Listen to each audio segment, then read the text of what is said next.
Hello.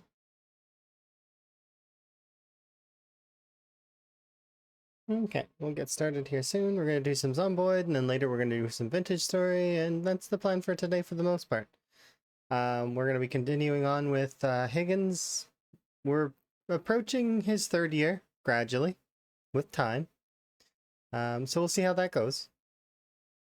And we'll, probably mostly skill build, I guess, for the most part. Lots of rabbits.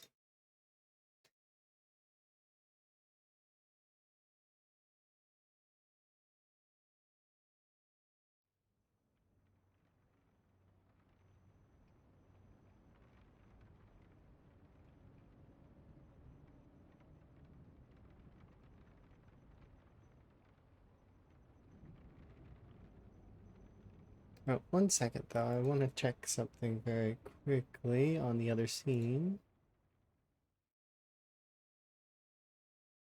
So I have this set to Zomboid works here too. That's funny. Let's see.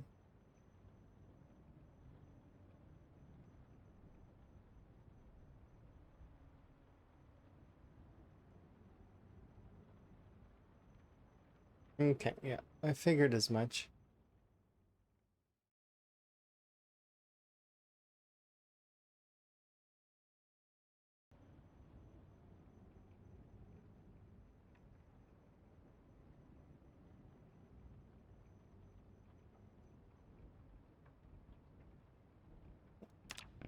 It doesn't matter.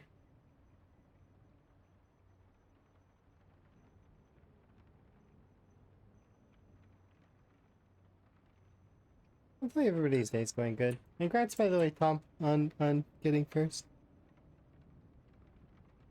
Do you think it's cool?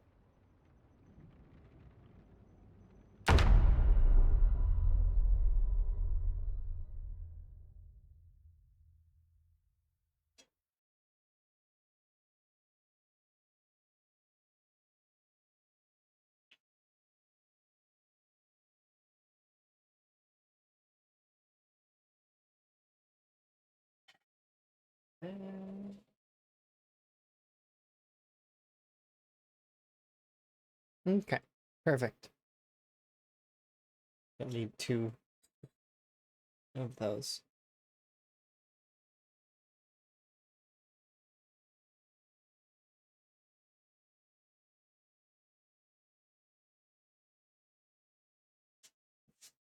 Hopefully everybody's day's going good.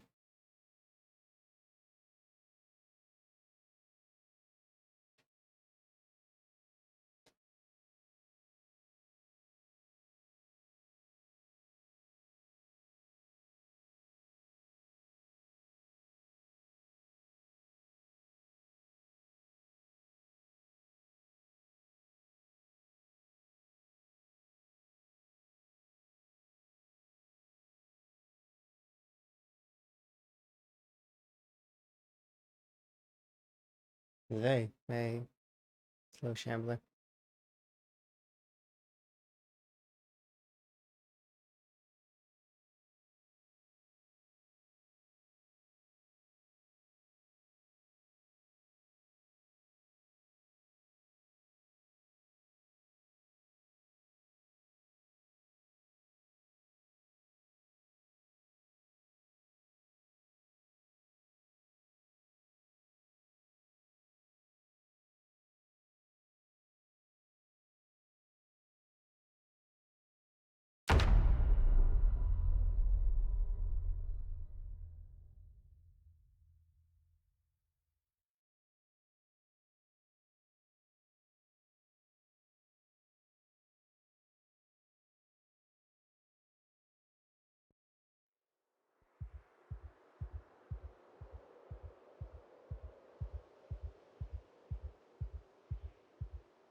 Where are we leveling last?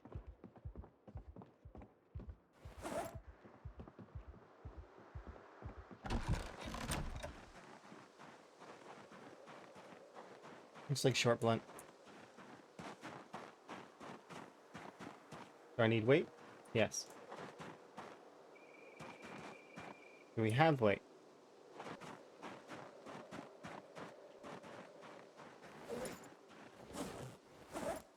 No.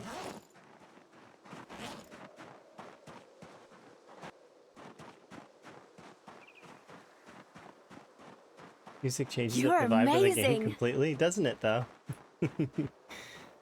To be honest, I just the music has always been something that is a thing in my head that makes me happy. So long as I've got that, I'm generally good. And I've been listening to the same-ish Zomboid playlist for ages. And it's very, very good for me. But for some, it's cognitive dissonance, and I get that. There's a little bit of strangeness. Oh, thank you very much for the gifts. You very much appreciate 5 gifted subs. Those that received gifts, enjoy your ad previewing as well as your frog emotes. That's very kind of you. Is your name NA Bingo or Na Bingo? Yeah, thank you for the gifted subs. Do appreciate.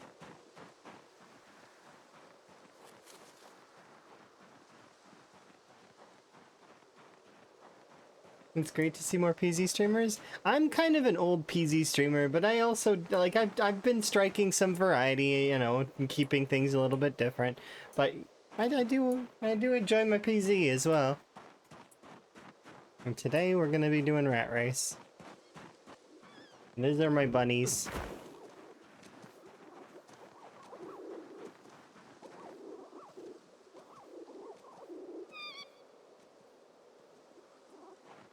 What is the Rat Race? Well, you see, the Rat Race is a challenge mode that is essentially the goals are there we go.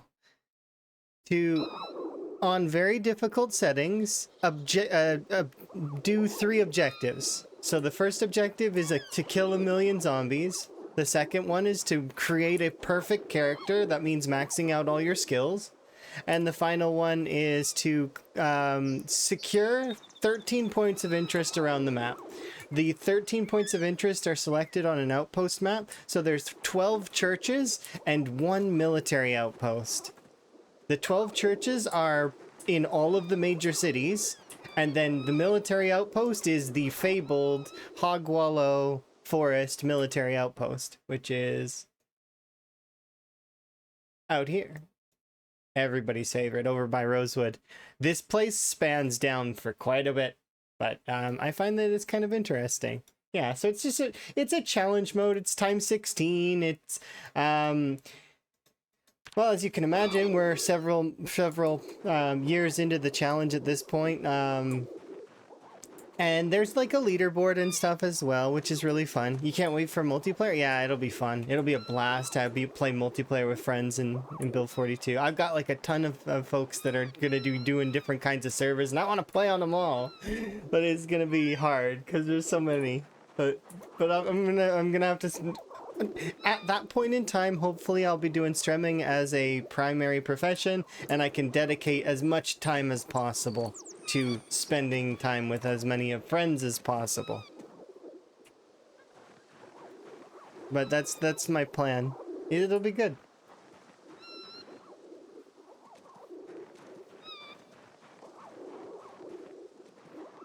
What servers are they making? Many different kinds. There's some that are going to be challenge servers where you join and it's going to be super duper hard. There's going to be some that are going to be more loot focused, some that are more objective focused, some that are more just have like economy focused. It's going to be interesting to say the least. It all depends on the style of the moderation teams behind them, and it's going to be fun. It's Jesus rabbits. It's not that many. I've seen more on other folks' stuff, but it is a decent swath. We have in this zone 78 rabbits. But most animals I've ever seen in one place crash somebody's game. So while this seems like a lot, it is not enough to crash my game, and I'm thankful for that. But yeah, it's really cool. I wouldn't want to delve too deeply into the styles of the multiplayer server because, you know, some of them, they might want it to be their own thing, and it's you know, it's for them. So I don't want to spoil. You'll see when Build 42 comes out. In full multiplayer, which won't be for till like next year, probably. At least. That's what my time frame on the multiplayer for this game is. I'm expecting probably next year or the year after. There's a literal saying about how fast rabbits reproduce, and they do go pretty quick. That's why you'll see me culling half the herd and eating them, because these rabbits are here for dinner. That's what they're for. And thank you very much for the hype train. I do very much appreciate it. Subscriptions are what make streamers able to continue to do what they do, right? It keeps our lights on, sort of thing. So I do very much appreciate it. And this month is the best month to sub in because there's a discount. So, and I'm not the most bombastic of streamers in terms of like trying to be celebratory and whatnot. I try my best, but it's like I'm not. I wouldn't say I'm like a high energy streamer. I'm more of a static energy streamer. We met the sub goal. Nice. I'm one of the people that can, well, if you were to look back at my last, like, my VODs, you can see that I have a stamina pool that is fairly good. And I can keep that stamina for the most part. Like, I do wane closer to the end of, like, an 18-hour stream, but it's like, yeah, I'm a consistent energy streamer.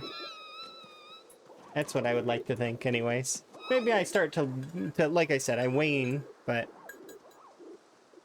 Ow.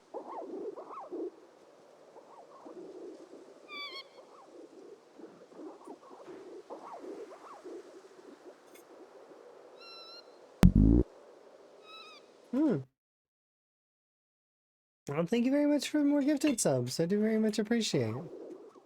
Anybody who received a gifted sub, enjoy your ad-free viewing as well as your frog emotes. There's lots of frogs. Yeah. He's very kind. And look, Tom got one too. Congrats, Tom. You've got the frog emotes back. Enjoy.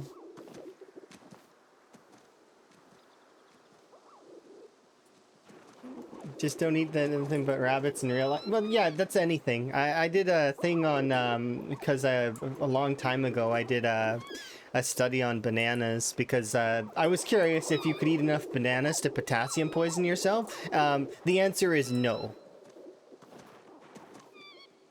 The reason that you can't is because the human body actually has a safeguard against eating too many of one thing. You'll start to get sick prior to poisoning yourself. And if you try to keep doing it, you'll get really sick. So it's sort of a safeguard to protect. It's really neat. Gotta step out, enjoy the rat race. I would very much appreciate. Just dropping bits and subs like crazy. That's very kind.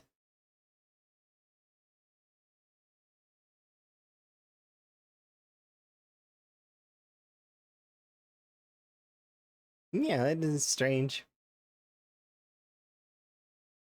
It's, at least now they don't have ads. I agree. That is awesome, and they'll be appreciative. I'm sure. Thankfully, the people that do come and hang out, they understand the whole thing with the ads. Like, and for those that don't know what your options are, here's the options you have. If you're annoyed by ads, you can find a working ad blocker. You can do Twitch Turbo if you spend a lot of time on the platform. I very much recommend Twitch Turbo if you're going to be on the platform a lot and watch tons of streams. It culls 90% of the ads. You can sub to your favorite streamer. It doesn't have to be me. And if you have a Prime, you get one free. So it's really good. Prime is like Amazon Prime Gaming. You get a free one. So use that free one because there's a lot of people that don't use their free one. Do you get a still payout if we use an ad blocker? No, but what you can do is you can actually do what you can keep one browser open with an ad blocker and open up a separate browser that doesn't have an ad blocker. Thus, you can still support your favorite streamer and you don't have to have the ads. Multi-level thinking. Yeah. And then there's also the waiting for them to be over.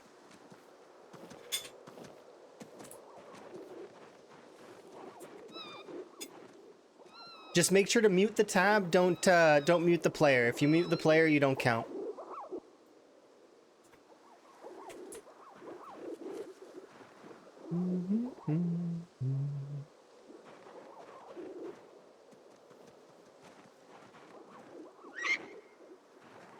I'm sorry, baby bunnies, but it is time for you to meet your end.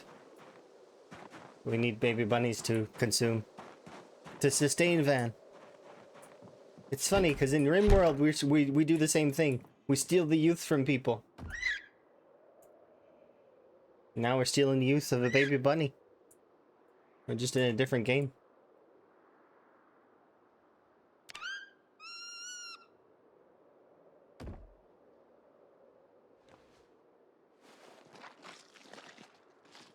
Yeah, so it gives you a little bit, but I'm not gonna say that the ad revenue isn't good. It's good enough, right?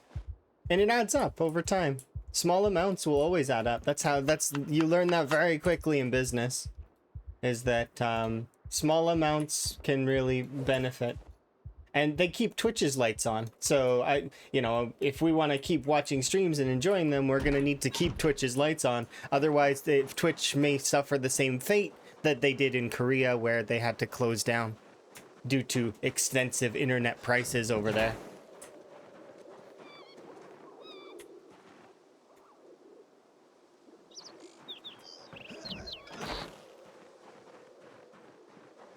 Eat a lot of kibble. Oh yeah, it's so annoying. Why do they do that? Even if you forbid them to eat the kibble, they still find a way to put it in their mouths. I'm gonna eat this anyways. Like, quit it.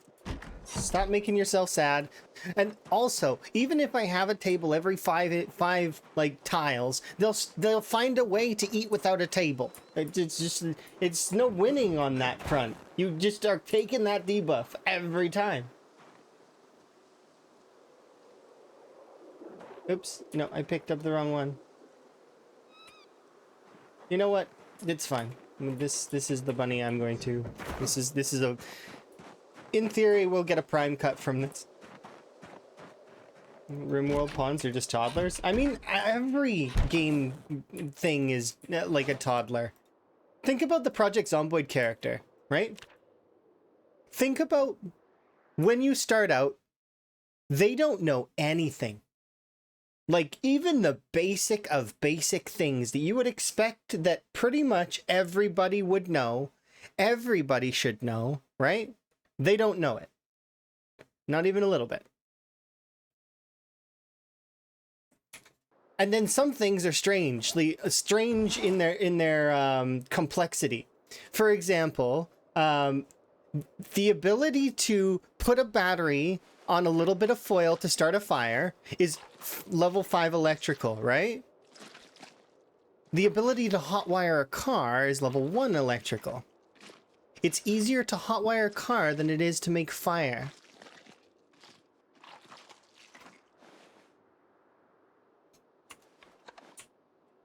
Now, in saying that, you can actually make fire in a few other ways, but those other ways cannot be used in blacksmithing.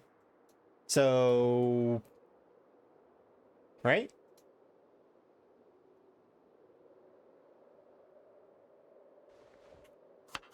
Eventually it'll get fixed, though. I'm sure the devs are looking into that sort of stuff, because that stuff doesn't make sense all the way.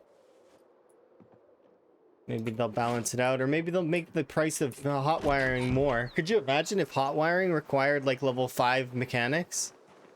Oh, people would probably lose their mind a little bit.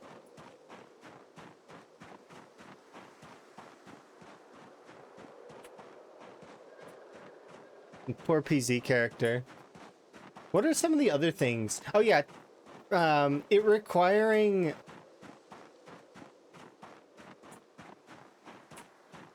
Like, requiring the maintenance level kind of makes sense, but just some of these crafting recipes don't fully make sense in my mind for where they're at, in terms of complexity. And I think that folks can agree. But we'll see. It's one of those things that's strange, right? Like, why are some things where they are in the crafting? Are they really that complex? Does it really take a master craftsman to make certain things?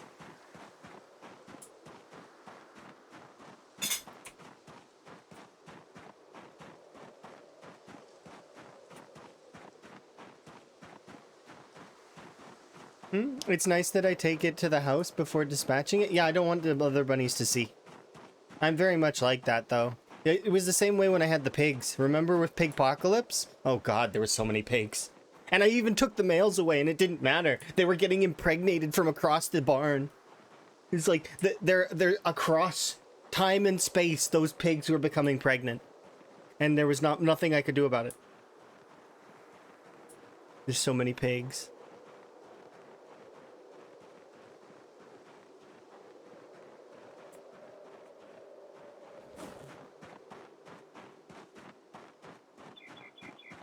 Yeah, I like RimWorld, and I'm looking forward to playing more RimWorld. And I was gonna play some RimWorld today, but then I was like, you know what? I want to play some Rat Race. Let's get a little bit of Rat Racing done. It's like get a little bit more in terms of things, and I need to be more alternative in how I'm playing things. Because Emma and I were discussing it, and I was like, I want to play everything, but I don't have the ability to do so. And I was like, you need to alternate more because it makes more sense. I was like, okay, yeah, that's a good point.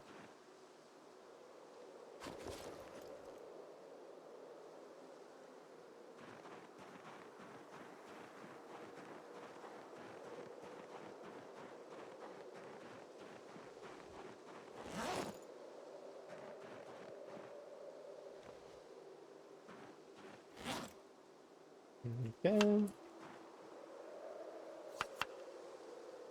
Yeah, hopefully everybody's day's going good. And you're all enjoying your September. September is a fun month for me because a lot of my friends have birthdays. It's these winter months that most of my friends' birthdays are. There's a handful that are outside of the winter months, but you know, lots and lots of birthdays during these next couple of months. I get to put on a party hat and blow into one of those whatever those things are called, the ones that go wee. Can't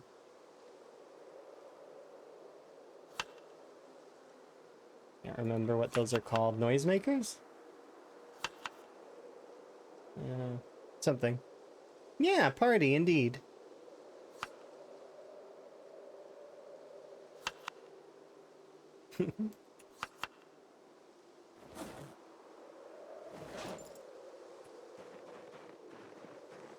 Alright.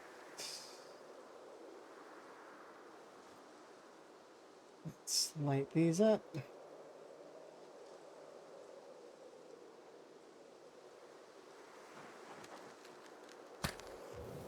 Two hours there. 1 hour there. It's called a party horn? Yeah, maybe. I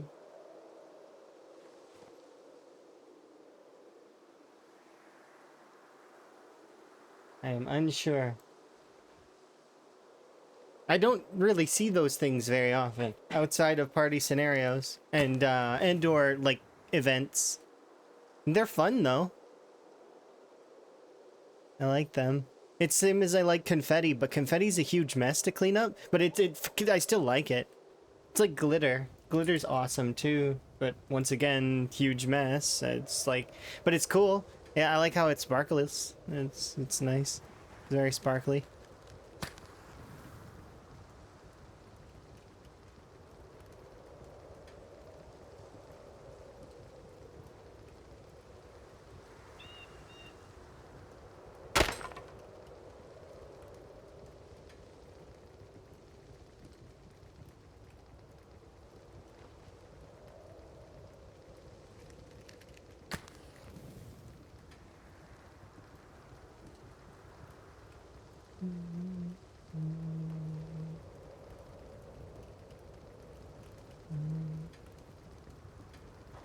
Oh, yeah, it's fine. Okay.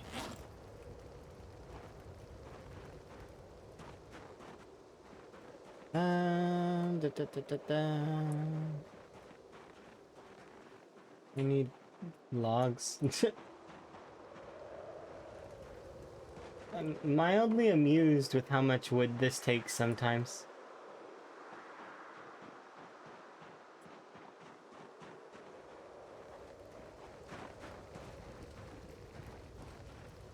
This is already done, and I knew it would be fairly quickly.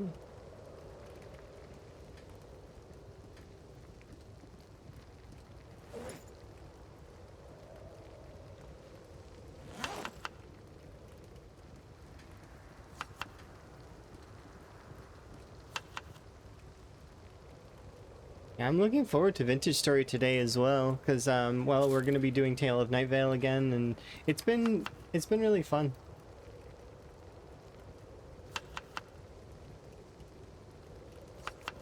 We're gonna go on a big adventure today, I think. Do you have time to watch other streamers? I make time. Thankfully, I have a sleeping disorder that allows me to have less sleep than most, but at the same time, I have to pay for it later. So the way that it works is, I basically build up sleep debt gradually, and then eventually I get what would be considered a normal sleep in later. So like what is it, a normal 7-8 hours? That's considered a normal sleep, right? But most of the time, I only need like between 2 to 5 hours of sleep on average, which I know is a fair average. Usually it's like 3 or 4, but it's less. But you build up sleep debt over time, so you end up needing to have that one good sleep in later. And because I have that extra time, I dedicate it actually currently to the work that I do most of the time. However, when I have time to do so, and as of late, I've been really pushing to all the time that I have into streaming, and I've always kind of done that, as streaming was my hobby for a long time, and still kind of is. But also, I've got hopes and dreams of it becoming a profession. So we'll see. You never catch up due to chronic pain? Oh, okay. Well, I can kind of... I don't have chronic pain, but I do have pain sometimes. It's not... I wouldn't classify it as chronic, though. I would classify it as... being old. Because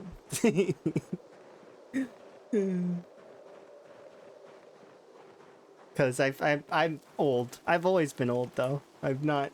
You know how there's some people that are just old? And, yeah, that's me. I've just been old forever. Being old is chronic. I mean, kind of. Being old is a state of being.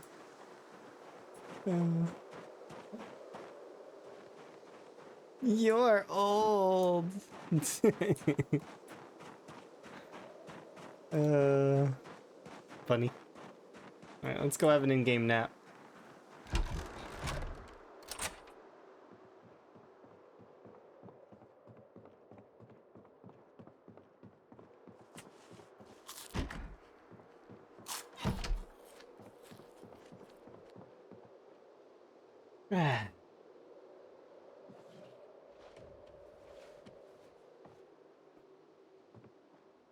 Really gifted sub? Yeah, people gave gifted sub. It's really kind.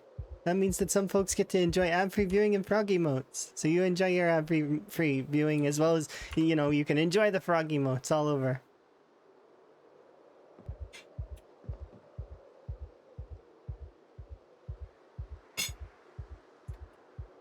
I'm gonna have myself an in-game nap here in a little bit.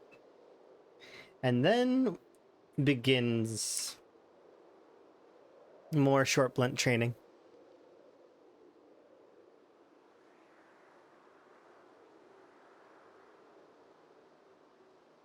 I'm 61 and I have a really bad back.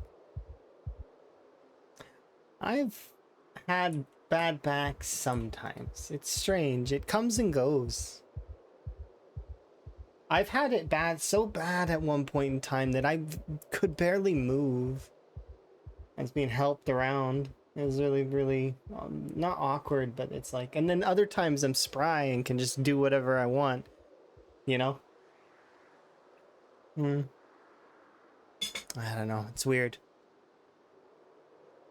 It probably has something to do with, probably with diet, to be honest. I eat very strangely, but also very good sometimes, and then other times I'm really bad about what I'm consuming.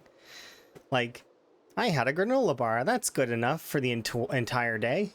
No, it's not. If Emma ever heard me say that, I would get bonked on the head.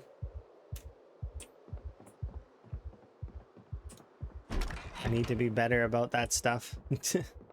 It's hard though, and I don't, you know, because sometimes I forget to eat, which is strange, but which is partly why wellness checks exist. You guys can press a button and that basically is like a self-assessment. It's me checking myself to make sure that okay, am I hungry? Oh no, I'm good. Okay, I'm thirsty. I'm good. I need a stretch, probably, most of the time. I had lots of back surgeries. Would you say that they helped?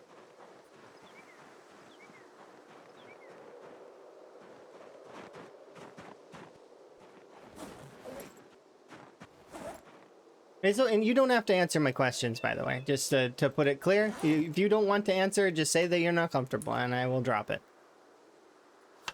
I don't want people to feel like that you have to answer all my questions. That's it. You're on the spot.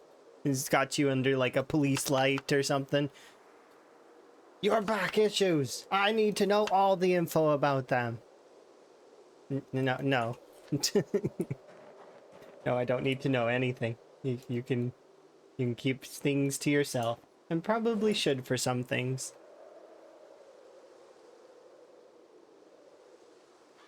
Alright, let's grab... let's grab bonkin sticks. Left. Right. Equip. Bag. Time to go!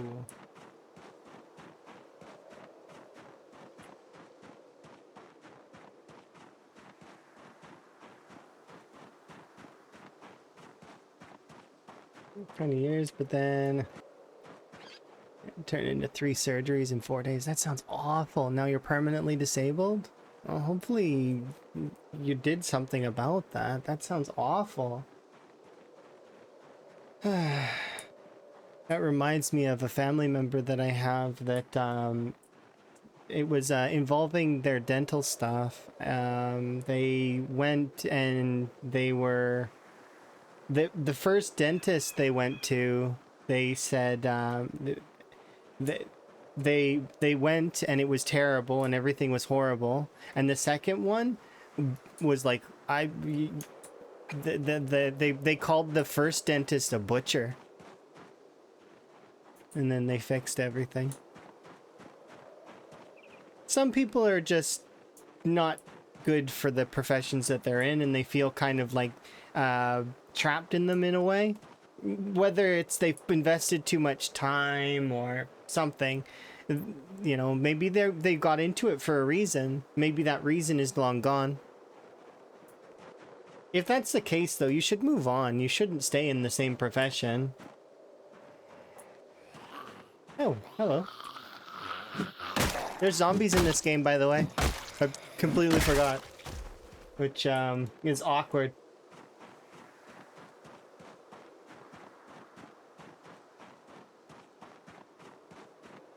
Playing on max pop forgets there's zombies.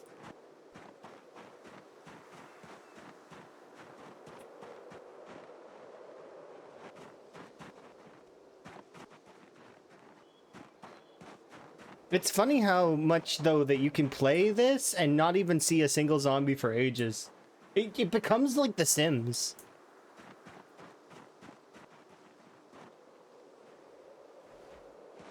And you're just chilling, and then you're like, oh, and then a zombie will break you out of it. Like, you see one zombie, and you're like, oh yeah, danger in this game. Docs get away with a lot. Yeah, I mean, there's lots of ways to get away with lots of things in different professions.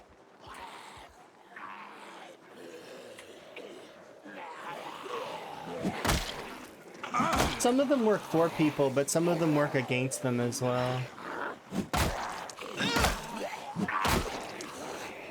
Brawler.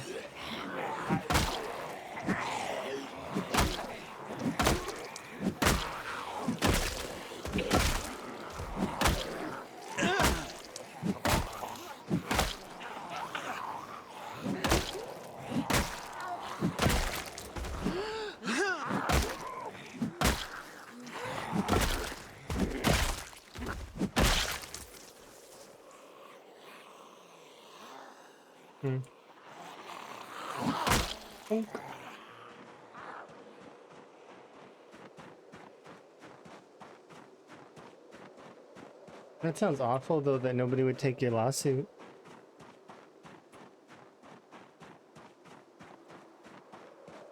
It sometimes is hard, though.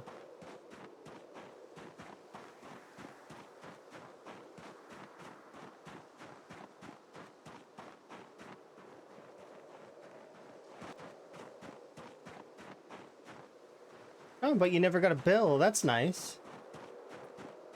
I make sure you keep all your tabs on everything, though. Don't throw anything away, just in case. I wouldn't trust it.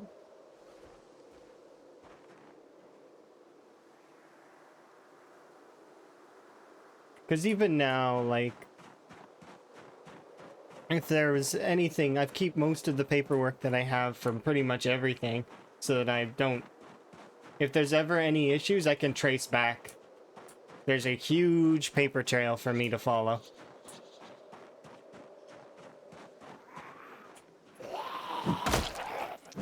Which actually ended up helping us out big time at one point in time for the work that we do. Because we had, at one point, the city was complaining about some stuff, and because we had the paper trail that we do have, and the pictures, we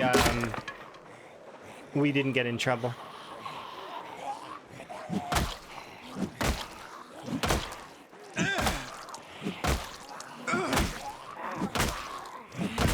It's just good to protect yourself at the end of the day. Because people try to pin the blame somewhere. They always do. Somebody has to be at fault, and it can't be me. Never can be me. No way.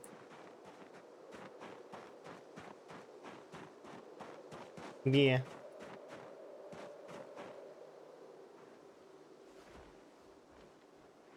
Speed time. All right, let's go. You made... Oh, there you are. Hello. Oops.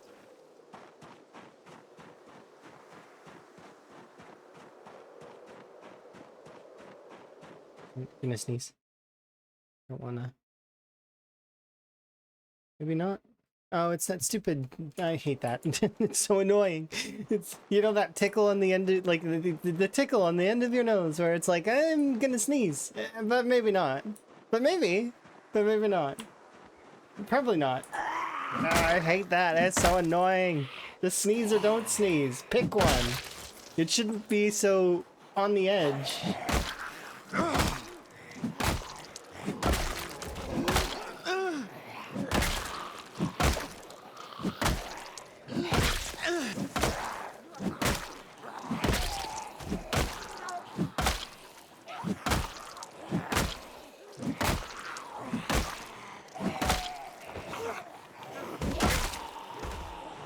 Get arrested. But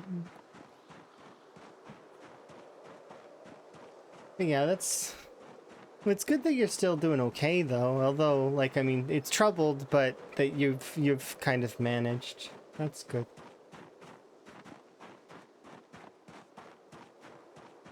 Ain't nothing gonna break your stride. Nope. Got to keep on moving.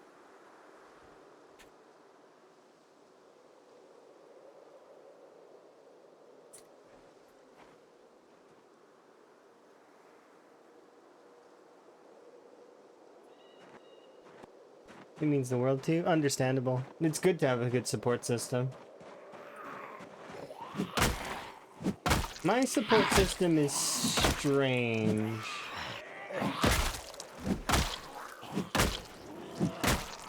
A lot of the time when I bring things to the folks that I come out thinking a lot differently than I did when I went in.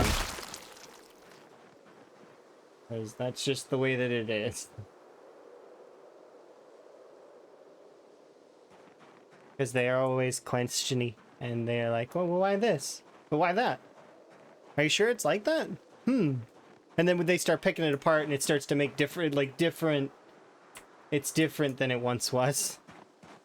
It can be disheartening to not have folks agree with you 100% of the time, but it also can be kind of useful as well, because it can give you perspective of third party that it can maybe help, right? Broaden the perspective just a little bit.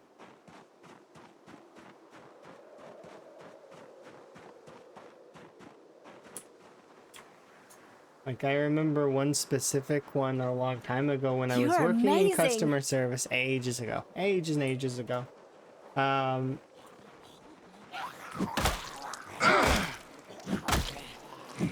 It's very easy to dwell on that one negative comment that someone said, even if you've gotten like 10 compliments during the day. Like 10 people could compliment you, one person says something negative and you're thinking about the negative thing. It shouldn't be that way, but human beings have a negative mentality bias where we will think about that stuff, even though, and we'll weigh it more heavily. Why is it that way? Like I just said, it's human beings have a negative mentality bias. We push the negative forefront in our minds because partly due to wanting to correct ourselves. Somebody was unhappy with you know, and it's easier to correct yourself if you're thinking about the negative stuff. Yeah, it's hard. It's a hardwired thing. It's a brain thing. Human minds are cool.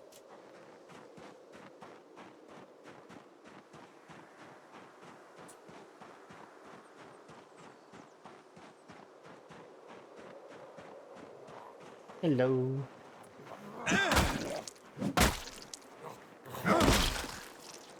Oh, I need that. I need that too. Where did it go? Yeah, that. I need that. I need this. Technically, there's a lot of things here that I want, but that I don't need.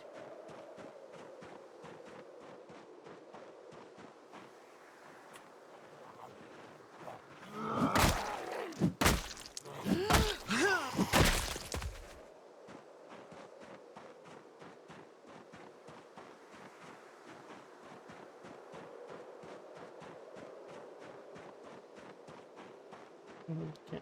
Gonna sit down over here. Oh yeah.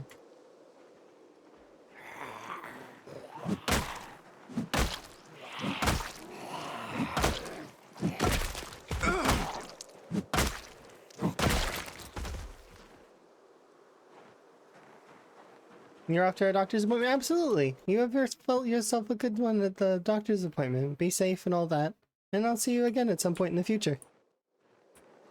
We've got Vintage Story at 9 p.m. EST today. That's a roleplay thing. But we also, like, I stream very frequently, so you'll probably see me around.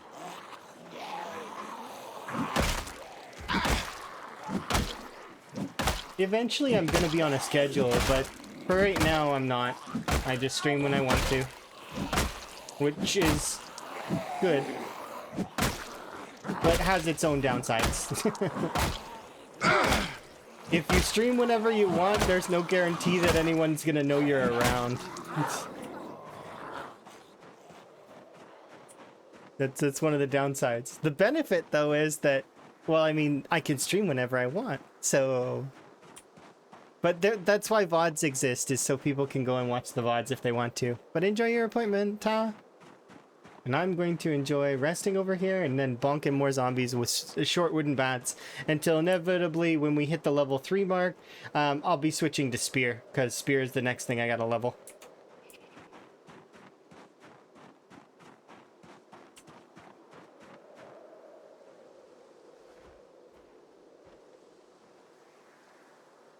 Yeah, I do like spears. I think they're pretty good. They're not my favorite, but you know, it's not fair to compare my favorite weapon to,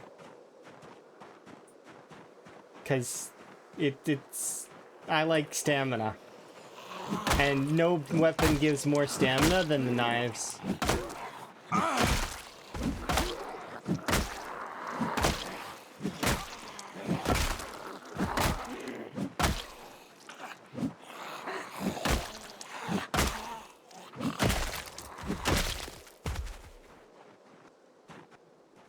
Kitchen knife.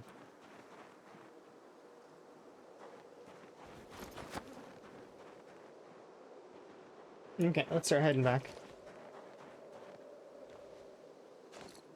Take you with me.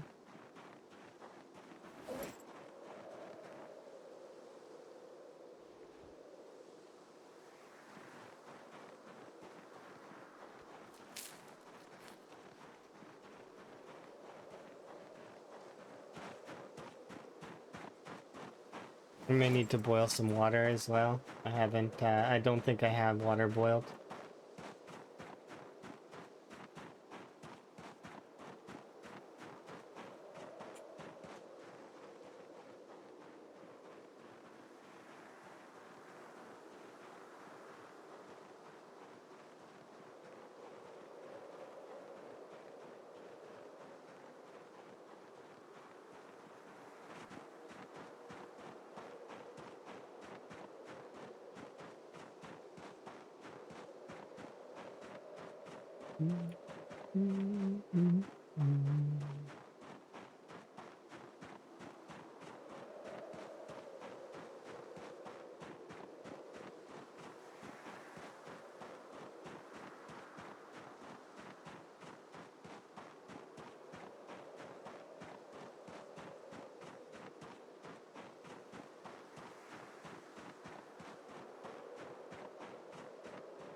See how much water there is in this thing.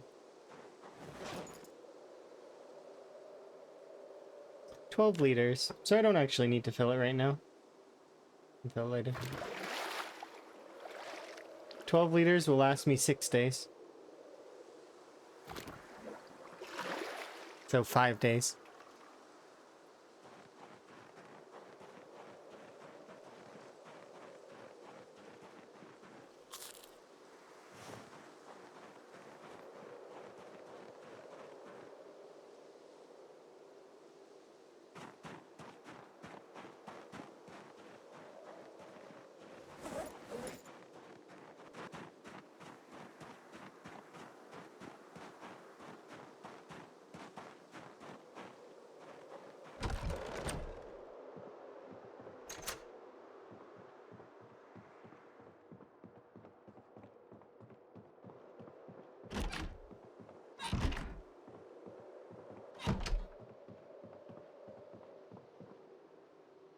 Hello.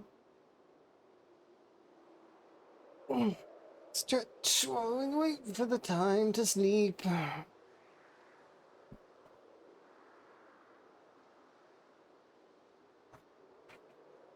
I'm doing pretty good.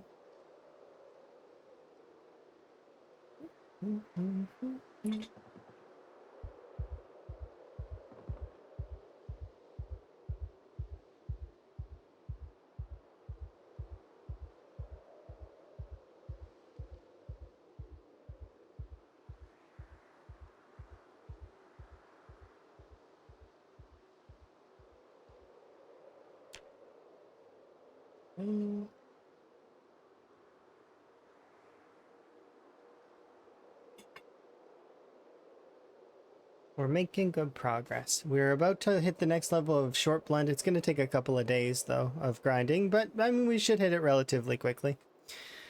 And then we'll be on to doing Spear. Spear is next on my list of to-dos to level.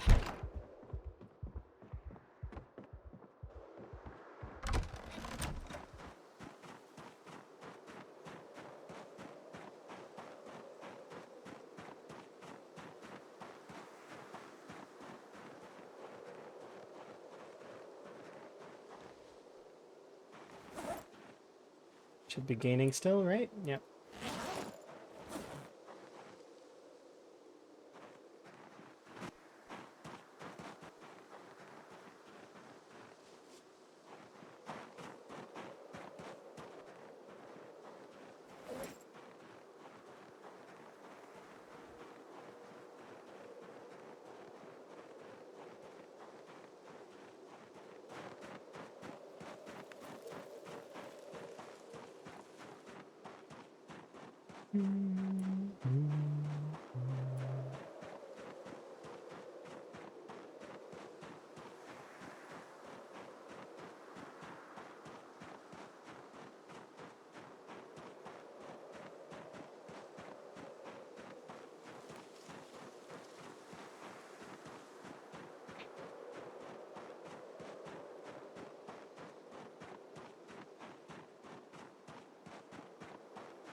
Oh, hello.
Ooh, fire poker.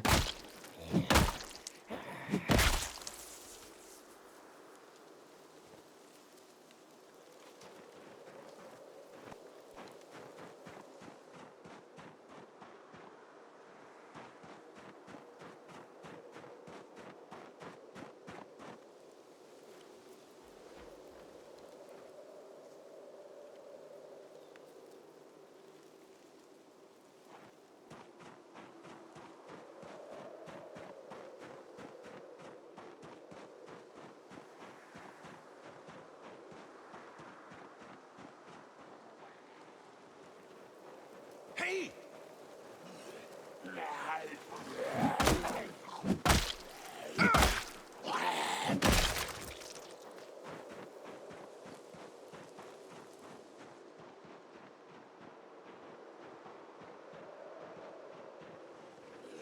Hey! Hey!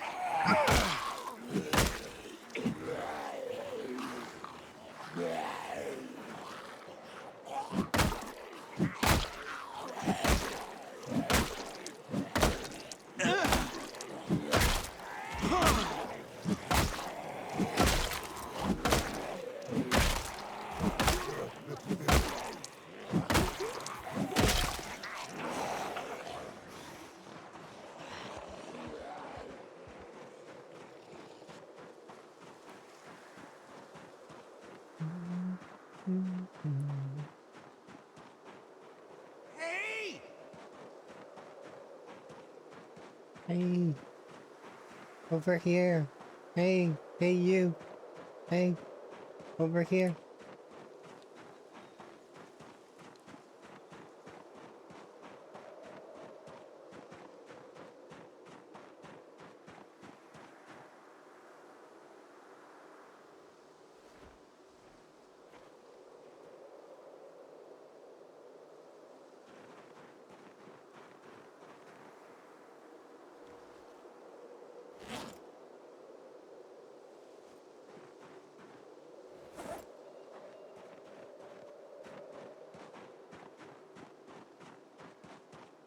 Mm-hmm.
Oof. Close.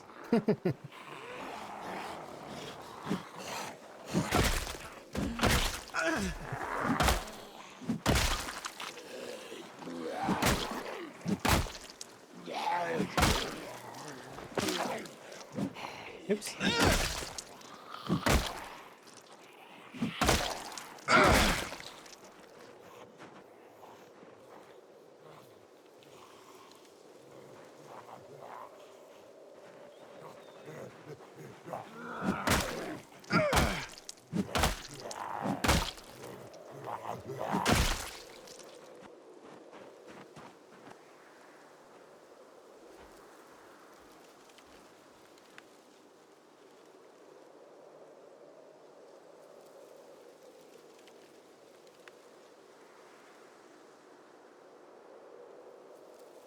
Your recharge rate is too fast. Rat, we're gonna play Vintage Story. Are you excited? Excited? I hope you're excited.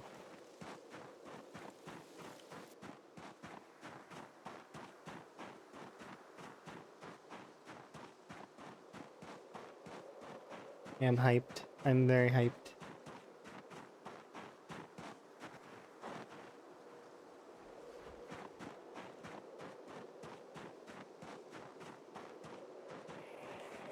Quite a lot of stuff that I gotta do in Vintage Story as well.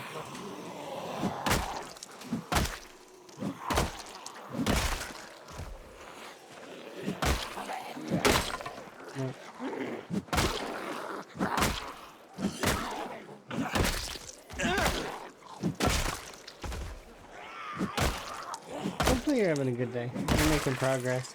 We also gotta play more Peak at some point. Some point we gotta do it. I want to do some of the ascents.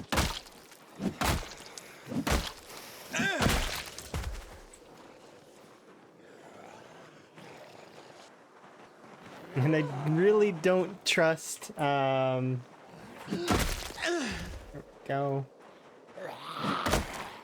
To do it on my own. I'm gonna need help. I can maybe do the single player one by myself, the one achievement where I gotta get to the top by myself, but I don't know if I can do the ascent by myself.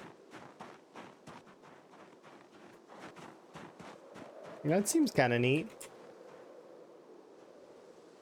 I'm gonna be late today. That's okay. I can still be hyped over, like, and we can still. It'll happen today at some point, probably.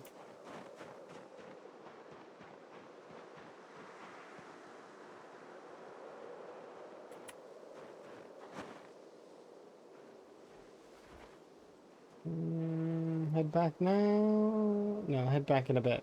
Soon.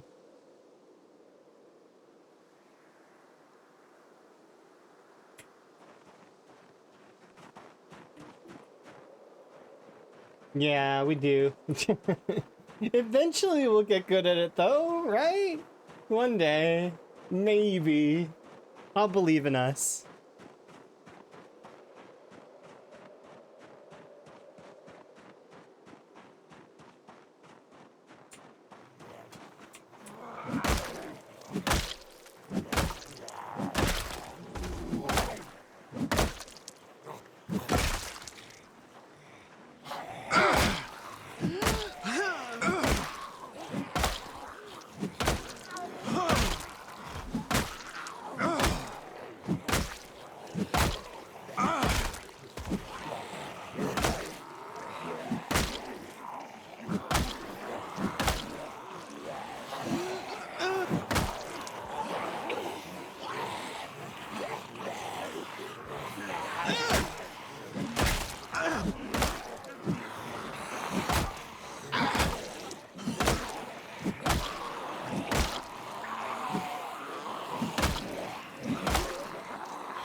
Okay, back off.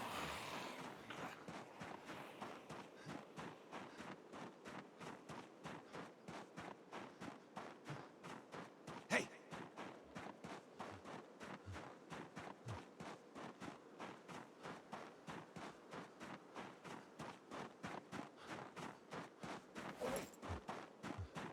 Next day we get level 3 short blunt. So I should grab like 3 spears to bring. Because we'll start the spear game now. Spear gaming for a little while. Well, I probably should drink some more tea because clearly I need to wake myself up more.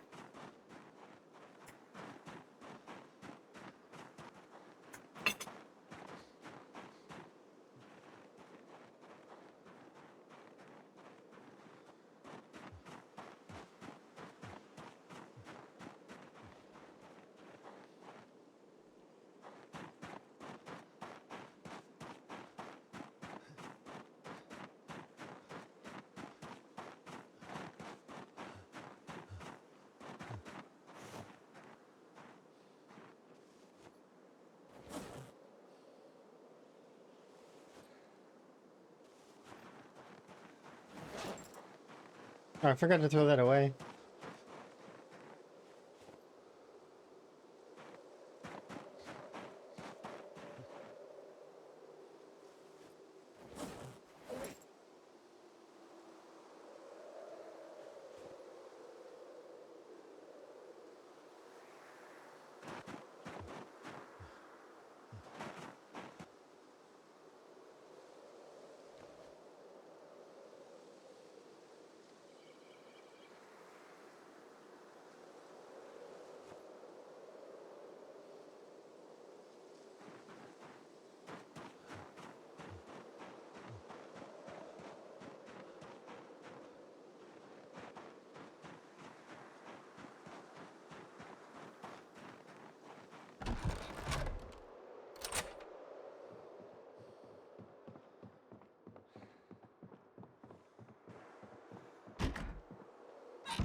Forgot to put this stuff outside.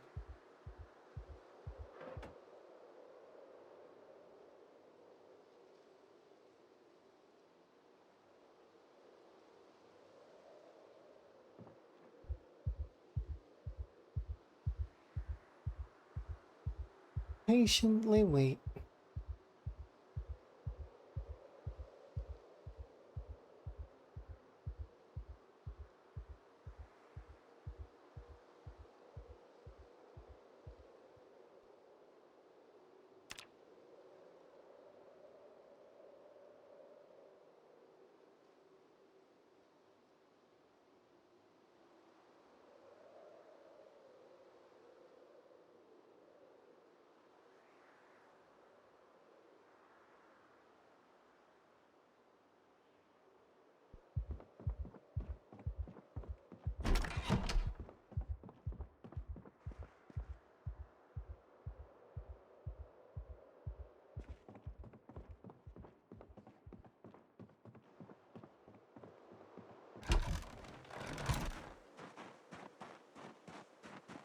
Slash, slash, slash, slash, slash, slash, slash, slash.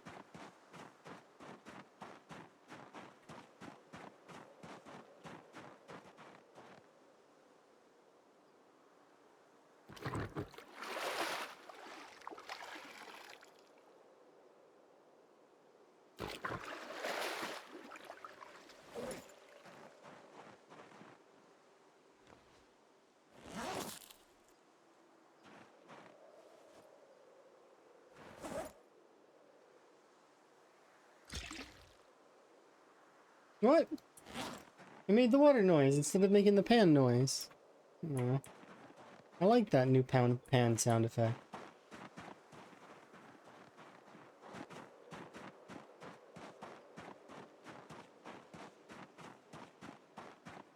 It sounds like you're like taking stuff out of a glass pan almost.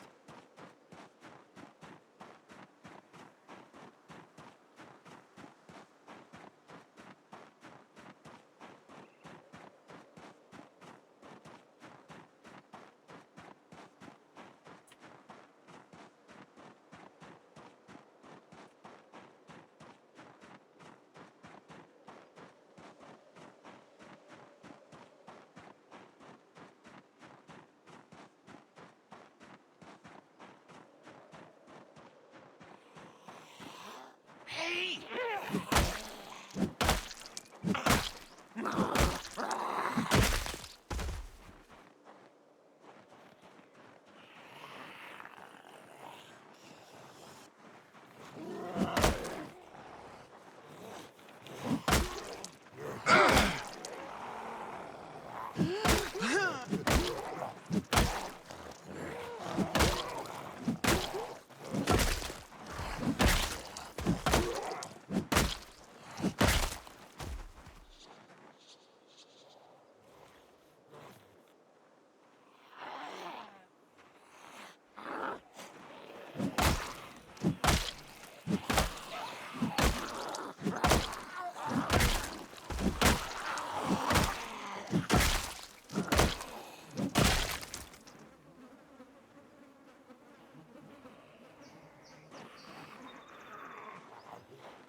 How many?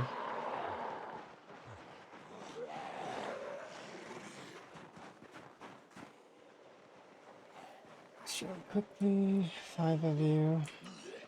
I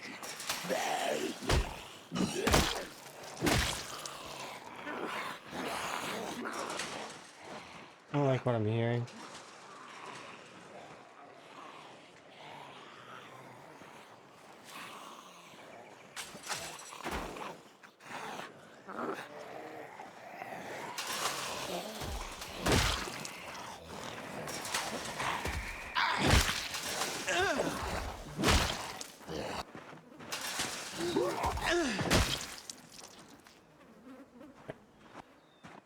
So relax for a second.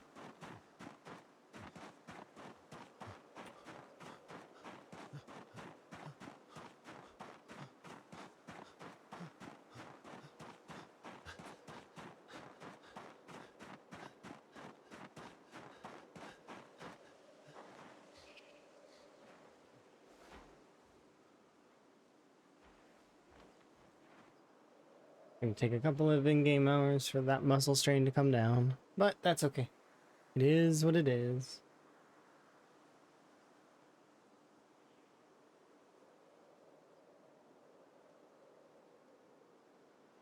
There it goes.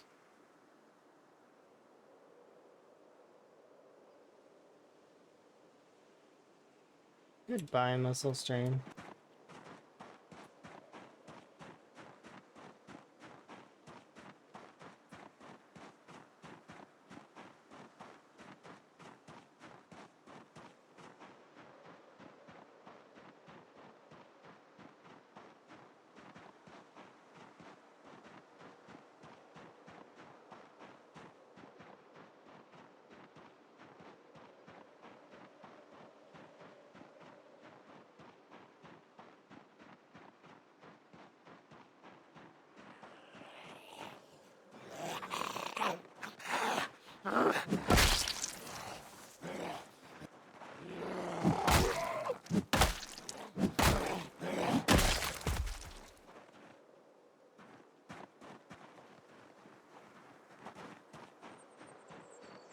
Hey!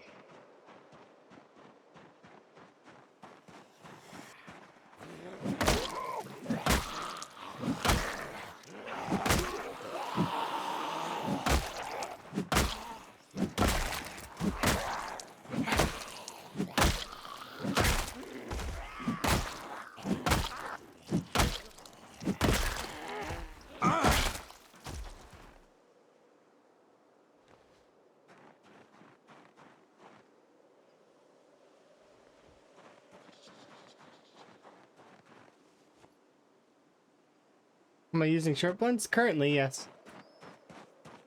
Until we're level 3. We're almost there. We're about 13 XP away from level 3 short blunts. And then once short blunts are done on that front, I'm going to move on to spear. And go from spear level 2 to spear level 4. Probably.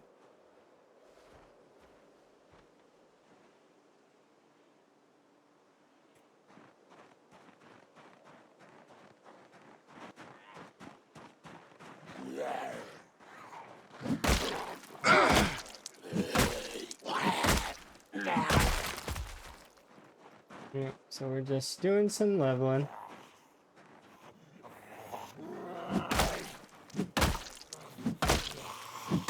Stone maces? I can't use stone maces. I would require to get my masonry a little higher. It's not high enough. But, you know, eventually it'll get there. I know the stone maces are good. The short bats aren't bad, and neither's the fire poker. They're all really good. That said, though, I'm just using what I have available.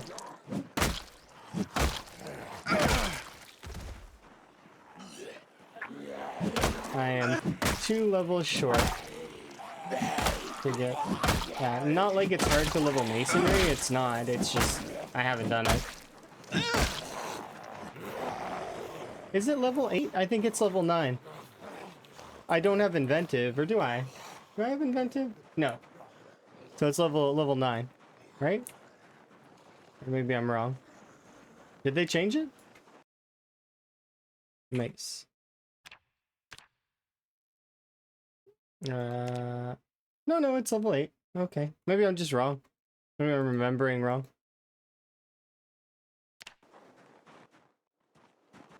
I'm right now level... I'm almost level 8. I'm like 2k away, but it's fine.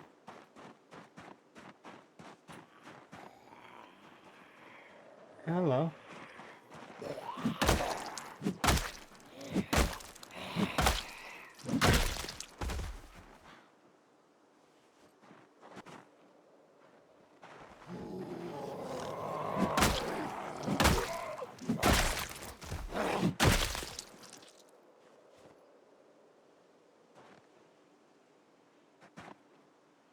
Yeah, I know the maces are good.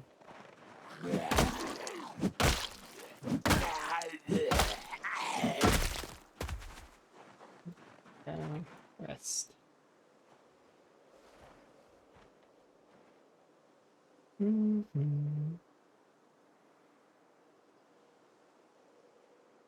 Your short blunt 10? Are all your other weapon skills maxed?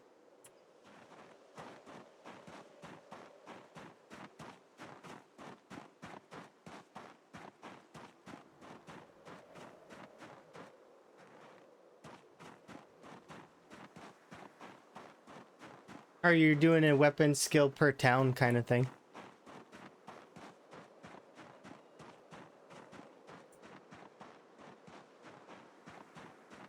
That's not a bad way to do it. Especially if you really like the short blunts. It can really increase the longevity of using the weapon.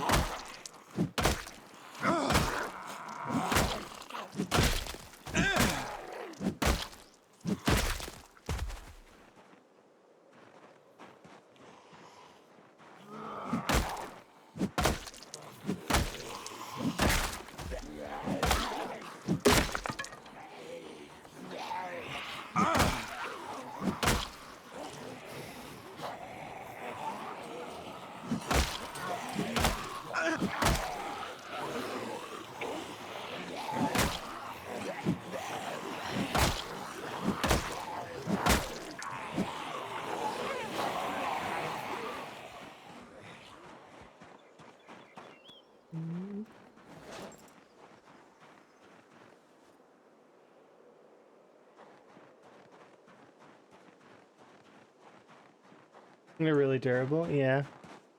My short blunt not being high though is the problem. So what you're seeing is the short blunts. Every 2 levels you get a durability bonus, a maintenance bonus per weapon. Because my short blunts are so low level, they're not gonna last very long. The short bat's not terrible. Neither's the mace. Neither's the fire poker. They're all good. They're all good weapons. If I had a little bit more maintenance in terms of the weapon skill, then they'd last longer. I'm pretty sure the short bats last quite a long time, and given how easy they are to craft, they're really good.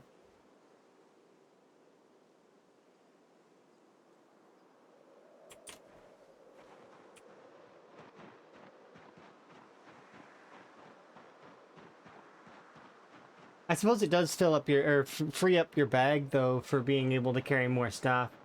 The spears are really crazy from what I've seen as well.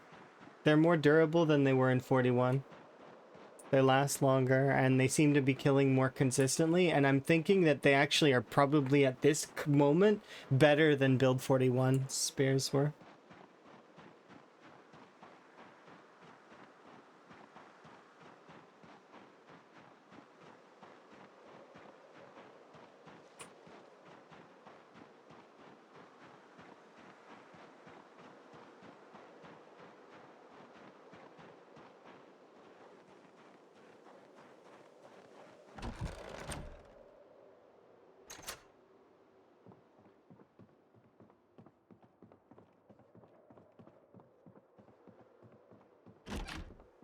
Yeah, but see, they cause a lot of knockdown, don't they?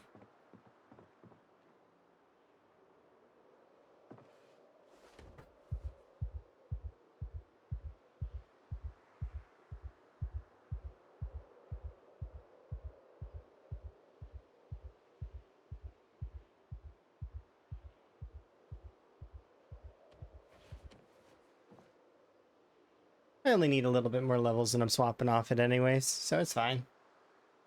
And maybe I'll try the short maces later.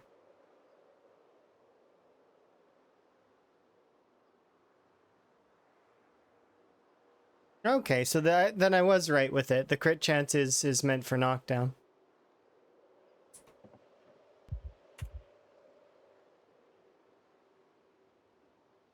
It doesn't have anything to do with bonus damage.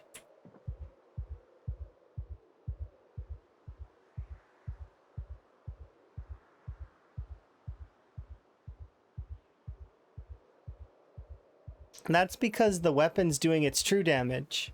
Because once you get up until past level 7, it's no longer debuffed. Remember, because I'm below level 7 right now, we're currently at level 3, this is a damage debuff. All the way until I hit level 7, it's damage debuffed. A multiplier of 0 point something, right? That's what's being applied right now.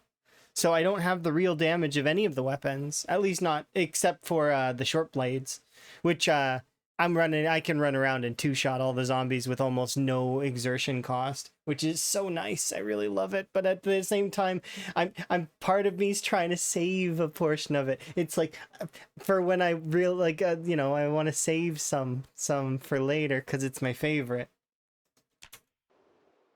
Understandably, right? Yeah.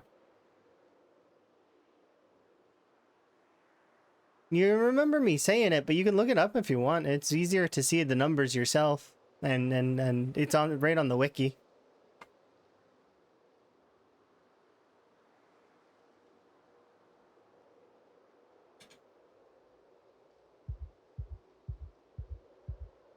Post 7's gravy numbers. Once you get up to like level 10, you're like, what is it, a 1.3 or 1.5? Something like that. I can't remember.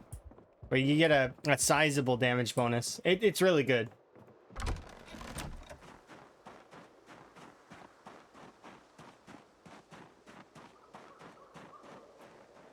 And then also the muscle strain bonus as well, right? Because muscle strain is at 0.25 at level 10. It's capped to the best that it can be. So you're not hurt by muscle strain either. Not that you're hurt by muscle strain until it goes orange anyways.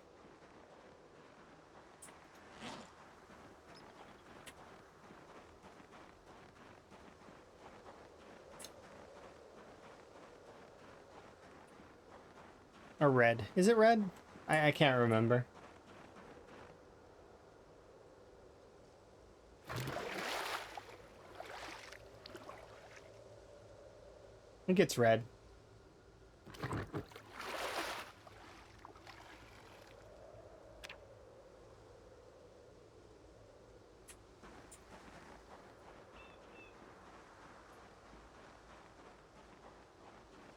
Is it orange?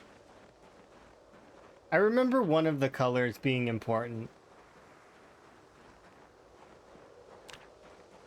I remember yellow doing nothing though. And yellow is just a timer. All of the muscle strain is just a timer. So, and then it's based on how much you build up. So you just wait.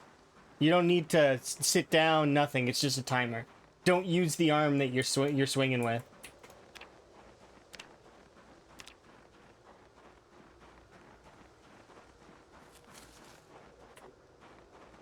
There's a different stat for knockdown chance? Are you sure?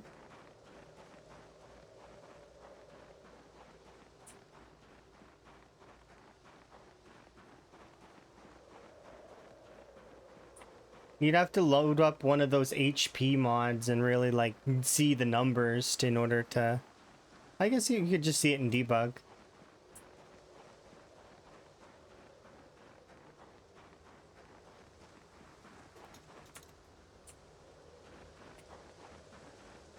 Knockback is knockdown chance? I thought knockback was how far back the zombies get pushed. Am I misunderstanding how that is worded?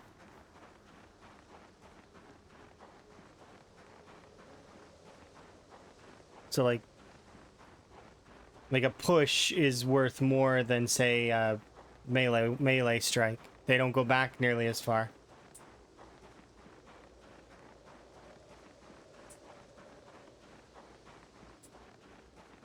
There's no knockback in the game at all. Well, you heard it from Rhett, so you can trust Rhett as a source of knowledge. There is no knockback. Doesn't exist.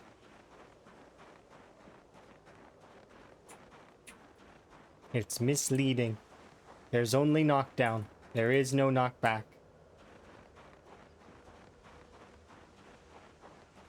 You can sort them by knockback? I thought that was a statistic of how far back they got pushed on the tile. But if that's not the case, if it's got nothing to do with that and it's all based on strength, and that number is fake, like, so for example, shoes, where is it? Shoes have a run speed modifier. These generally don't do anything. They're there, but they don't do anything.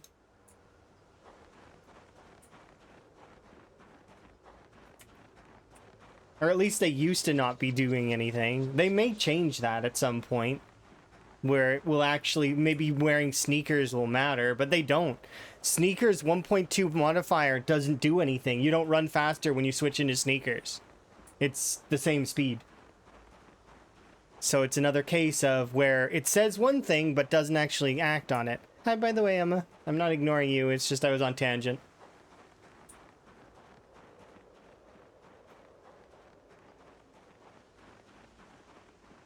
But yeah, yeah. There's a lot of stuff that's exactly like that, right? Where it says one thing but doesn't exactly mean what it says. So the knockback and movement speed penalties are lies? I mean, kind of. Yeah, I think so.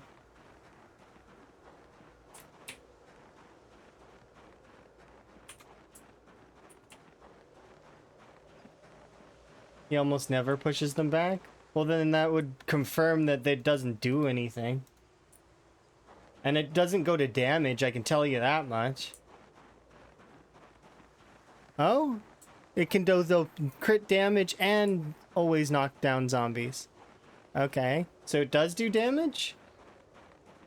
What's the formula for the damage? Oh, well, never mind. I forget I asked.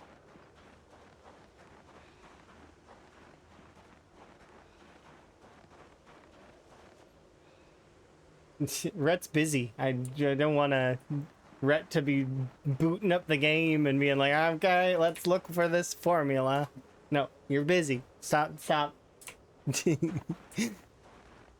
No. I have a crit multiplier, okay. But it doesn't have anything to do. So, like, okay, so specifically to the argument at hand, the stone mace versus, say, the short bat. Because arguably they're basically the same in terms of value, right? One has slightly higher, what is it, crit chance than the other one? Doesn't the stone mace have more weight than the short bat, though? Which would mean that it costs more stamina to use? Or are they the same? I don't know the weight of the objects. But the rule of thumb in Zomboid is always go for the lightest weapon. Because it costs the least exertion to use, and therefore you get more swings. So it doesn't matter that the other weapon gives you, oh, I get little bit more damage. You're going to be one-shotting the zombies anyways, so you might as well get the extra swing that would give you the extra damage. Or 2 swings or 3 swings, depending on what weapon it is, right? I'm not saying that the mace is bad, mind you. I'm simply comparing and thinking about it and being like, yeah, could be either way. But then the argument of durability comes into play as well. So why is the crowbar considered one of the better weapons in the early game? Well, because it lasts so long and it's really good because of that. So you don't have to change out your weapons, and kind of you don't have weapons to change out. So it becomes almost a really, really good find for that reason. But at this stage in the game, where I have essentially infinite items, I don't actually have infinity items, but I mean, kinda. The value of the weapon, it becomes a lot less when you have abundance.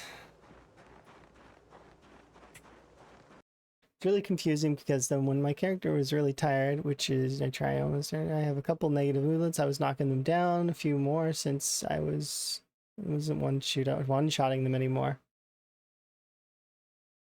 The mace is better in every way except for attack speed. Okay. Interesting.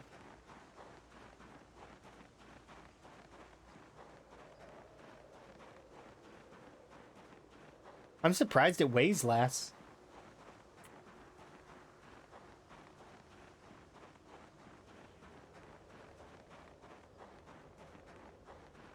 Yeah, level 8 masonry is not high cost. Because once you hit level 1 masonry, you can just spam rocks until you're level 10.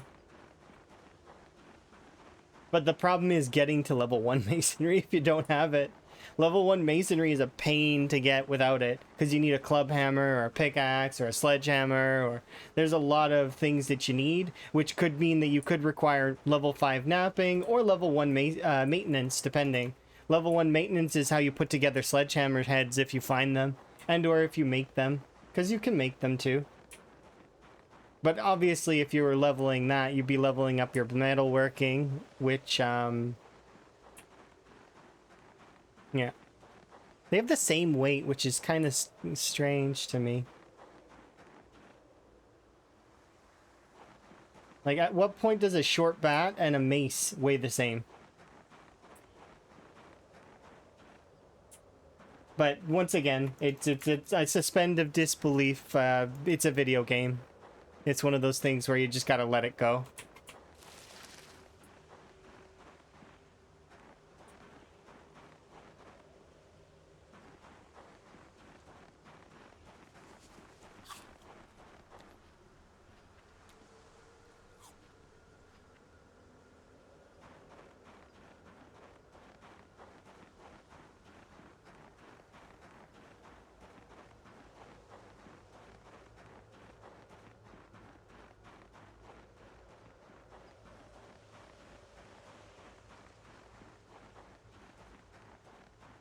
Yeah, but most of it at the end.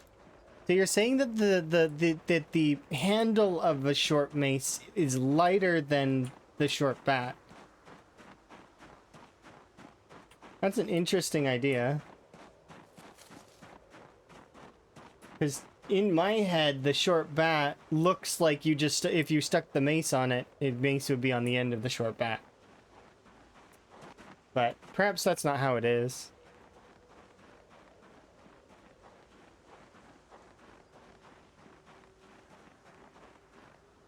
All in all, I would have to dedicate a little bit of time to getting, and I'm only going to be using the short blunts for like, I have 5 more zombies, so there's no point to do it right now. But in the future, maybe. But it's not a big deal right now. I don't regret going for what I went for. I think it's fine. Doesn't matter, because at the end of the day, I'm going to get there eventually.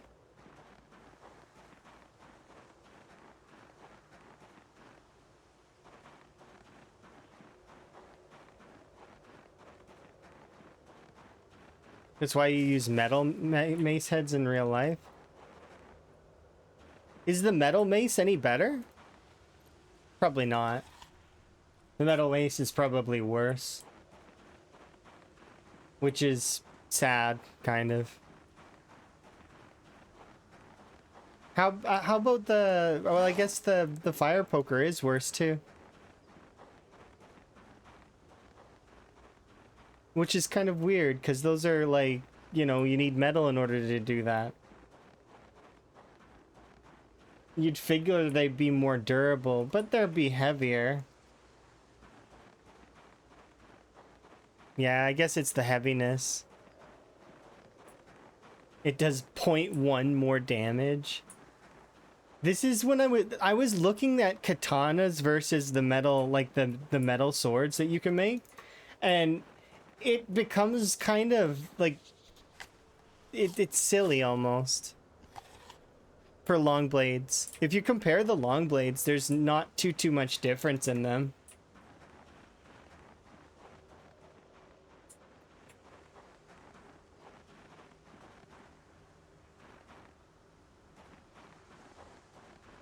Especially when you get to level 10. Yeah, nothing matters. You basically are one-shotting no matter what as it is. Even with low skill. Low skill, high fatigue, though, you're like, it takes more, but... Yeah, this is like the most min-maxy niche stuff ever.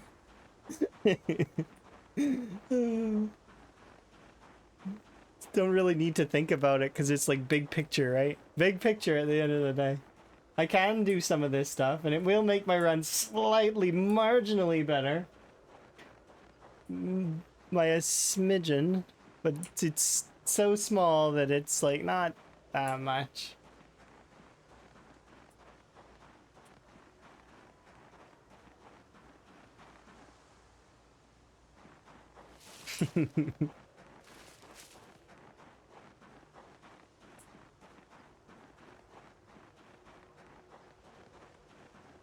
Most of I like to compare to most weapons to the stone blade. Oh, that stone scythe is not the best weapon. It's fairly light, but at the end of the day, in terms of axes, it's still...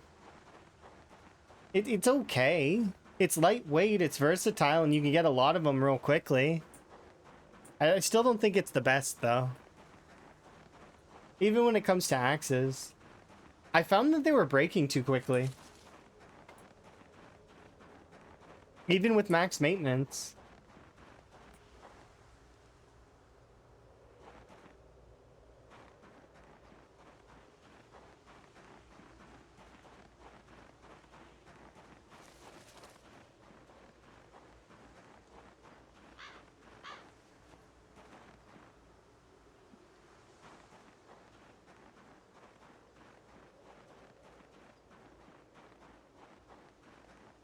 You try to do off meta stuff?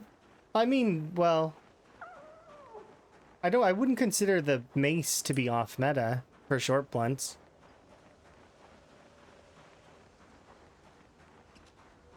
They are good.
Off meta in my head for the short blunts would be something like silly, like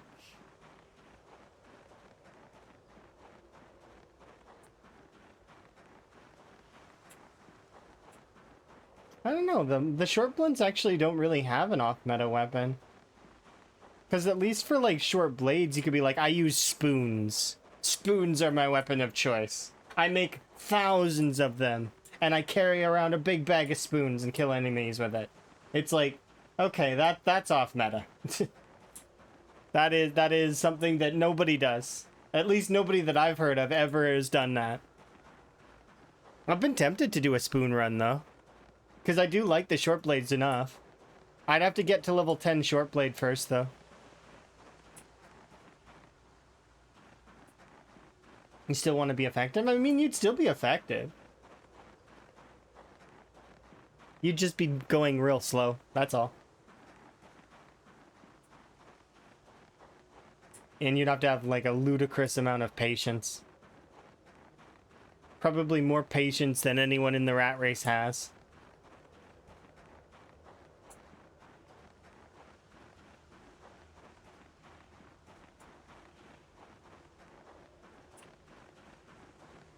It's not min-max? I mean, it kind of is, though. Like, I mean, you're utilizing all the resources that you're collecting 100%. So technically, by definition, it is min-max. You're using all your resources, and no resource goes to waste. Is it the most effective strategy for killing zombies? No.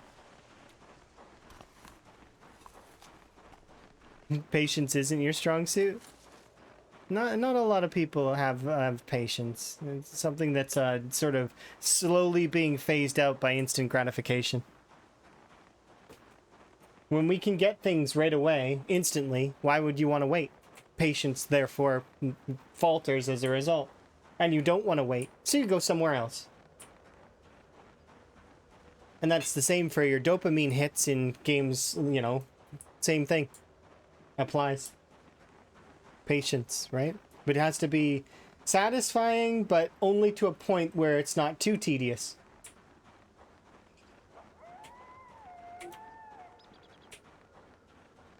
Just the same, more or less. If I wanted to think, though, about which weapon is probably the best at the moment, probably Spear probably wins. Because once you get spear basically back up to 10, it becomes essentially the way that it was in build 41, where you're fast attack one-shotting pretty much everything in an instant.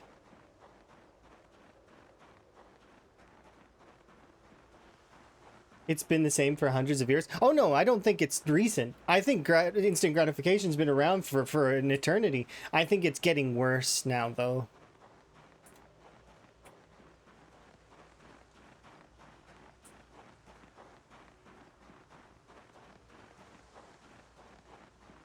It's not as easy to get as the other? I disagree.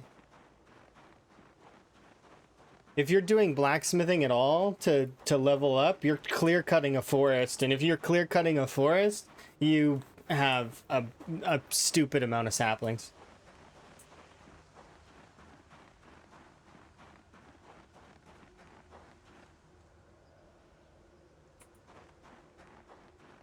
Oh yeah, I'll do some spear here in a second, and I'll like I'm level 2 spear.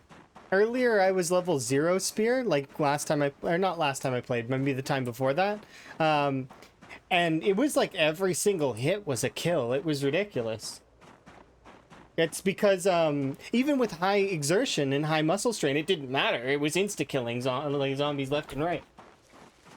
It's because it's rolling its insta-kill chance, which is so if you're lucky enough, you could actually just keep killing zombies.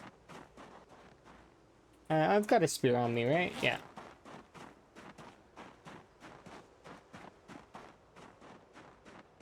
We're gonna get tired. I'm just gonna go quickly level short blunt, and then we'll use spear.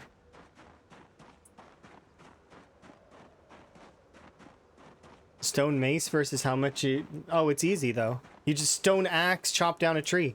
You've got a stone spear. Turn it into a fire-hardened spear, and it'll last you for just as... Well, not as long as the stone mace. You need, like, probably, what, 4 or 5 spears to last as long as the stone mace? 5 trees. There you go. And like I said, you're going to be leveling metalworking anyways, so you'll have tons. They're not that hard to get. I still think that it's silly that they gated them behind the sapling. There's no need to do that. In my opinion, it should still be the plank, but that's the dev's decision in terms of balance. And then if you compare how long it takes to get to level 8 masonry with...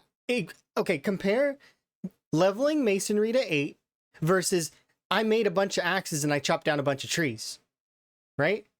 How many saplings do you think I could accomplish by the time I hit level 8 masonry? Compare the time frames. You would have thousands of spears by the time you hit level 8 masonry, meaning that the point is moot. Thousands of spears.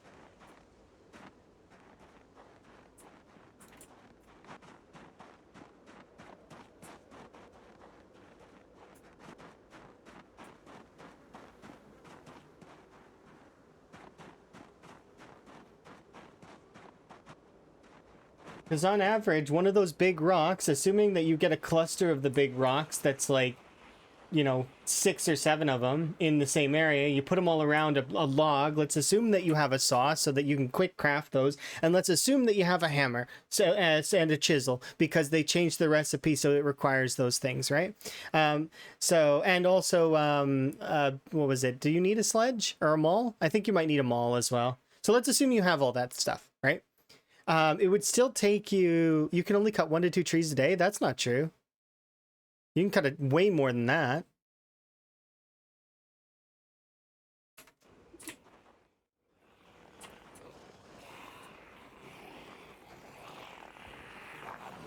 Are you talking about if you have zombies around? Why do you have zombies around when you're trying to make weapons?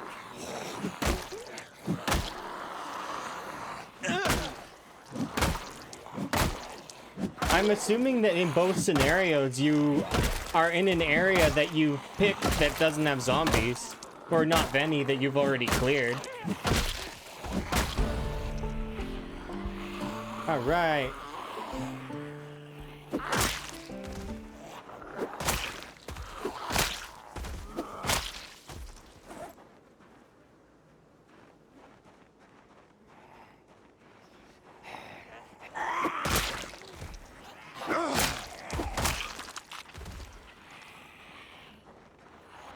I'm level 2 spear, by the way.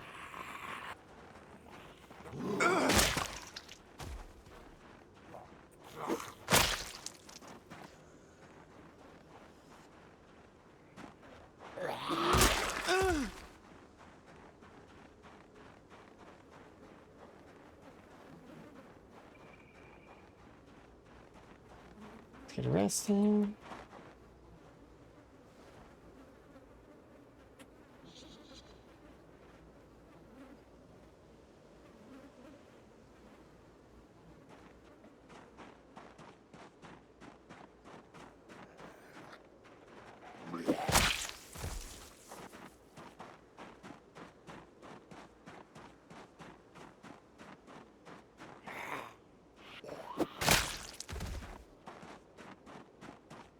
You're gonna make noise and draw out zombies? You bring the spears with you, just like you would bring the mace with you. And if you're approaching an area, you do what I did, for example, here. I'll show you. What I did here. I made an outpost here because I knew there were zombies here, right? Look how far down I was. I was far down, right? Because I know there's zombies here. And I approached with caution. And if I made a bunch of noise here, you know what I do? I back off. If I need to, I back off even into the woods way far out here. Because I know that there's not zombies out here anymore. Or not really. There shouldn't be. There might be. I don't think there are, though. I think there might be zombies, like, way out here. Maybe.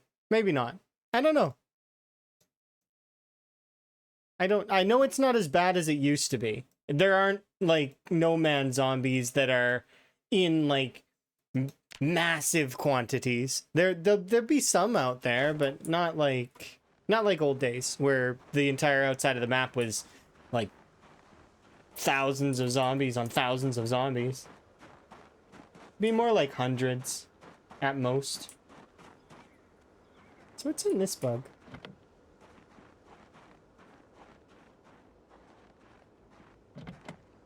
Well, I don't get to know.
A little bit of panic.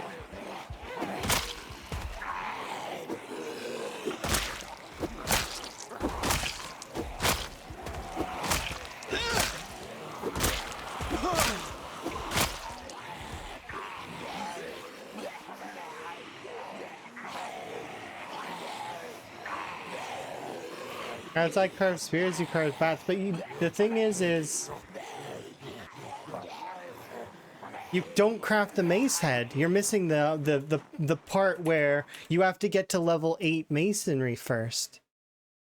So by the time you have level 8 masonry, somebody's gonna have thousands of spears. And I've already been training spear, and because spear has so much damage, it's already so like that's why I'm saying that spear it would be considered better in this case if we were going to compare them.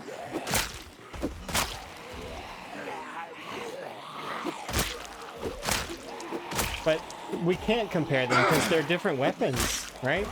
They're different styles of weapon that have different... So it's not really fair to compare them on the same plane. Because they both have strengths and they both have weaknesses. It depends. Like you said, that it's stealthier to make... Like, assuming that you can't fell trees, then you're relying on foraging to get your saplings, which is not as good. Then why have discussions? I mean, if we compare, we can clearly see that spear would crush in terms of kill count. overall. Because if you were to start two players in the rat race at the same time, exactly the same time, you'd have to assume that they both get nothing to start. Absolutely nothing, which means no hammer, no leveling themselves speedily with masonry. They have to get masonry from level 0. Okay. Well, let's give them the masonry level 1 perk, just to make them sane. Or mason, is it a +2? It's a +2, isn't it? So let's give them that. So you start at masonry +2. So now you'll be able to fly your masonry up really quickly. But while you're doing that, somebody's going to get chipstone axes and they're going to chop down a handful of trees. Then they get like 10 or 20 spears, harden them in a fire, and off they go killing. Like, meanwhile, the person who's doing masonry has to grind 8 levels, or, well, 6 levels, 3 of which are past level 5 and take thousands of XP. Like, it's... The person who's already started on their spear would already be at level like 4 or 5 by then. And once they're at level 4 or 5, the person who's doing their masonry up wouldn't have even started their short blunt journey. Assuming that because they could start it early with short bats. Right?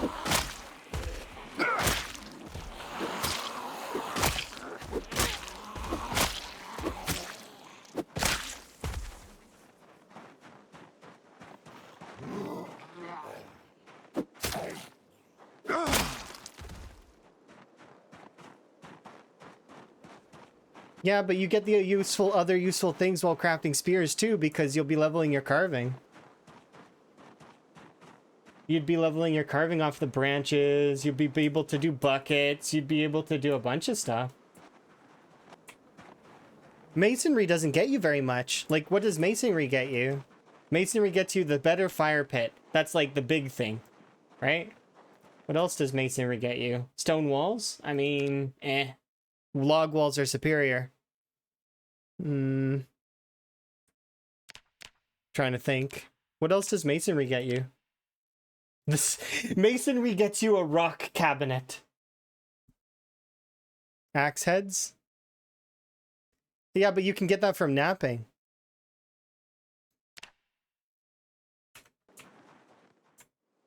And you need level 5 napping in order to get masonry anyways. Because of the mall. Assuming that you get no club hammer and no pickaxe and no sledgehammer by that point. Right?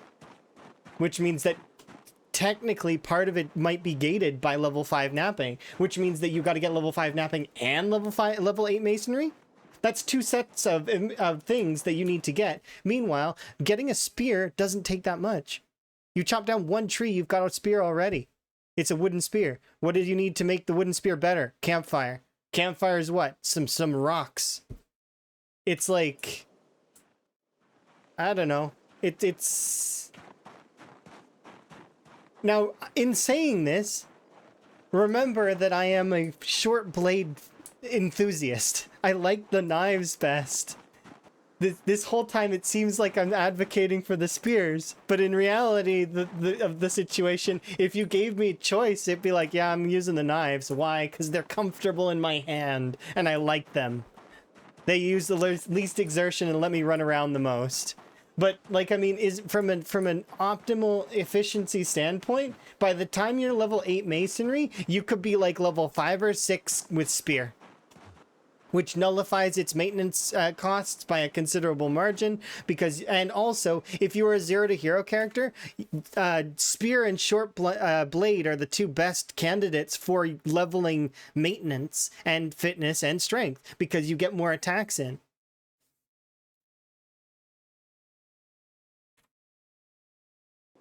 So in total volume of attacks, you get more fitness and strength that way.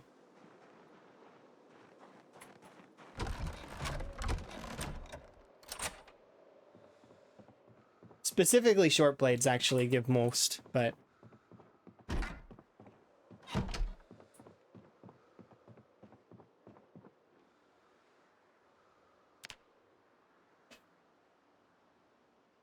You're going to hit 10 regardless? Yeah, but you'd hit it faster, which means more volume of kills quicker, which means... I think that's the best route, if I had to guess. And then you'd hit level 10. And from there, if you were not focused, if you were focused on only kills and you only wanted kills, I think that would be the best route. Arguably, the only thing that can really keep up with the spear would be the long blades. The long blades have a special thing where they give you back stamina, or at least they used to. I don't know if they still do that. Short blades used to do that as well.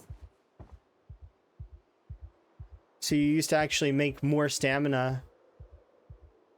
Everything has the stamina refund for overkill. Oh, there you go. So it would end up that because spears do have that ridiculous thing. I wonder if it's a bug. It'd be funny if this whole time it's a bug.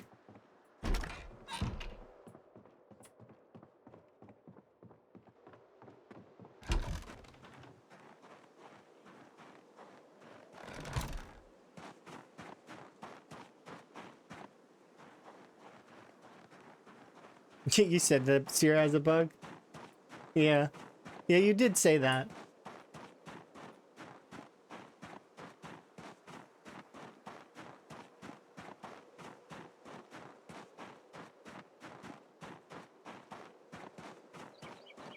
My thoughts are, though, is if they fix the bug, which way does it go? Does it give the spear more power or less? It might give it more.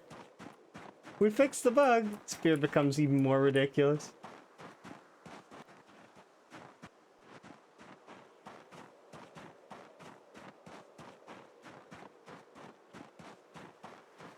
Yeah, spears have been having their own stuff for a while.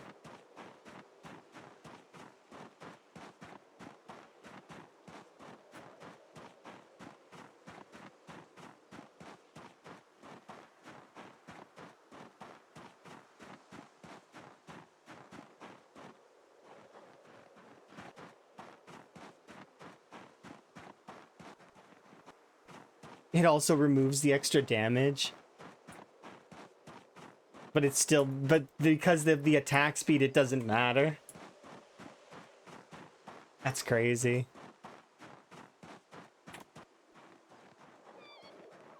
Hello, bunnies. No, one of the bunnies is dead. No.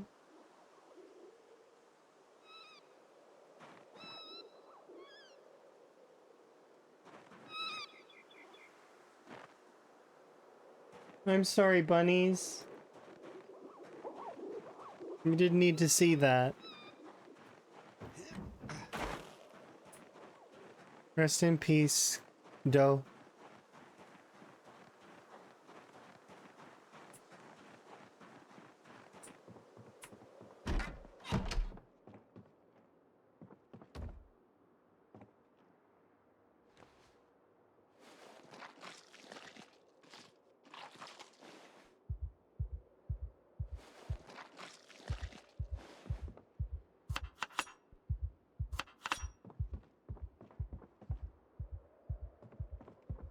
Hello, frogs. They're having a party in there.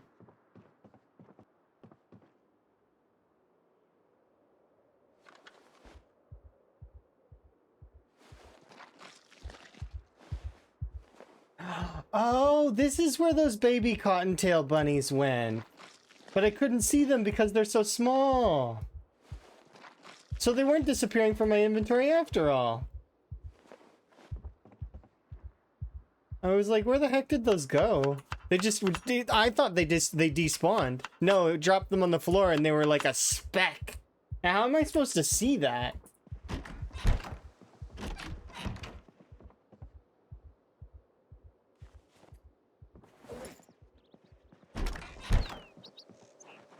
Oh, we went from having no meat to suddenly having 5 prime cuts, 10 pork cuts, and 8 rabbits are awesome. Look at this.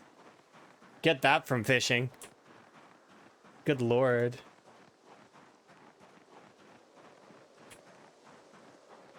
Look at this.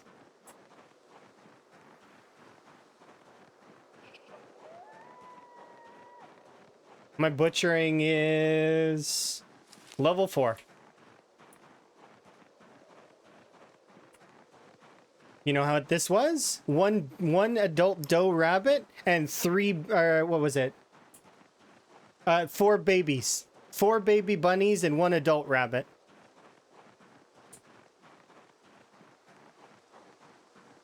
That's a lot of meat. I can't eat all this. It's gonna go bad. I was only coming to get 1 rabbit because just to top off. I wasn't trying to eat like, but those other ones were gonna rot on the ground, so I don't want to waste them. Might as well get the butchering XP.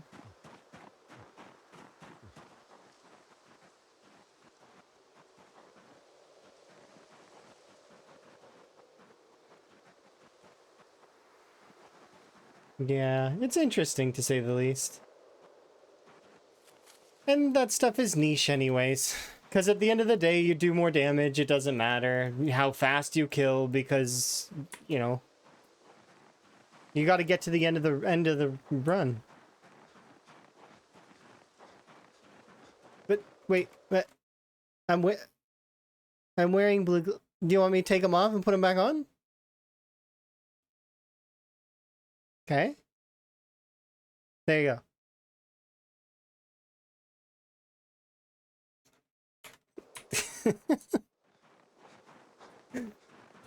I was wearing blue glasses. It seems you're blind. Do you want to pick a different color? You're more than welcome. I'm not gonna... Or you can ask for none, and I'll do none. I don't mind. It's just... I was confused. It's okay. Blue is king? That's fair. I like blue glasses too, but I do like all the other glasses. And the reason why we have the colors we do is because actually it's PZ related. The glasses, the colors that we have are all the same colors as the base of in glasses colors in PZ. So blue, red, black. And I did that, requested that on purpose. I was like, yes, this makes sense in my head. Alright, let's put the poor cuts and the average cuts in here and on the ground. It's just way too much. We're not going to be going through all of this. We want to be using the prime cuts because they're the best.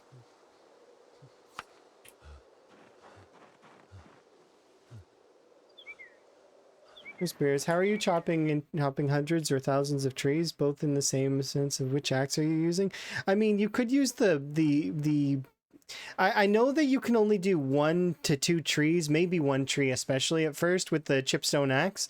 Eventually, once your napping is high enough, you could do the larger axe, and that one would be better. You could also hope to get a regular axe. Both styles would hope to get an axe from the zombies, like a regular fire axe or like that. So you have to level up napping too. You don't need to though, because you can just chop down a couple of trees and you would have at least a couple of spears. Like I said, if you were to compare the amount of total time spent doing masonry, that's thousands of XP that you require from levels 2 to levels 8. That's a lot of XP to get.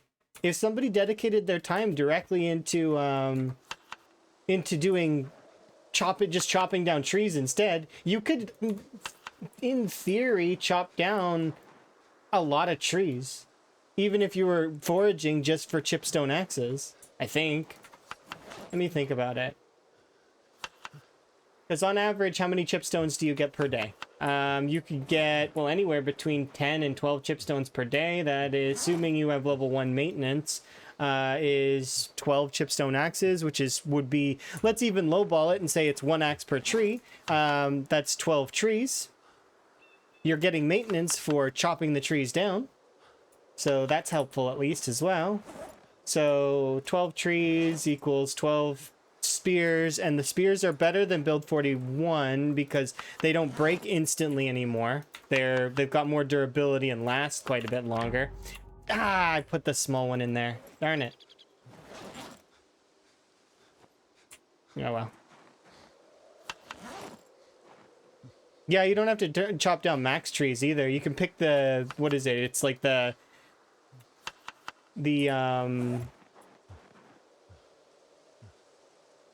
There's a way to tell. I can't remember right now.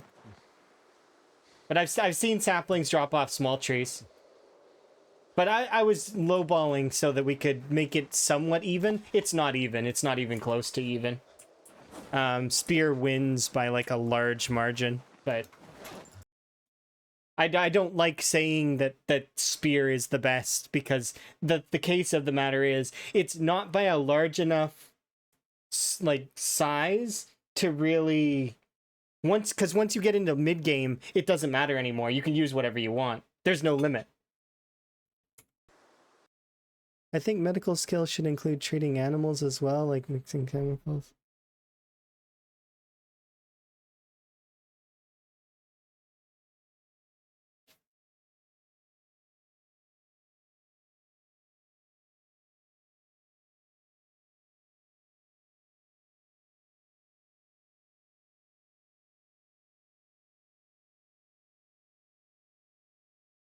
Are you talking medical skill like in Zomboid or RimWorld?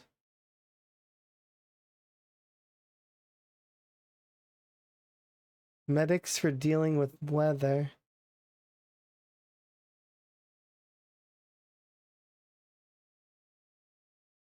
Interesting.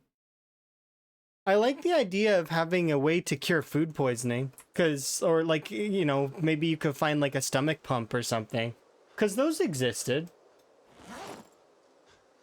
And if anything else that's not just that, you could always turn to your friend Ipecac, or other things like that are like for inducing that sort of stuff to make it so that you can not be poisoned.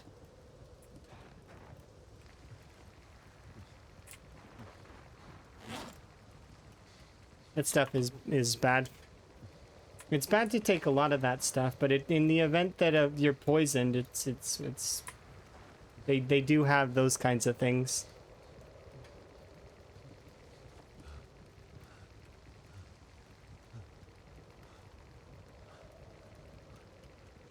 Takes 14 days to get 8 masonry. And if you have 2 points in the skill bonus. Okay, and let's assume that you're not doing fast learner.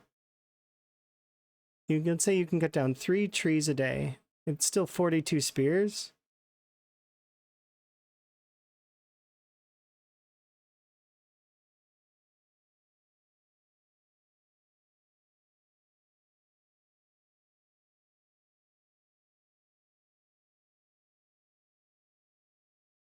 Yeah, no, that's not the only thing, though. Yeah, you could treat food with rotten chemicals. I don't think it overtakes it. You're making good points, but I still don't quite think it overtakes it. I need this here.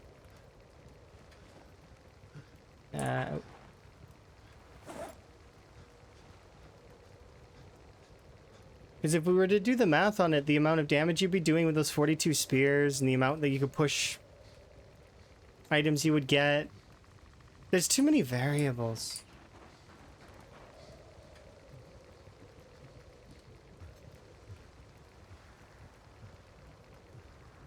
Because let's assume that you do 42 spears and that's a few hundred zombies. Assume that you get no loot through all those zombies? What if you get an axe? 1 axe in those zombie kills would be 1 fire axe is a lot of trees. And still the stone masonry person still hasn't started killing anything yet. But that's up to RNG, right? So it ends up being Zomboid is heavily based in RNG.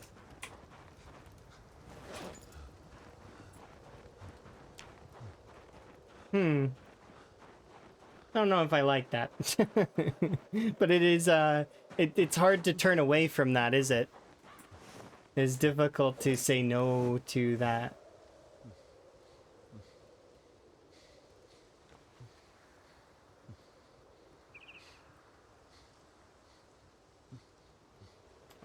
No, I don't want these. I need logs, but I have been neglectful.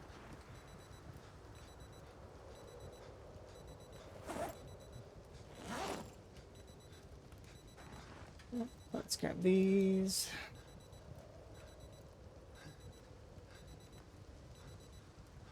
Yeah, stomach pumps don't help when you've already thrown up.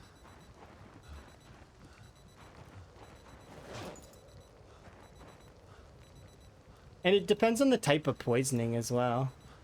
Like if you eat something like and you've already digested part of it, well then it's already done kind of thing.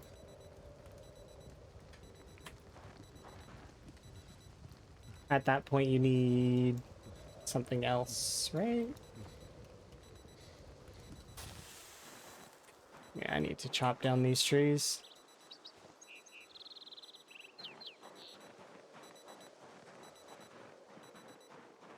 A short blunt is the one that you consider the best.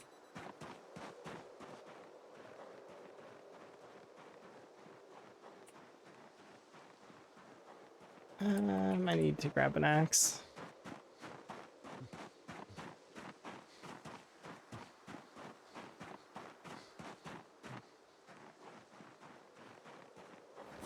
The long stone blaze is better than the... I don't know.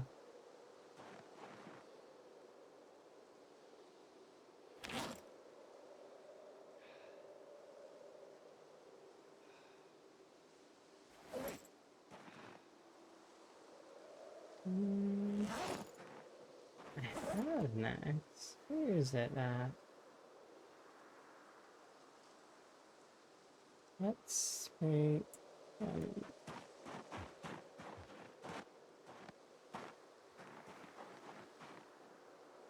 Yeah, that's true. I agree with Rhett. I think that long blade is it's the big one that kind of wins in my mind. Long blade is kind of is been the king. Whenever think about it, whenever you see a katana, what happens? Oh, a katana. That immediately, right? Like it's just it's hard to in a perfect world, you'd get a bunch of katanas and just go to town. Or even machetes are not bad. It's like because they have such high min damage as well. Yeah, no, I agree with you, Rhett. I know. Trust me, I've seen. The short swords are really good. Like fantastic. I got to use those quite a bit in the Apocalypse playthrough. It's fun.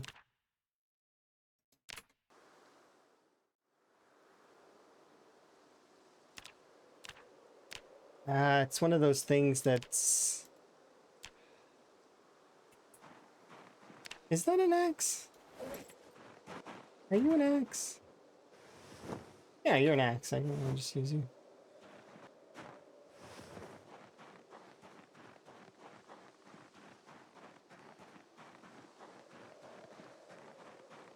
Something else that it's notable though, while we're on the topic of napping, the large stone axe, and I know that this is going to be like, oh, but you just have to give up like 2 more days to level your napping. The large stone axe is accessible before the mall is. So you would access the large stone axe before the mall by like a sizable portion.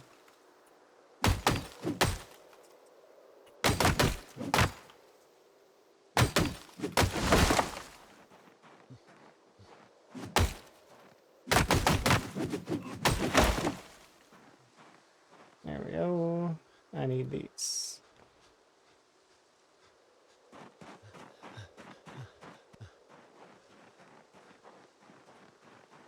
Yeah, katanas are really powerful, but yeah, long blades in general are super duper strong.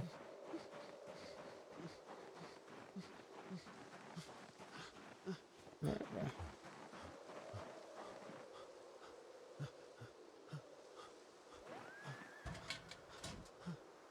Zomboid. It's got so many layers sometimes.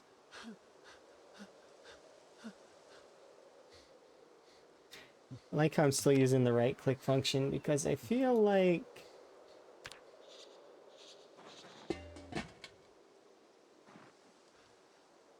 it's somewhat ingrained in me.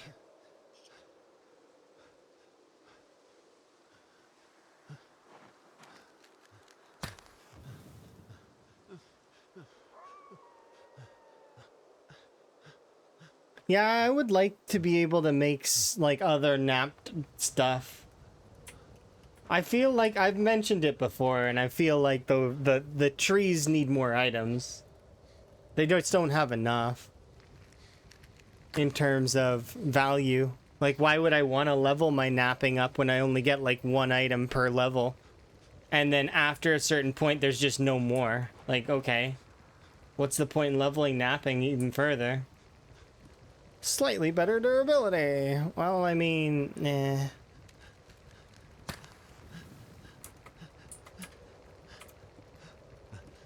And I don't like the idea of just shoving something at level 10 just to dangle cheese at the end of the thing.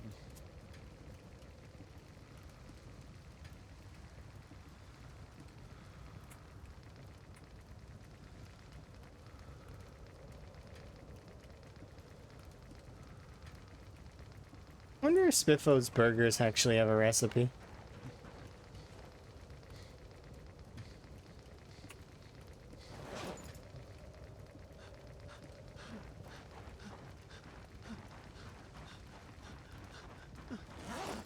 Yeah, that's the thing, is that they're only it's only some things are like marginally better than other things, maybe. And even at the end of the day, it's not by enough that really matters if you like something. That's the thing. If you like it, play with it. That's like same from early game short blades are not the best. They break too easily. They're very sensitive. Like, they're not good in the early game, but then they are good in the early game. I don't know how to explain it, but they feel nice. I like them. But would I say that they're good? No. They're good for me. And that's what matters. Are they good for you? Is the weapon good in your hands? Do you like it? Well, then use it.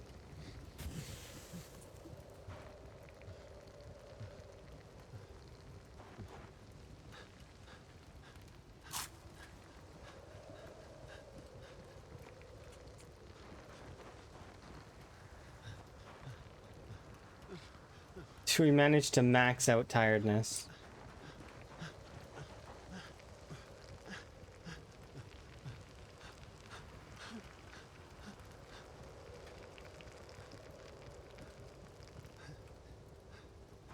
Well, and then even when you compare like the absolute like best case scenarios for every weapon, there's ways that you could be like, well, this weapon's better in this case because of this. It's just like, okay.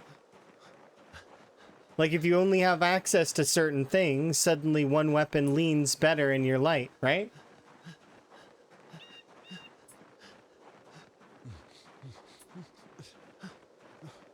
Can I make a stone sword or shovel? No. You can make a wooden spade. Through carving.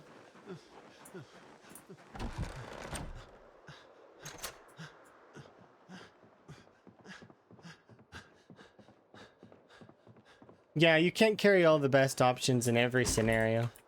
It's impossible, because there's too much. There's 1 to 2 that are clearly superior per category, but as categories as a whole, comparing their best weapons to each other, it's like, I mean, yeah, there's some arguments to be made that one is got better in some like star categories than others, but like it's I feel like it's okay. Red is right though that it is like only a couple of weapons make the top tiers of each weapon class.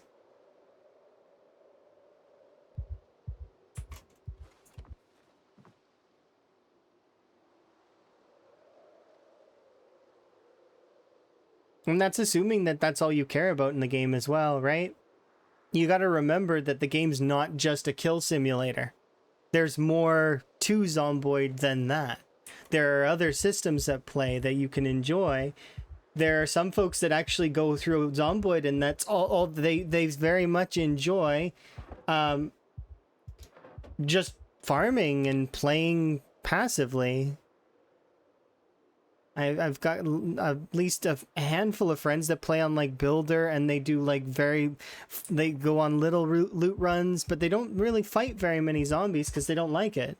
Play with infection off. It's essentially like The Sims to them. It's interesting that there's that depth to Zomboid, that you can kind of have those different varying styles of gameplay as well. Yeah, I agree with Rhett that it's silly that Builder has lower loot values. It should have equal loot values. I can't wait for Morty 2 multiplayer. Me neither. I can't wait to jump in with some of my friends and play. Enjoy some of the multiplayer life. It'll be fun. Oh, nightmare. Yeah.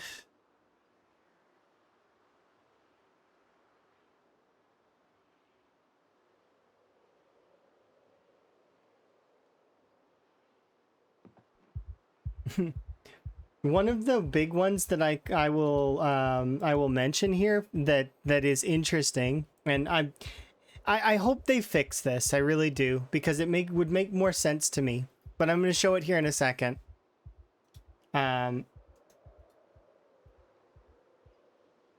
I need to sleep more because we woke up to nightmare and I don't want to deal with it. So I'd rather give up my morning in order to not have to pay the cost later.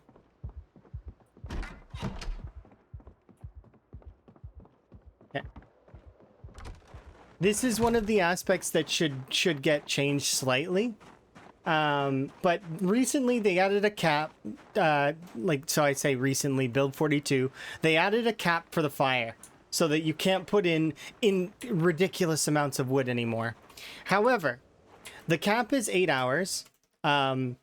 Obviously you can put in more for the regular campfire due to a bug, but let's assume that it's 8 hours. This bug does not translate over to this fire pit that you can make. And also, this fire pit should not have the same capacity as the fire for it should have more, right? You should be able to fit more fire in here than in here. I feel like that this should be fixed. That these should be able to have more. And same for the other fire pit that you don't see anyone building, which is this one. You don't see anyone make this fire pit because why would you? It's the same as the kilns. Why bother making the primitive kiln, right? If you can make the advanced kiln for the same price. Now I get this is a placeholder recipe, right?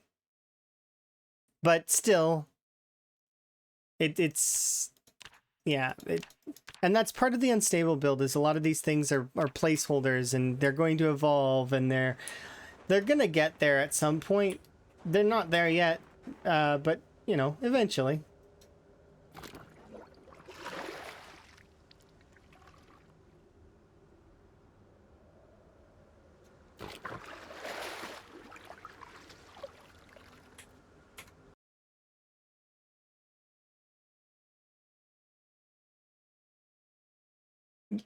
So what Rhett was discussing earlier is it's not just one tree per day. It's not a 1-to-1, because you can choose, if you figure out which trees are possible to do faster, you can get more.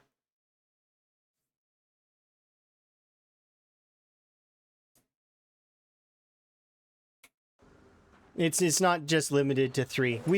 Giving the benefit of the doubt of that situation, but it's not limited to just 1-to-1 per axe to tree. Even chipstone axes, because you can chop down the smaller trees and still get saplings.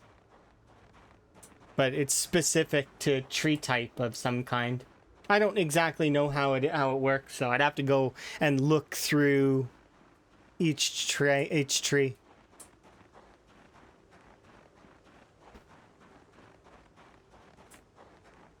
Assuming you're doing 0 to hero on both of those characters, they'll be in pain for both, like, doing both things.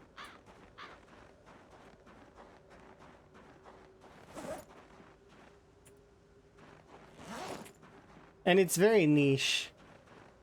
Both methods are gonna be good in their own ways.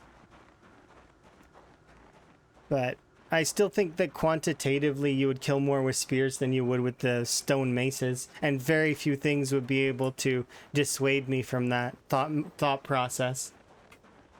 Because if you were to take someone who has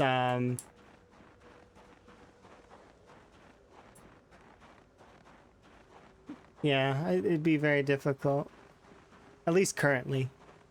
We don't know how it's going to be in in a little while, though. Maybe things will change completely and dramatically. Maybe there'll be a new weapon. Maybe it'll suddenly become, like... Let me dream and think that knives are going to make a huge comeback and that they're going to have, like, this ridiculous super knife that's going to be awesome. Like, a switch... Like, I know there's a switchblade in the game, but, like, a switchblade. Or, like, the fighting knife.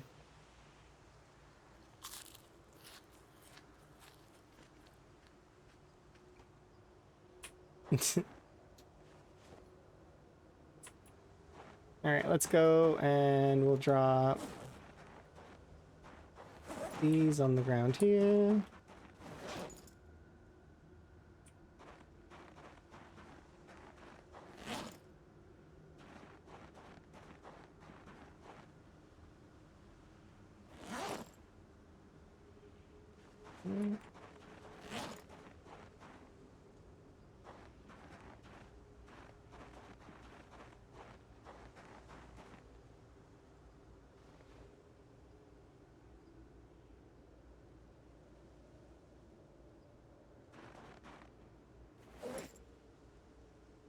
Three, how many? In the bag. Okay, we're good. Let's go.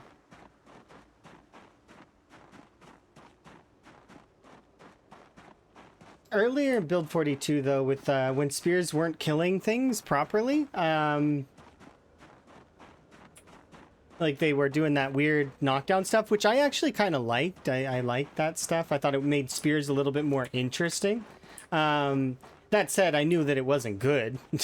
It wasn't good or healthy for spear, but yet it did make them more interesting because it's like, oh, you got to be careful with spear now because now it doesn't kill 100%. Due to what was seemingly a bug of some kind, but could you imagine if that was the actual mechanic?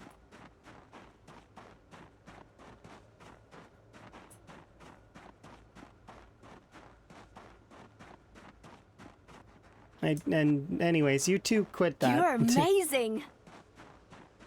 And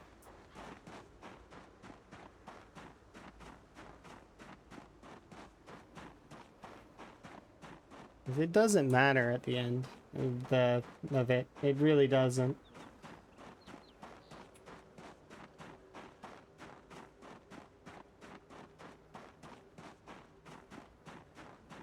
I still believe that spear is the superior killing power, at least currently. It may change though.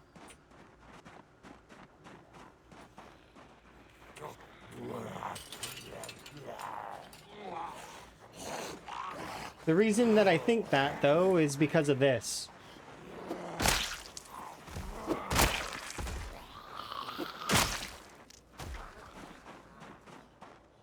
Come on out of there.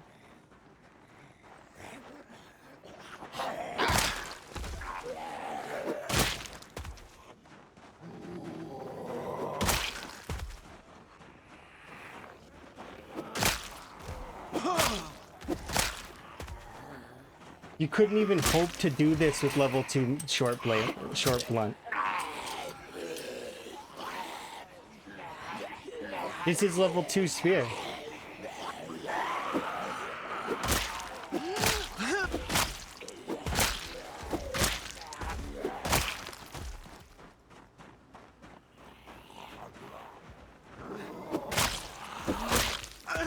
You gotta be careful not to Superman though and get yourself killed.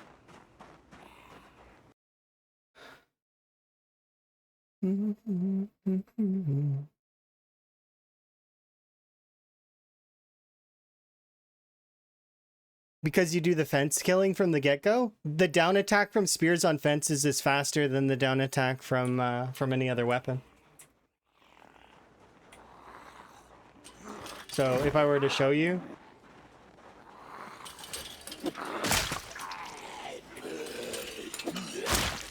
it's faster and uses less stamina. Or uses the same stamina? I don't actually know if it uses more stamina or not, but I know that it's faster. It's one of the fastest down attacks in the game. The other ones have wind up. This one doesn't.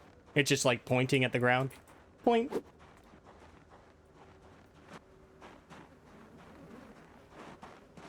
So if you were to utilize that on fence combat with spears, that's how I did the sprinter gladiator, is using spears.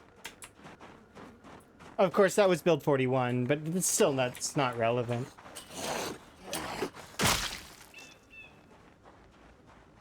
If you use them to their best ability, they are probably one of the strongest weapons. Bar none. The argument for long blades, though, is palpable.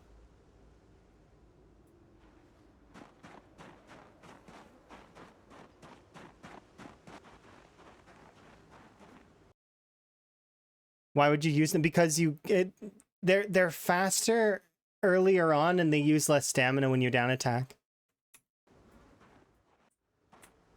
At least I think they do. I don't know if they do, actually. I've not done enough of the... I feel like they do, though. I guess it doesn't really matter, though.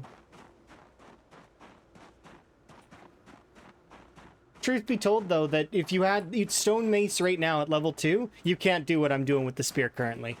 They're not equivalent. Not even close. You'd be muscle strained before you even get a little bit. Meanwhile, I can look at this and be like, oh, there's some zombies there. And then we can just wipe them out.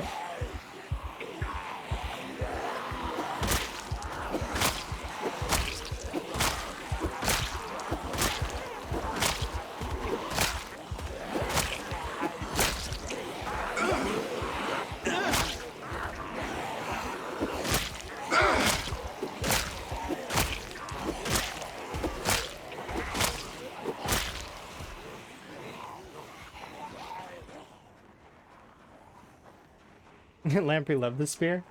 Yeah.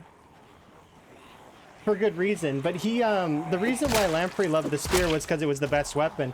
Admittedly, he said he would drop it if it wasn't the best weapon.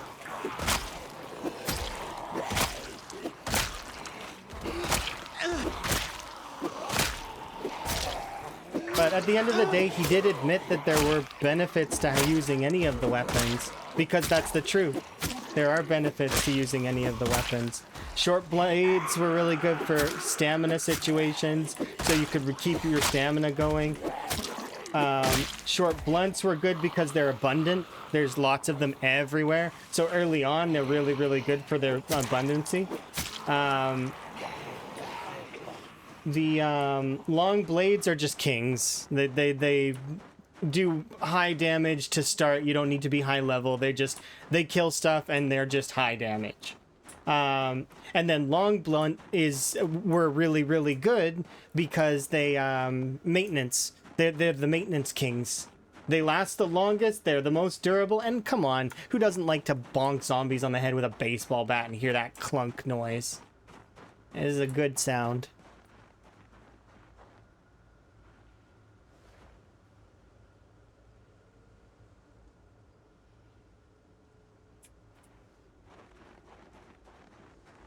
Yeah, you could do the spiky attachments too.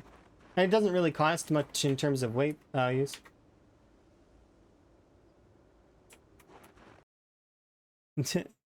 Chris, that's not... It's not relevant.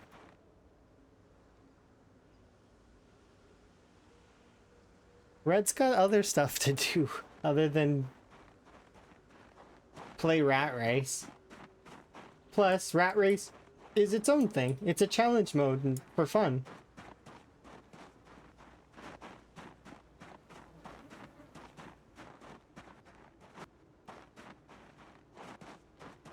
Flexing position on the Rat Race leaderboard is one of those things that it's in poor taste, in my opinion. You shouldn't do that.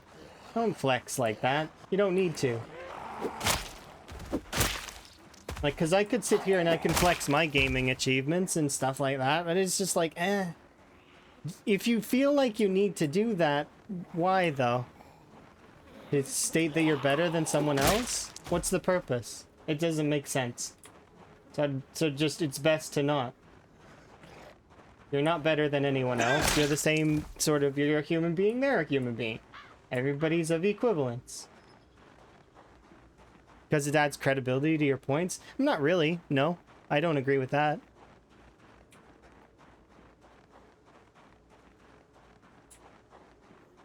Just because somebody is really, really skilled in a game doesn't mean they can't be wrong. They totally can be wrong. There's no extra credibility given based on your longevity, or you can back up your argument with some facts and compare. But like you said earlier, you comparing everything. You didn't compare everything. I didn't see data points and numbers. I seen vague statements and random things. It's not quite everything. So it's one of those times where it's like, eh. It's one of those places where it should be dropped. Because it doesn't, the value of the argument is pointless at this point. Because does it really matter? No. There's no relevance. Because it's not like it's going to increase anybody's game skill or... Is that a... That's a short blade. Or, no, long blade. Long blade stuck in the zombie. It's cool to have these discussions, but keep them civil is the best way.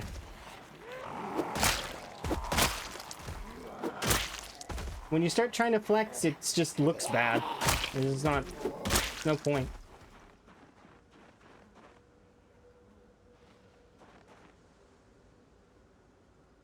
Yeah, look at that, short blade. That zombie's naked? I thought they had clothes on. Huh, interesting. Alright. We actually played the game a bit. Yeah, that's true. We have 1,000 hours or like, yeah. There's some credibility in that, but it only goes so far, and you can very easily lose your own credibility by making silly statements. But it doesn't matter at the end of the day. And Rhett's information, like, well, in this game. Knows tons. Has, looks at the code constantly, always reading the patch notes, always updating everything for the community. Like, I mean, does that mean he can't be wrong? He totally can be. I can be wrong. Everybody can be wrong. We're human. We make mistakes. It happens. But yeah, it's not wise to flex like that. It'd be discredited because of X reason. But that's it. The reason is that it's... The value of the argument itself is not worth. Yeah, let's say I tried. Yeah. Because at the end of the day, does it really matter if X weapon kills X zombie slightly faster than X? No. Really, it doesn't. It's cool to have the arguments, but knowing their value is important as well. Presenting facts and answering questions. Yeah, alright, that's fair. Just when you overstepped your bounds and started flexing your placement is when I'm saying that that's not necessary and that's overstepping. Because it's good to know where the lines are, and well, that's one of the lines. Don't overstep. It's not good. Because it just makes you look like you've got an ego that's like the size of, well, the entire room. I'm 12th place on the leaderboard, so where's your score? Well, I mean, eh.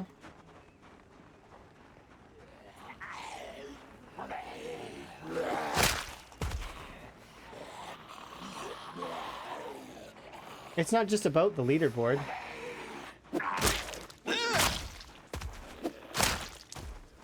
Miss the point of the leaderboard if you think that the placement is all that matters. The reason why the leaderboard exists is because it's a collection of data. It's the history of the rat race. It's everybody's involved, in anybody that's submitted a run and that's on the historical section. It's the history. It's our memory. It's at the end of the day, we can pull that up like maybe a year from now and be like, remember this? Oh wow, I remember that run. It's the memory. It's why I have the old 41 leaderboard as well. It was never about the kills. It wasn't about being first. Who cares who's first? It's about the memories and the adventure we have along the way.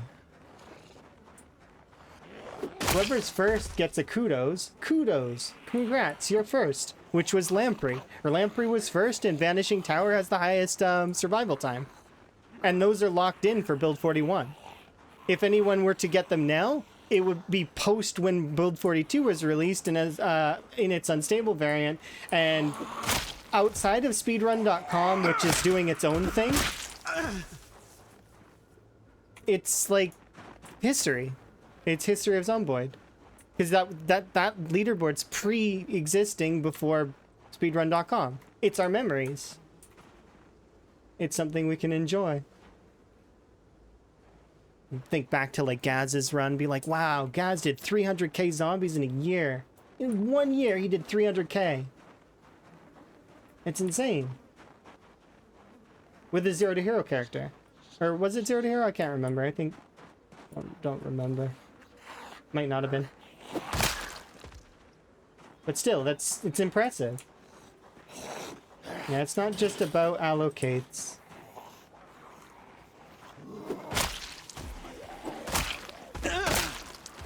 Oh, ran out.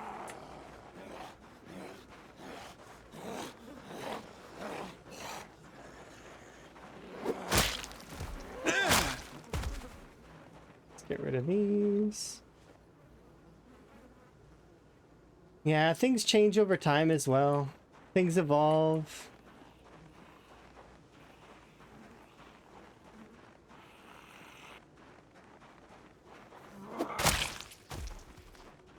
Because the old best weapon, or most commonly used weapon, was the fire axe, wasn't it?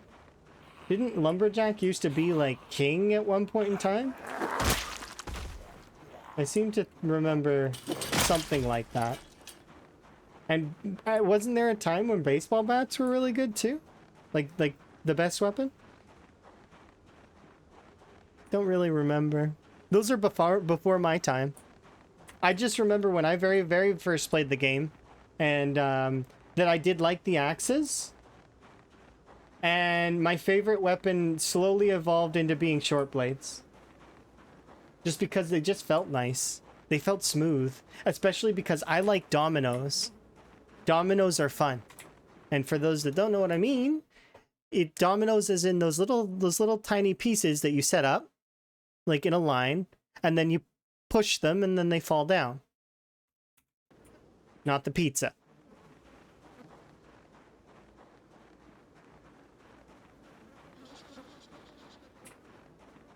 Nail bats were meta. Okay.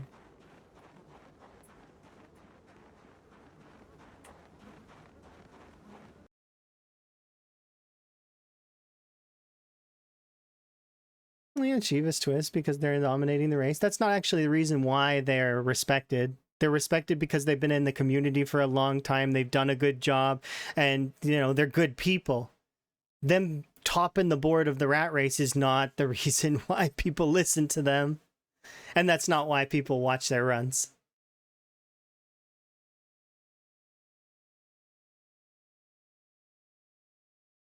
They earn those positions not because they top the leaderboard, but yeah, it's merit over stats, 100%. They've done a lot. They've been around the community a lot. From that time when Twist and Lamprey were racing the big kills back in 41, Shivas tried the same thing and got really close. Shivas was really, really close. But unfortunately, due to... it looked like an alt-tab bug. Got him killed. This time, I don't think that's going to happen. If Shivas were to die in the rat race, I would be surprised. I think he's going to get the million. Now, doing the rest of the outposts, I don't know if Shivas is going to be interested in doing that. I know that he'll probably do Hogwallow military base, though. Because when I asked, he did say that he wanted to do that one. But that said, yeah.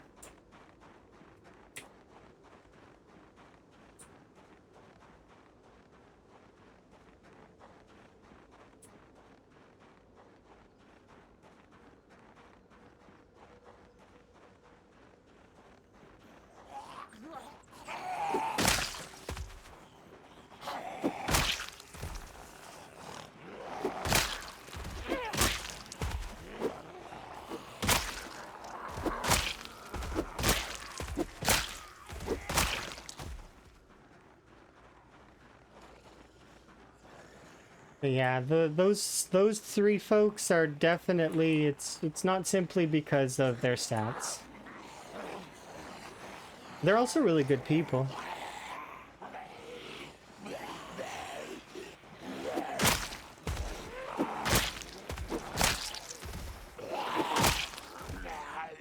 How long has Zealander been in the community? Well, some time. I've seen them before. I don't know if I've seen them commit to the runs the way that they've committed to the rat race. But I have seen them around in chats and talking to folks.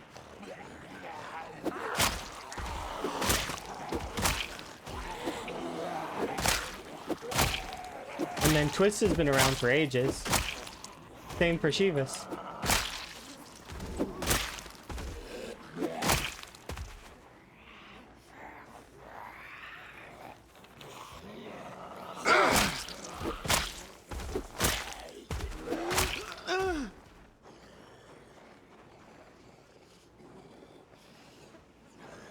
Hey, Veronica? Oh, you're talking about the person that does the old school TV setup. Yeah?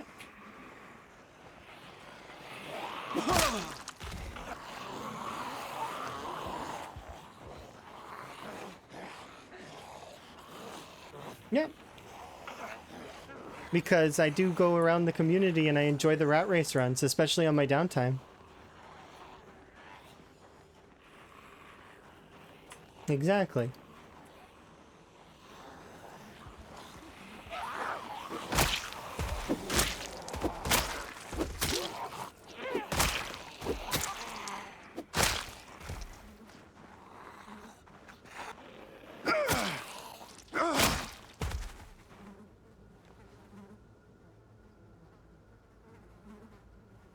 There we go.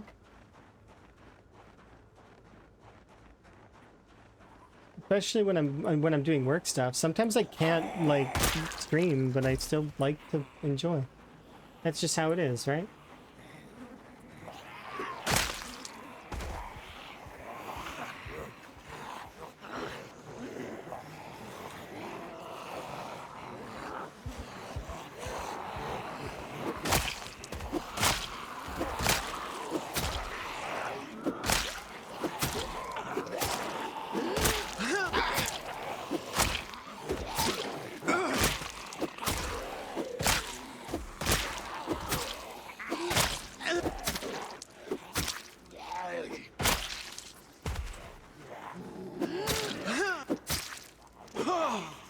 Oops. There we go. Hello. Just gotta go get some rest.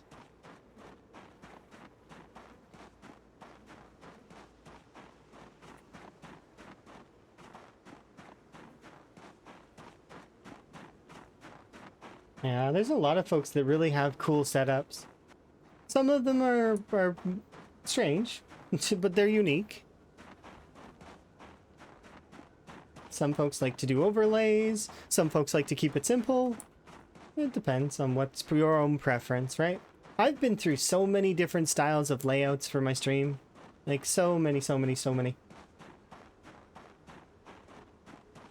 It's also because I've been streaming for quite some time as well.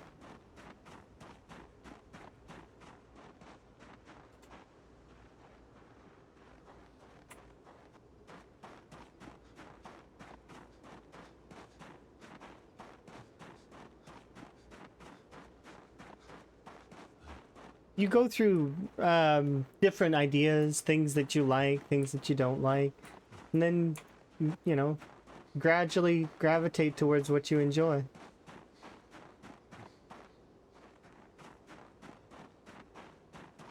And that's if you like doing what you do. It goes in anything, right? Because if you don't like something, you'll eventually be like, I'm done with this. You'll move on.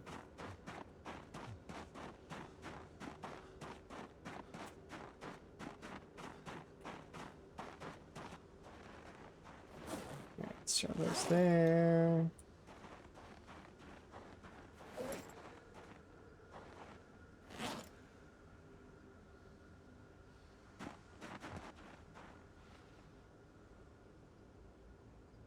Let's,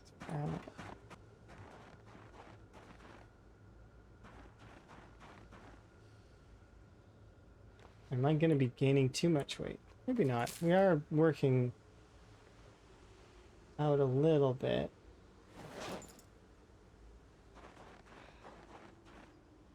Oh, we actually are losing weight.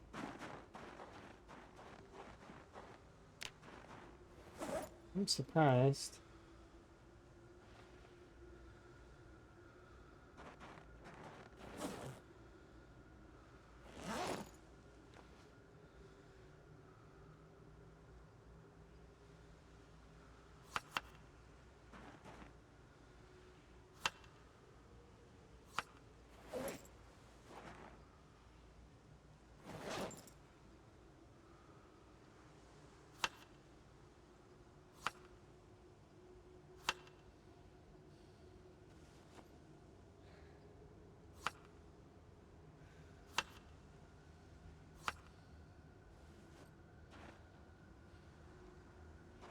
Release away.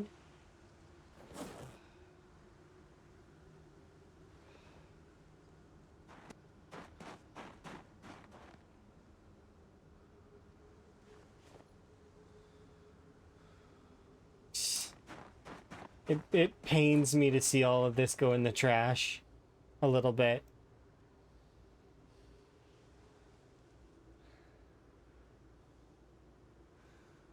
Like, look at all these. Even stale, they're worth quite a bit, like 134, which means that more than likely they're a few thousand calories each.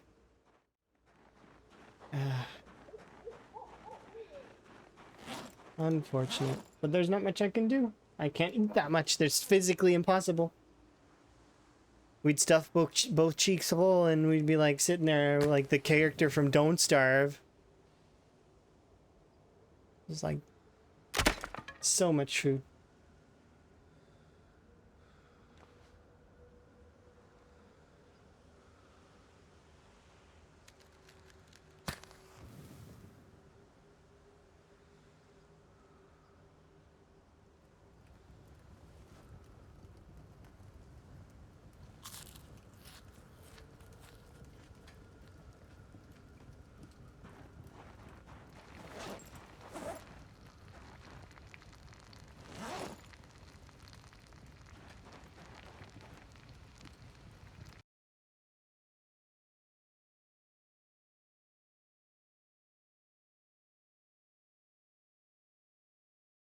Mm-hmm.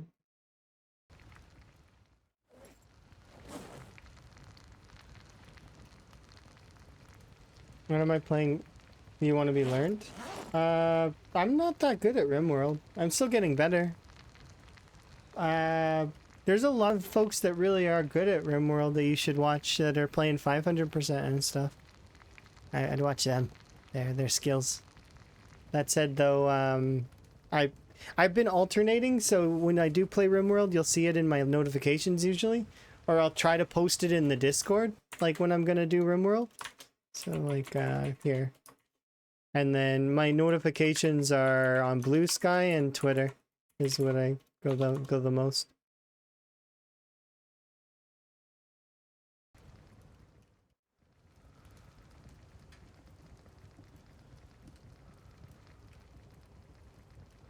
Those are the socials that I use the most.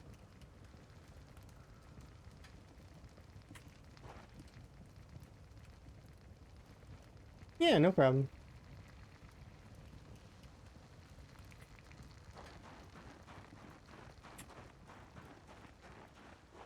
Also for calling it Twitter.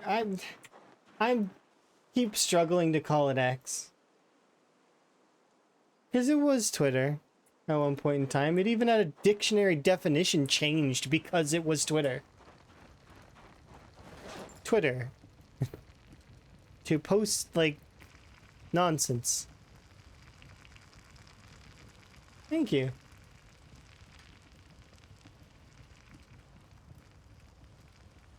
TikTok was musically. TikTok for me was always like metronome, clock. That's what TikTok means in my head. Metronome. Clock.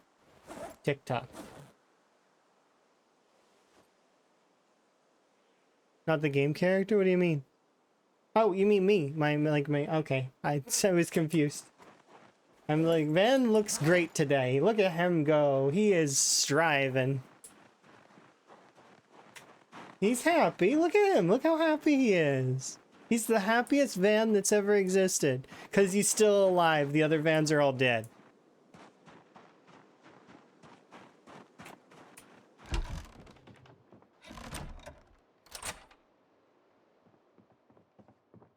Can we please ink anti-social media? I mean, that exists already, doesn't it? A place that you can still socialize, but not socialize, but you can still see stuff. Doesn't that exist already? It's like you can see like postings and stuff. That's like when you go on social media and you don't post, you just read. Or it's called like doom scrolling, I think. I guess you can doom scroll in any which way though. But they allow you to comment on them. Well, you could just not, though. Nah, we have another nightmare. Bruh, boo. Boo. Nightmare.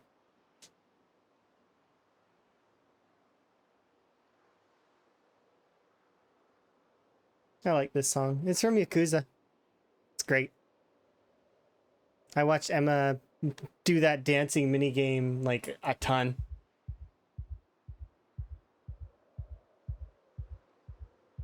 Who reads the comments? I mean, I read the comments on my VODs videos.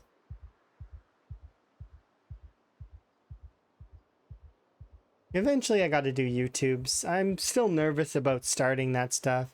I might do vlogs, I might do how-tos and tutorials, I don't know. I'm still sitting on the fence about it. We'll figure it out over time. I will do it.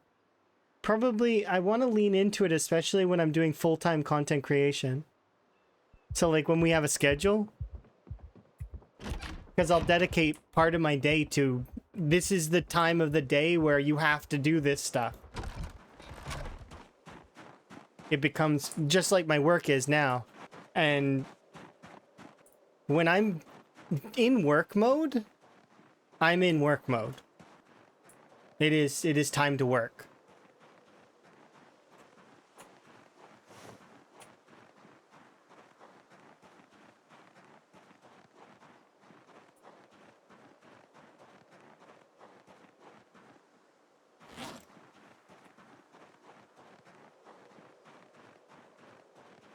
You can't share, comment, or anything like that? Okay, that seems an interesting idea.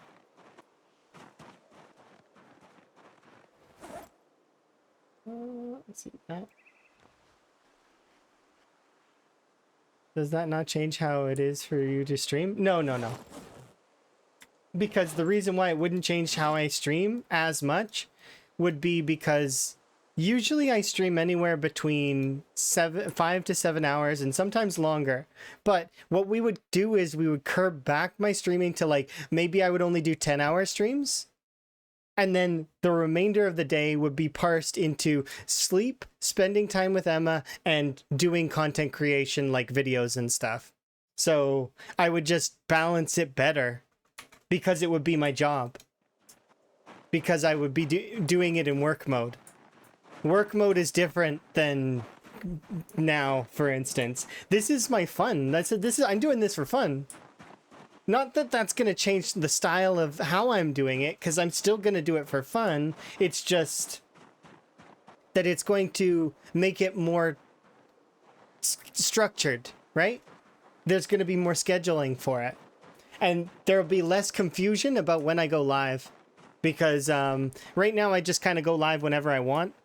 There won't be that much of that in the future. It'll be much more structured.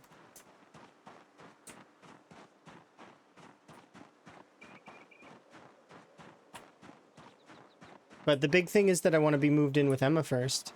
And that's proving to be taking longer than I want it to. So fingers crossed that I get my message from Sweden eventually. And then we can move from there.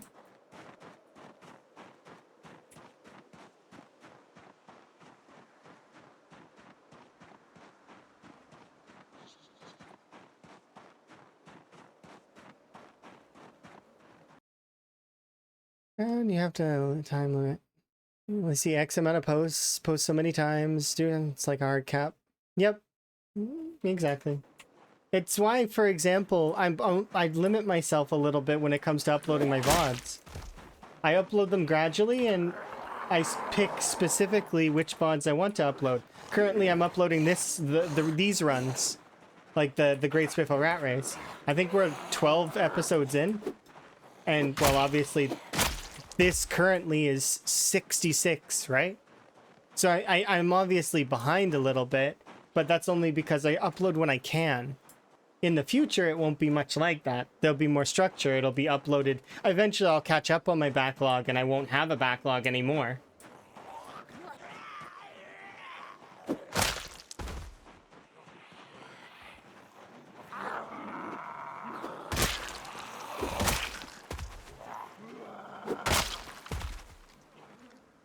Oh, look, I found a cigar.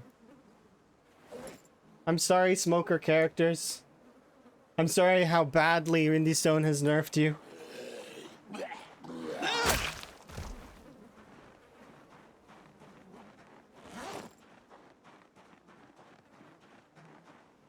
I'm gonna keep this.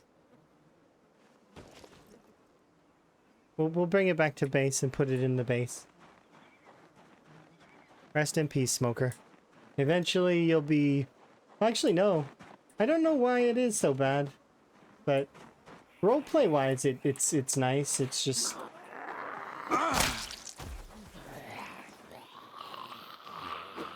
Yeah, you could theorize that it would be good for a challenge run, I guess.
Let's see. Giving us +4, +5. Charismatic. Yeah, it's not worth the points. Even high thirst isn't worth it If they put high thirst to 8 points, I'd still be questioning whether I should take it or not. There's a part of me that'd be like, do I really want to do that to myself? It seems like a bad idea. I'd rather not. It's worth plus 1 point right now. It's worthless.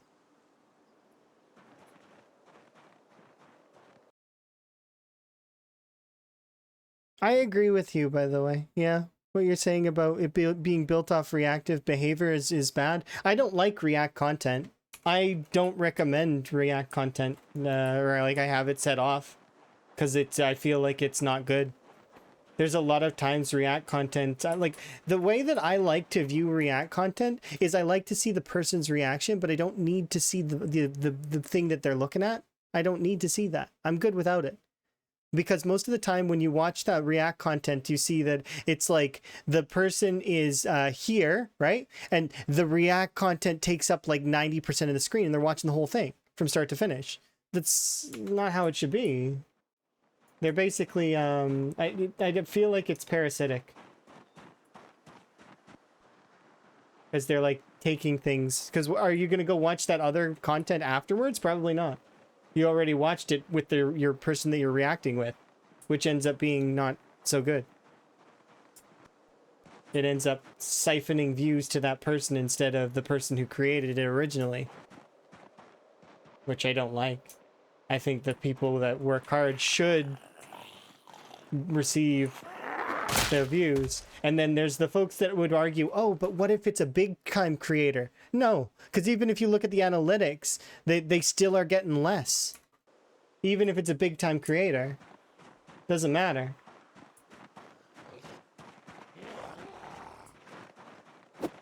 Because all it is doing is going to recommend more of that big time creator in your listings. You're not going to see that other person.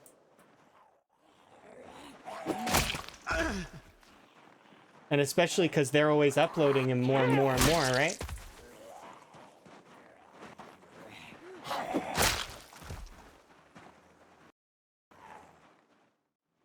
Yeah, I'm not going to hate on other creators. I'm not going to say anybody by name or anything, but it's like, I'm not keen on that style of content, and I don't support it. I don't watch that stuff.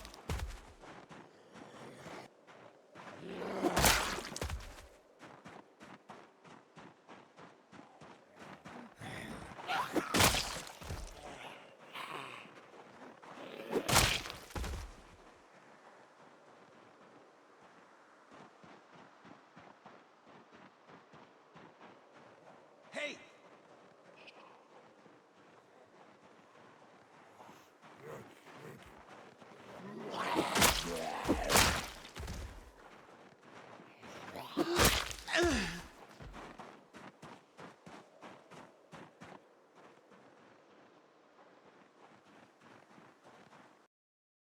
You're more miserable.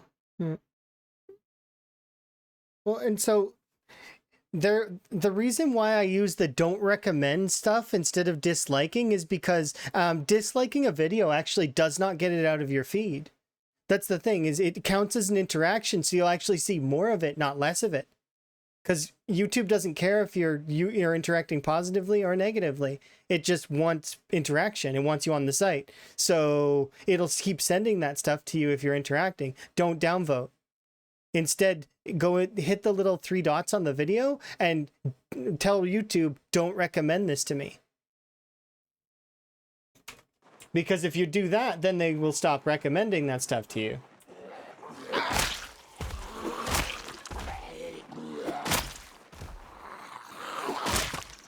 But yeah, they don't care about if it's a positive or a negative interaction. They just want interactions. Which is really sad. And that's how some people base their channels as well. Is they don't care if people don't like them. Because an interaction is an interaction. That's why you get villains and all that, right? They may be not even like that in reality. It might be just an act. They might be a real nice, chill person. But they just act that way when they're on their stuff. That stuff usually burns out people, though. Because you can't not be yourself for too long. Because eventually it crumbles apart. the maintenance cost will be too high eventually.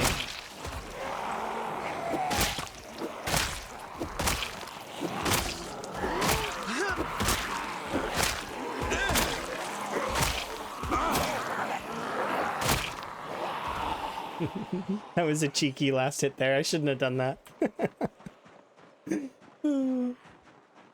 I knew better. I was like,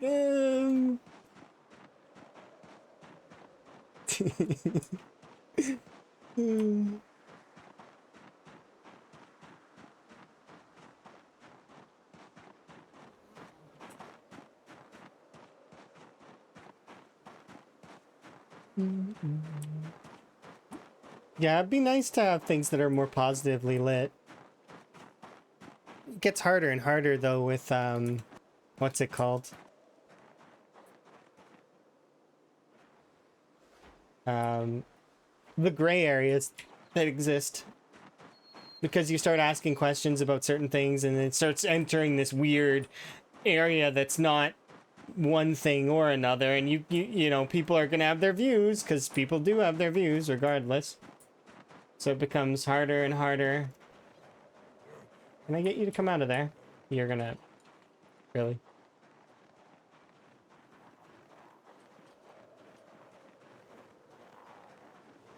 Come out of the tree.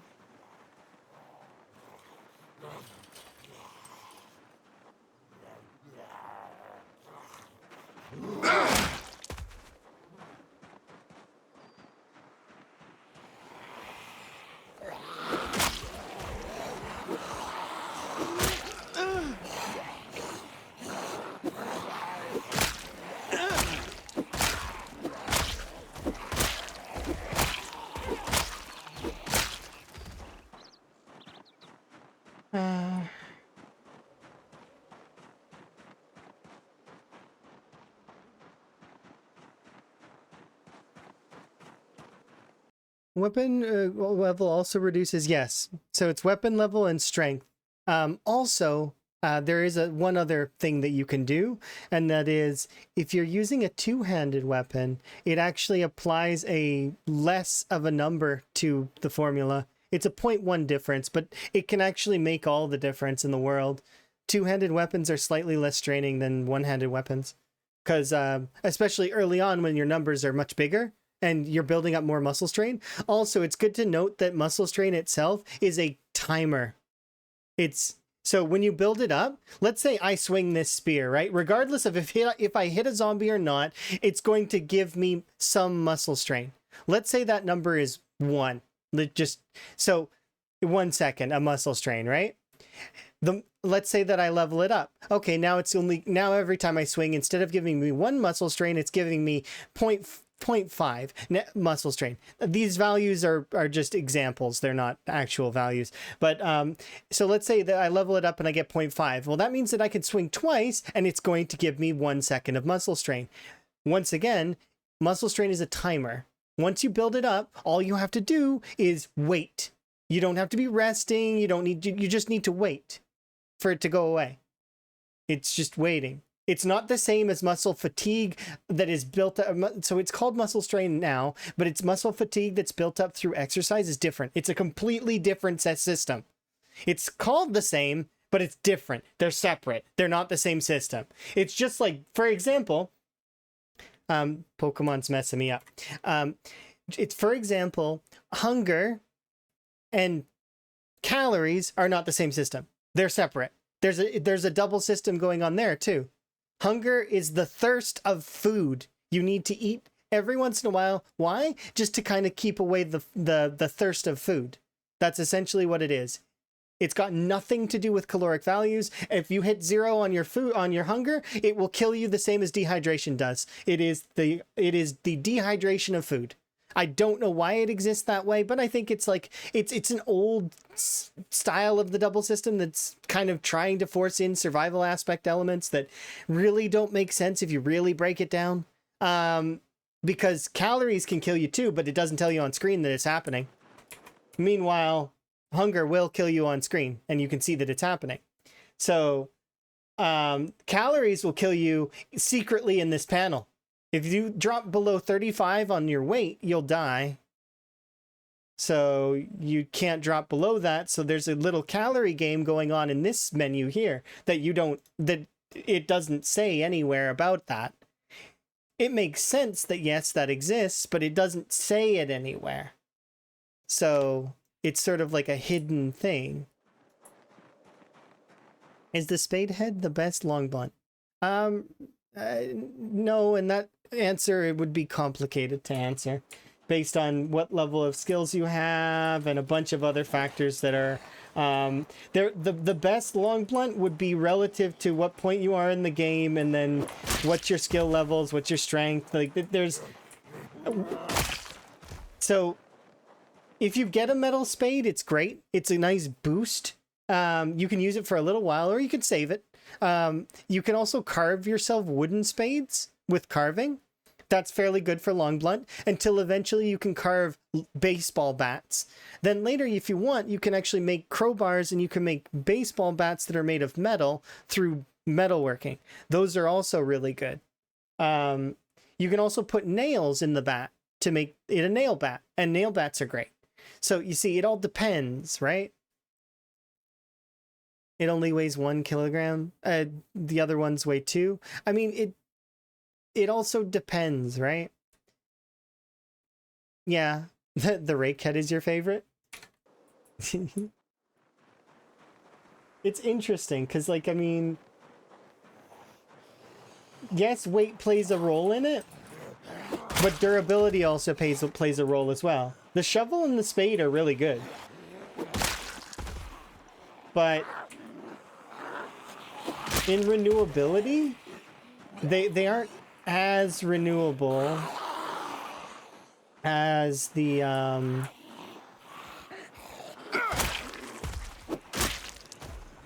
wooden spade, the baseball bat, the metal bat, the crowbar. And crowbar still has the best durability in the game from what I remember. I could be wrong.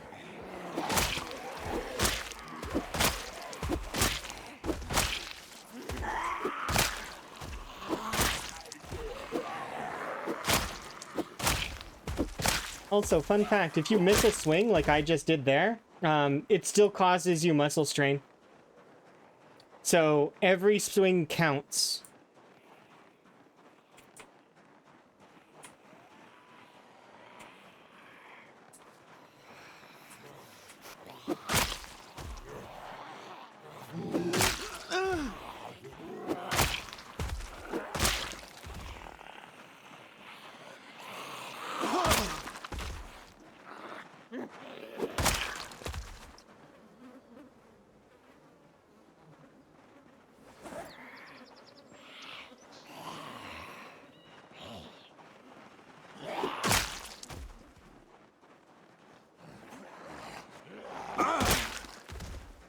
Look, it's a tiny katana. I've not seen a full katana in what feels like an eternity.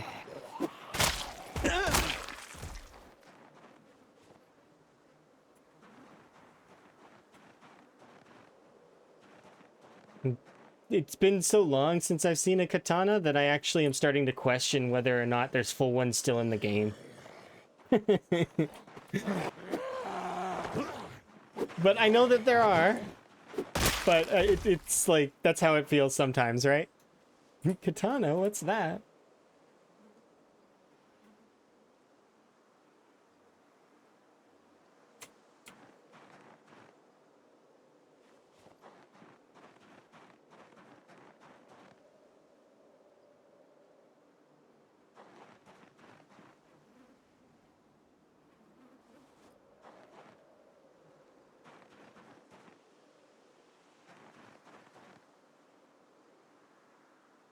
I swear I seen a hunting knife. Did I already pick it up? I don't want that guy's breeze. Did I already pick up the hunting knife? I must have. Am I that passive on picking up hunting knives? I just do it automatically? I don't see it.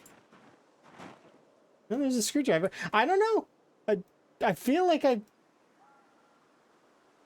not sure. Yeah, you'll get lots and lots of weapons that take the spot to reduce. No, that's not it at all.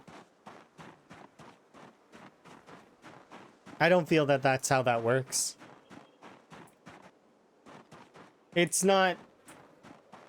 Zombies roll their items per area, and it's a percentage chance probability. So that means that there's exactly the same amount of probability to roll the katana as there always was. It's just that there are other things in the pool that could roll, but it's a zombie that is a katana zombie will be a katana zombie or a machete zombie, I think.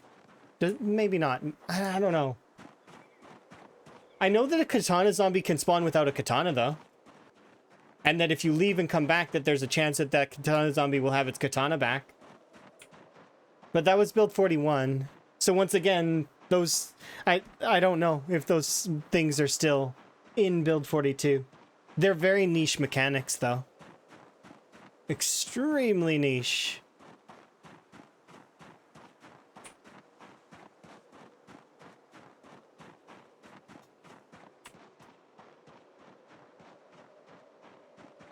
They've always been rare-ish, but they've always spawned in similar locations. Along the major highways, Muldrow main strip. Hey, look, a zombie. The road north of Phallus that goes out of town. West Point's road along the school towards the church. There's certain areas that Valley Stations, like main highway that goes past the drag strip. Certain spots just have a better frequency for katanas. Or at least that's how it was in build 41. I don't know if that's the same case for build 42. We gotta ask the zombies if they're a katana zombie. Are you a katana zombie? You know they would say maybe every time. They're like, maybe. Just let me hug you and I will tell you. Get in real close. What's the rarest Zed possible? I don't know. There's a lot of zombies that barely spawn.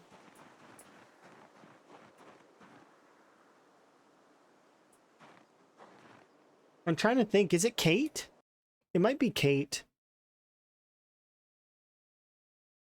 So Kate would spawn as a crawler. Because Kate can't walk. But I don't know for sure. You're talking about Bob. I don't think Bob is the rare zombie. But I'm pretty sure Kate might be. Because I'm trying to think back if I've ever seen Kate naturally spawn in a playthrough.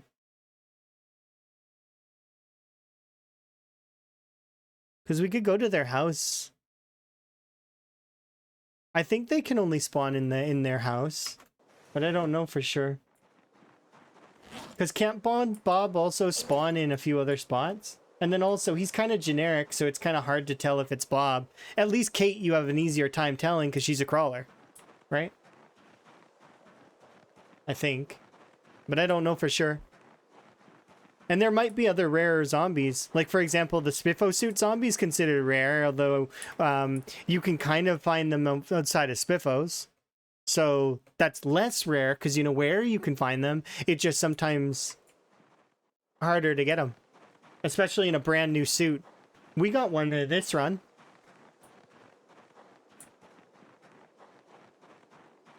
Yeah, I agree with you. Maybe there are rare zombies that exist that are hard to find. I'm not sure. I have never really thought to look at the zombies more than...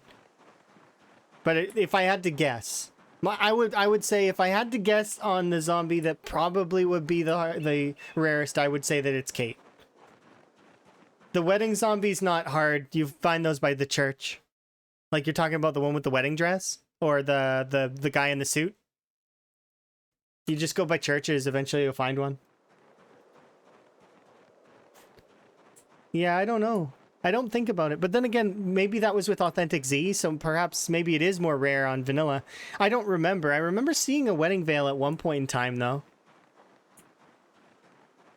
I look at the clothes sometimes when I want to wear them, but...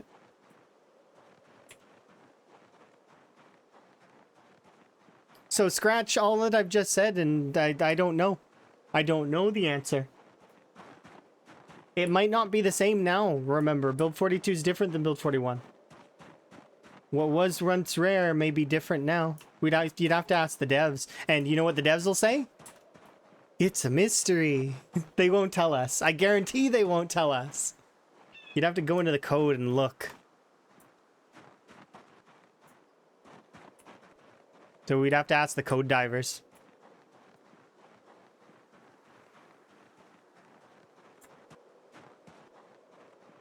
I don't know why I'm going back. I need to go back to the house. Kate with a katana? I don't know if she has a katana capability. I'm pretty sure that those particular zombies can't spawn with those kinds of things, right? They have very specific loadouts.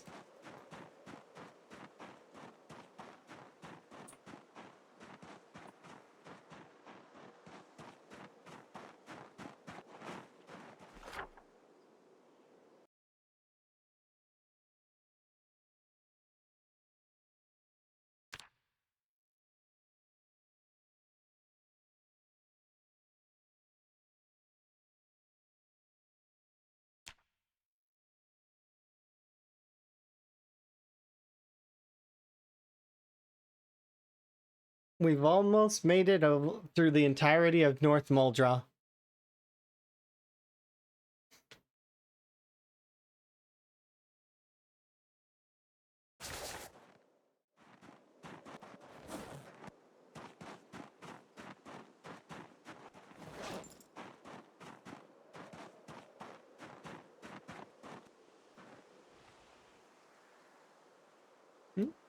Oh, I was like, wait a second, what? Rotten eggs? Very confused.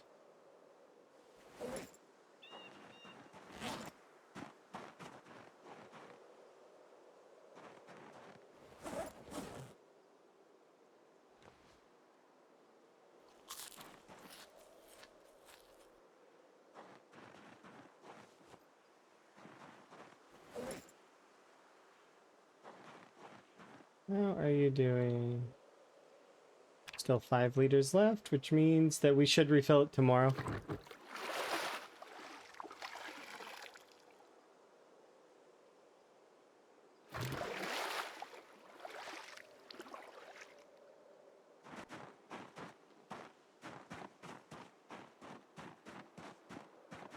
We'll finish North Muldra, and then we'll start heading down that other road. And then I want to go back to where our watch bag is.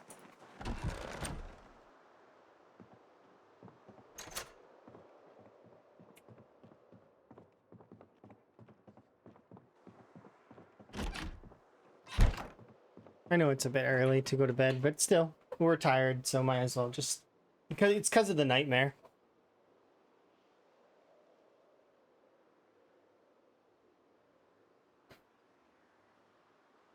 Hunting knife in the head seems more rare. Wait, hunting knife in the head? What do you mean? I feel like hunting knives are very common.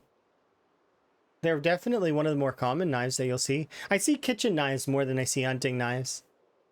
But I've been enjoying seeing things like paring knives, and even the letter opener is better now than it used to be. Because the letter opener before was trash. It was literally trash. It was a decoration you put on your, like, to make something look kind of cool with like a letter and stationery and stuff.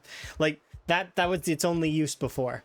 Because it was the one of the worst short blades, and I used to always get annoyed with it. It was actually on my list of worst, like the worst short blades. Now it's worth metal, so you can turn it into a good knife. So collecting letter openers is good now. You can metalwork that into a hunting knife.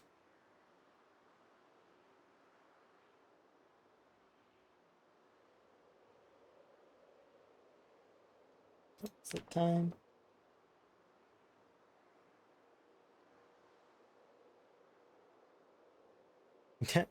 I am gonna do a brief BRB when we wake up though, because I gotta refill my tea, you know, usual stuff.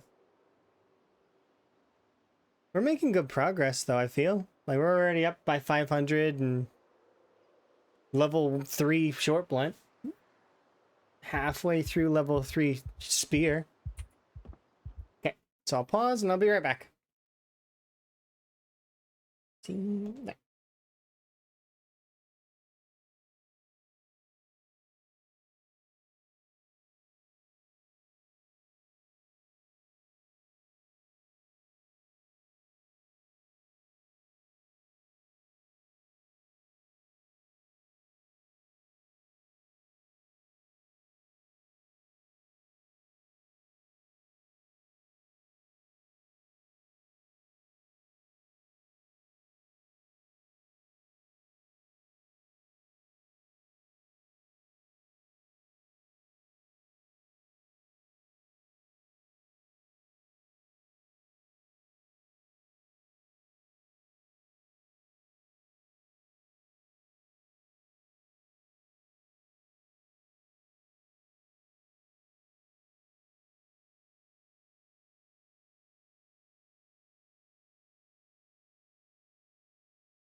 Okay, let's continue.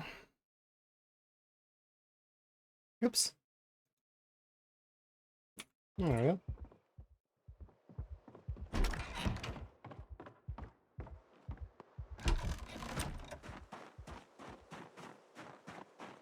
You're amazing! Thank you very much for the follow. I do anonymous follows so folks can enjoy their lurk. You know, I do very much appreciate them. So let's see. Food.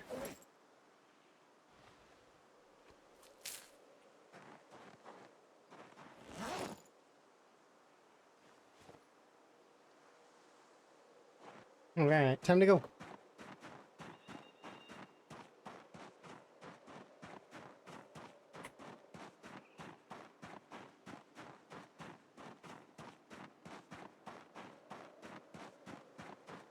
Oh no, it's winter. What do you mean?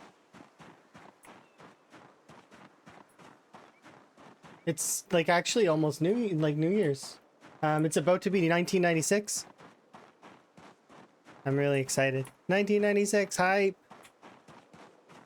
For those that are unsure of what I mean, the game starts out in 1993. So, I mean, we're on our 3rd year, so +3. 2 years in, 6 months. Yeah. How many days have I survived? 2 years, 6 months, 5 days, 3 hours. It says right there on the top above my head, but it's kind of small.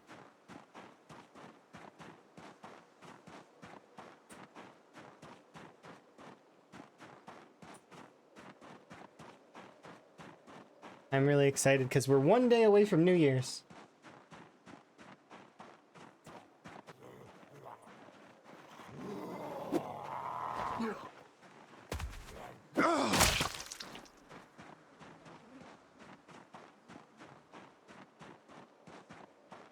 And we're actually only a few months away from my personal best survival time.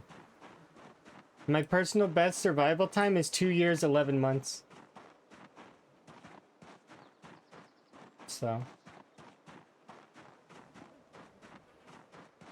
And then from there, I just got to get to my kill count, which is going to take forever. But, I mean, we'll get there. I believe in us.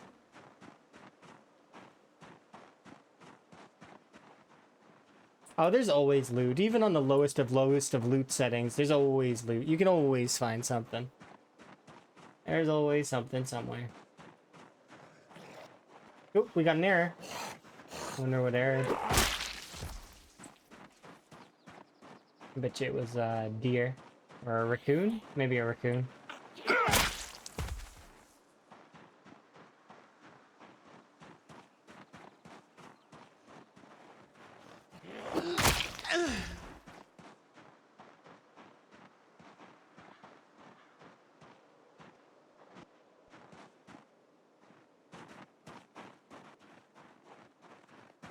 Good old Onyx Drive-In Theater.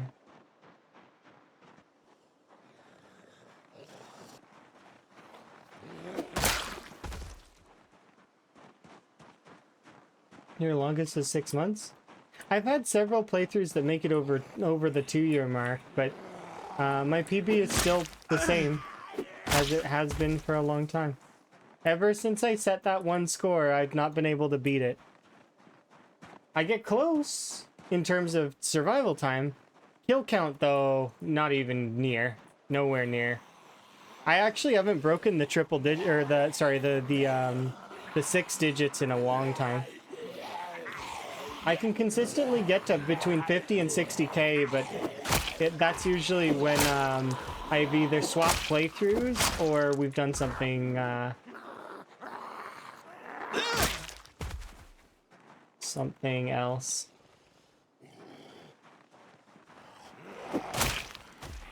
Or I died. Or Build 42 came out. I actually would still be doing Z-Bay right now if Build 42 didn't come out. I actually, to be honest, we would have been doing Gladiator mode for a while, I think, for like a month or so. And then I would have jumped back into Z-Bay. Because Z-Bay was fun. I was having a blast with Z-Bay. It's just, it takes so long to fix everything. When you're thinking about Zomboid and you make one base, I mean, one base is a lot of effort. Now imagine fixing, like, every building.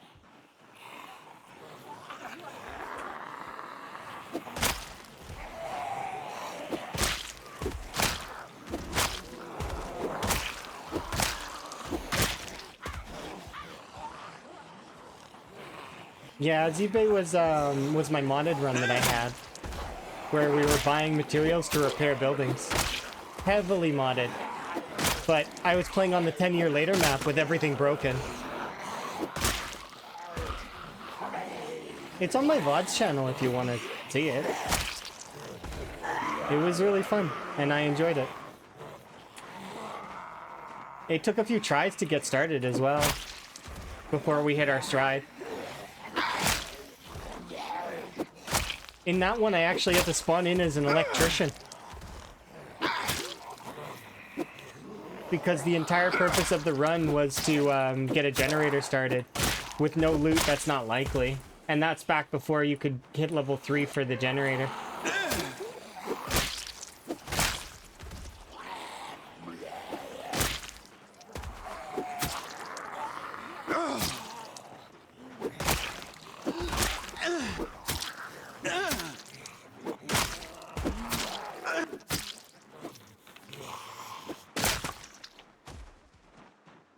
Okay, we'll go get a rest down over here.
All right.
We've connected these two.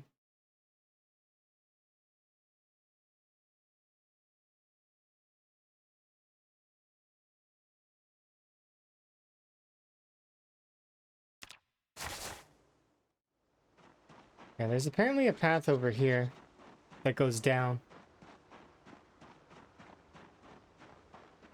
Right here?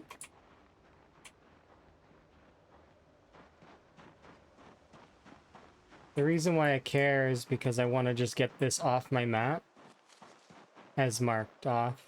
So that we've been there, it's doesn't have zombies, we can move on.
All right. I mean, we're here. We might as well go and clear that, and then we'll head back to the main area, and then we'll start clearing the next street, which will be Harris Street.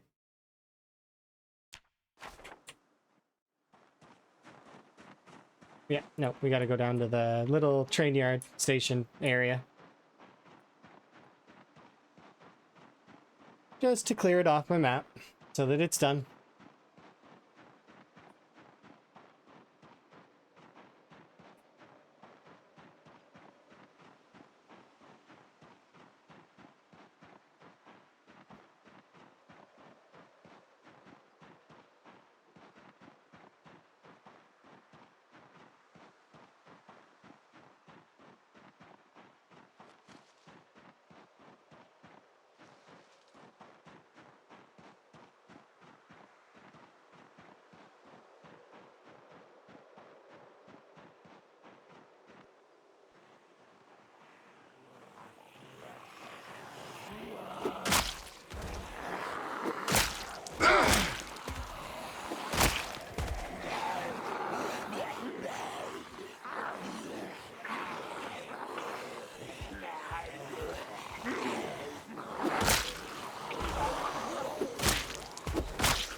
Scissors.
No.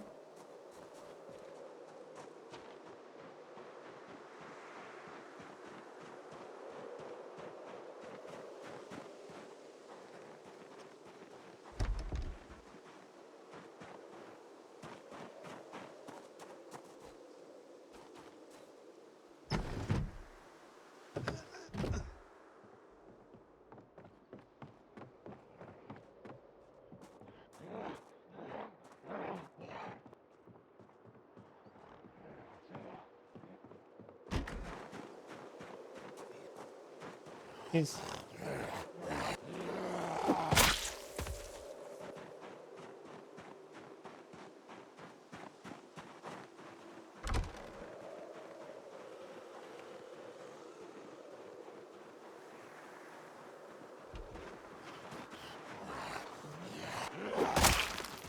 You all done using the bathroom? Good job. Alright, so that takes care of this area.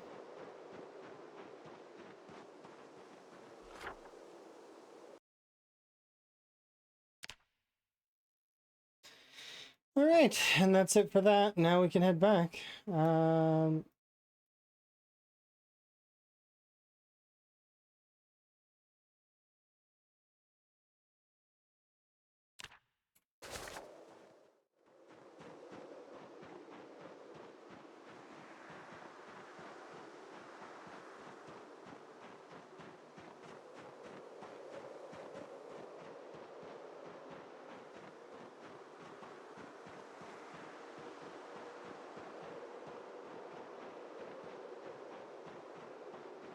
That's pretty solid. We got quite a lot done there. Cleared an entire street. Can always appreciate that.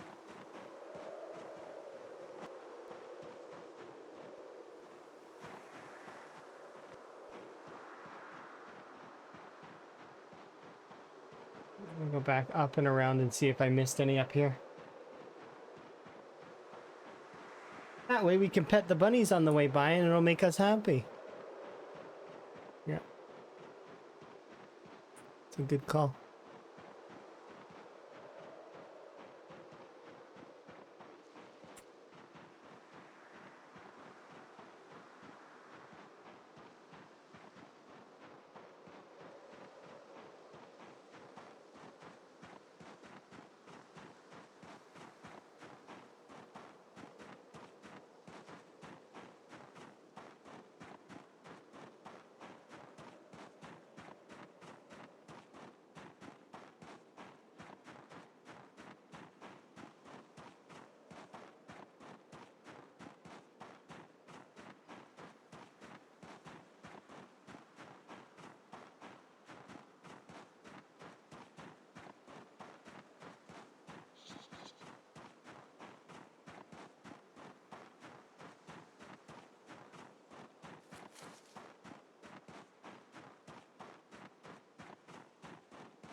Oh.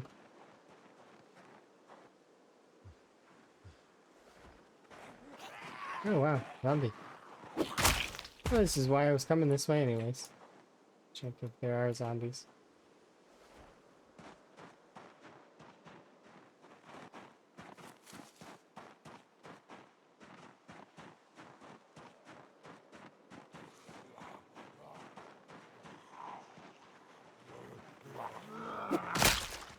Oh, there's at least one more.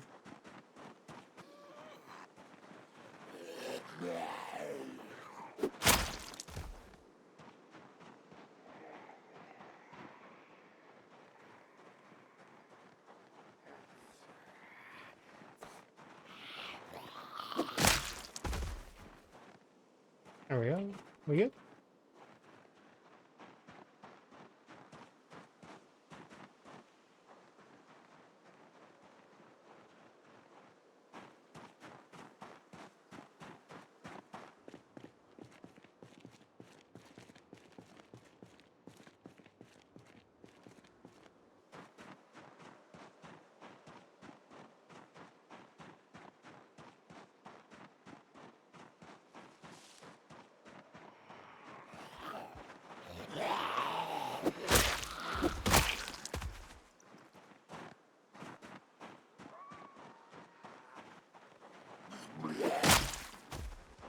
These are right beside my rabbit farm.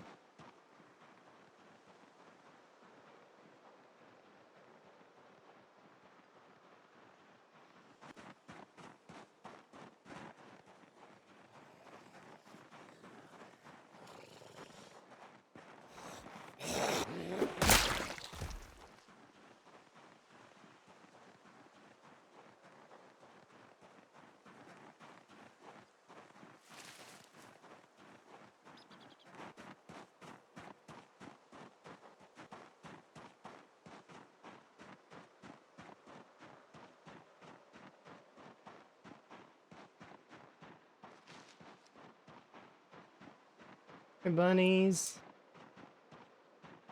No, another bunny died.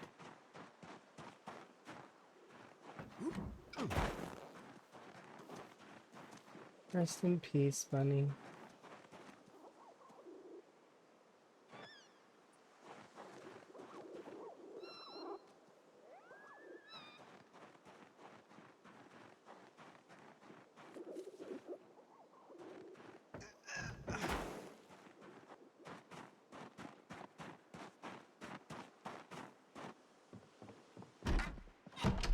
Yours take forever? Not too long. It's an ignorable thing. You just keep building them up. They barely eat any food.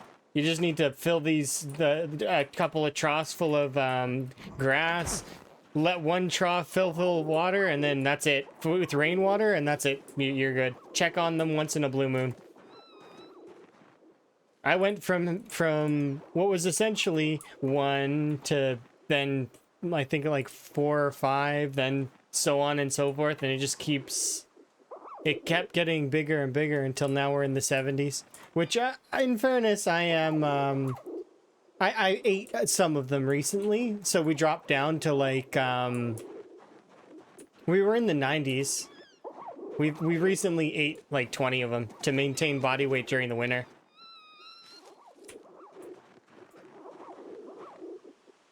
But that's because winter's harsh.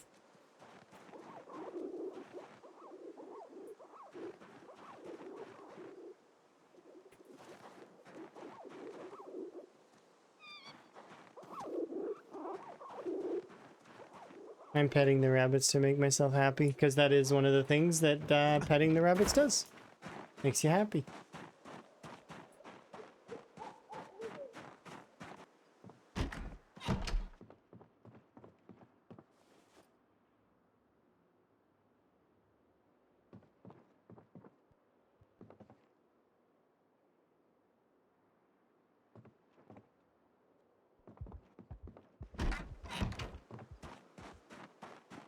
Alright, now we'll just head back to the main house. We'll drop the rabbit carcass there. We'll cook it up in the morning. I think, yeah, we're in the 80s still. You got rid of your auto shout? It's not too hard to get rid of a cold, but it is fun to have a cold for a little bit, because it's like, okay, well... It's interesting. I'm glad you're having fun, Chili.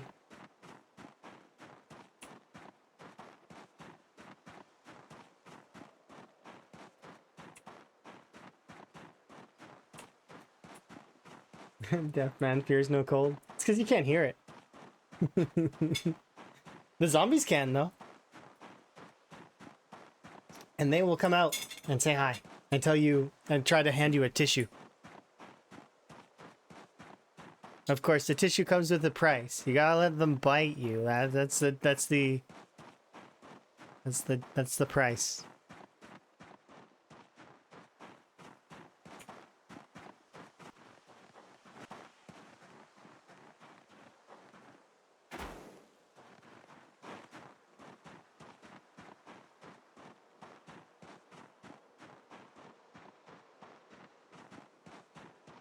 Yeah, it can be useful, because that way you don't have to spam Q. Slightly softer than a shout, though.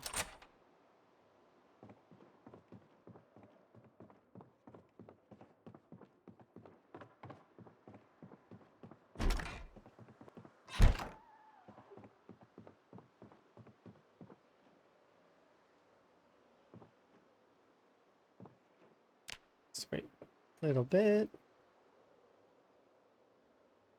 You're amazing. Thank you very much for the follow.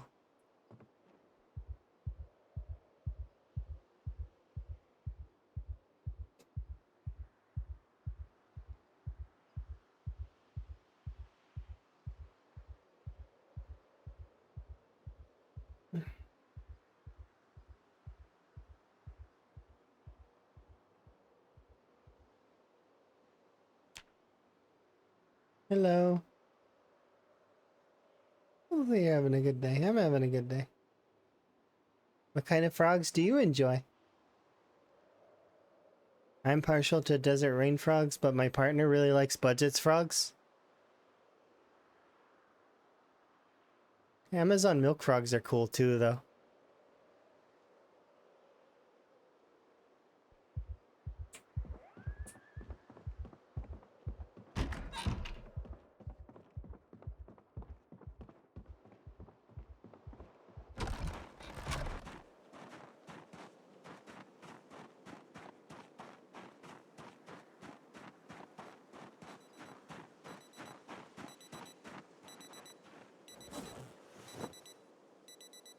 Oh, you like bullfrogs. Neat.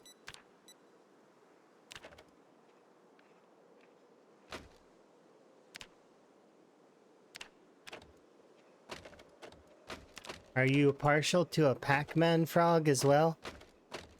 What's the blue one? There's a lot of blue ones. Are you talking about like a dart frog, or are you talking about like a milk frog? Because milk frogs are blue.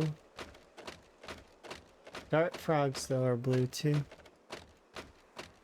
They're very poisonous.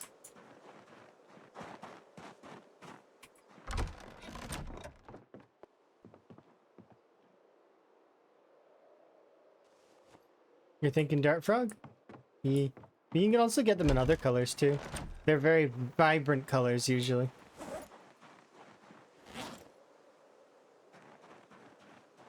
Milk runs a better blue? There's a particular milk frog that Emma and I really like, because he's a bit dopey, but he's really cute. He's essentially what I would expect a frog that has some kind of disability would have. But it's super cute. 'Cause he's like, he struggles so hard.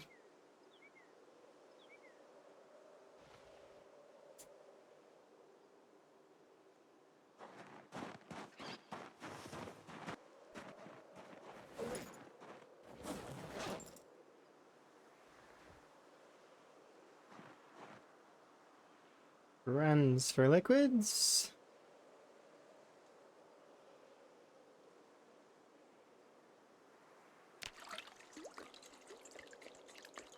Yeah, there you go. There's Emma. Emma is, see? It's like a compendium of Emma's favorite frogs. But I know that you like budget frogs. Big time. They're like your all-time favorite. You like Mexican burrowing frogs and turtle frogs as well.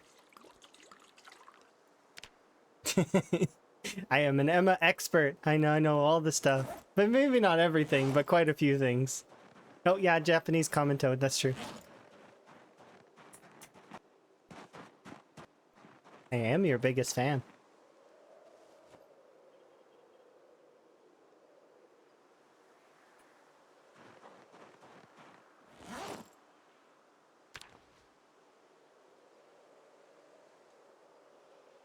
It's like a water balloon, yeah.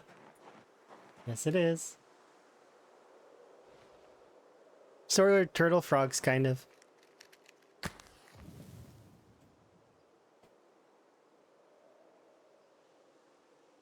And it's at this point that folks will realize that this isn't just like it's not just a theme. I really do like frogs.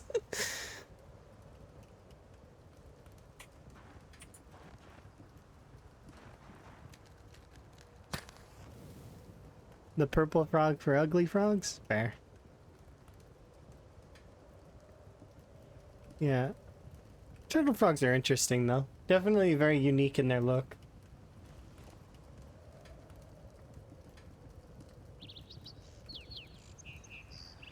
Oh, and happy 1996, by the way. It's official. 0101 1996.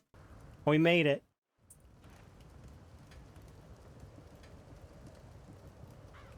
Higgins made it to 1996.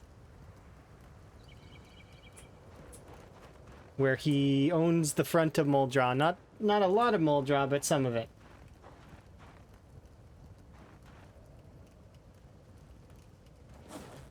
I dropped the knife earlier.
Uh,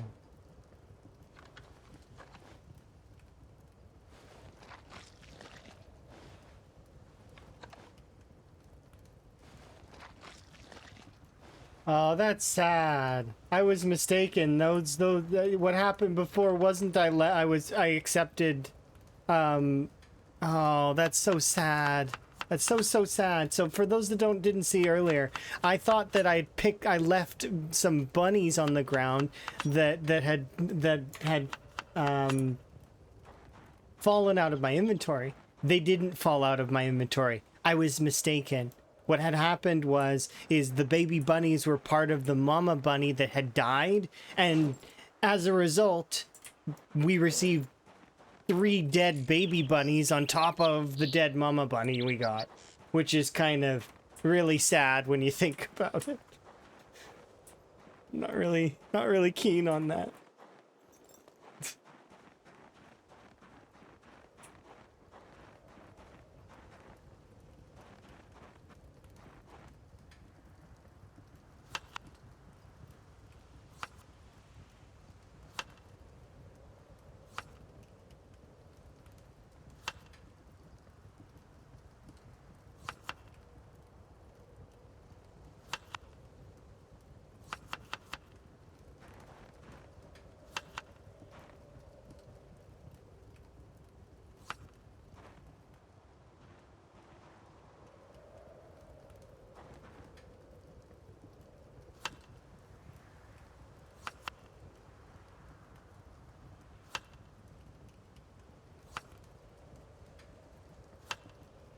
Oh.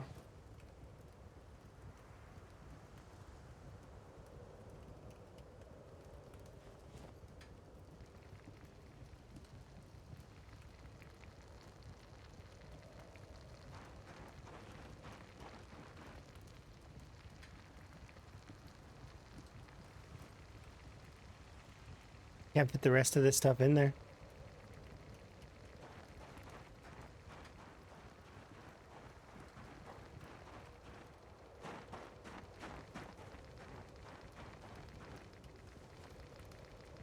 A lot of meat, though.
There we go.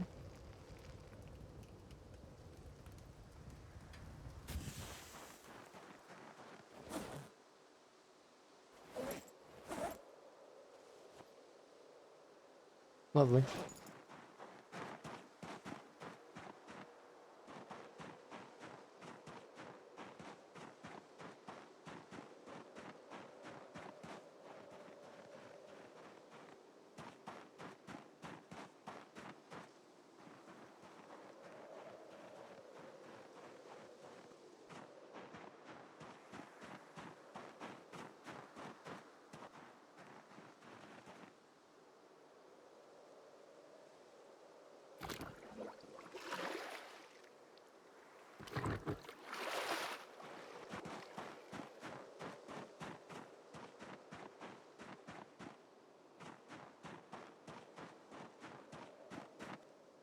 I need to process some of these items anyway, so we'll stay here for today.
Yeah, patiently wait.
Rest in peace, Prime Cuts.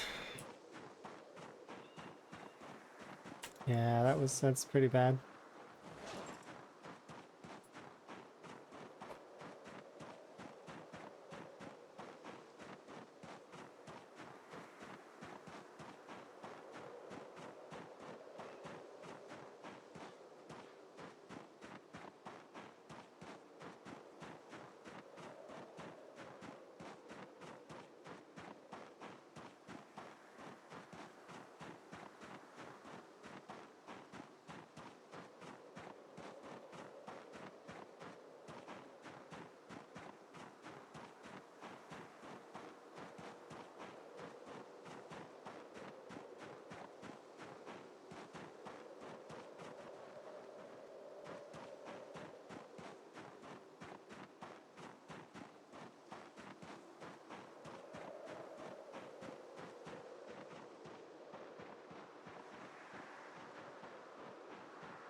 Red knife.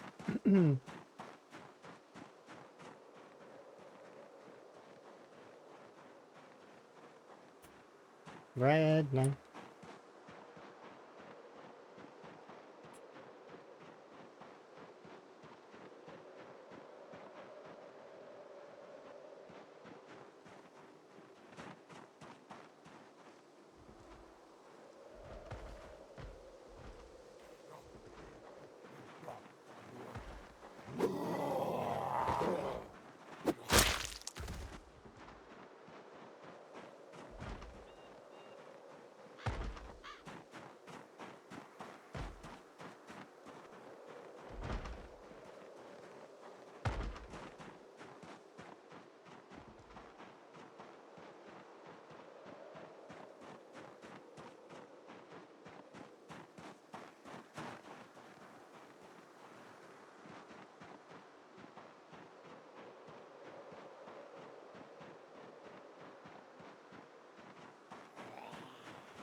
Interesting.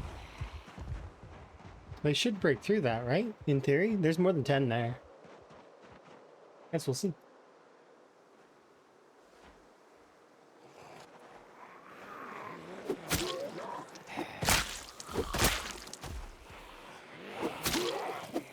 It looks like they did.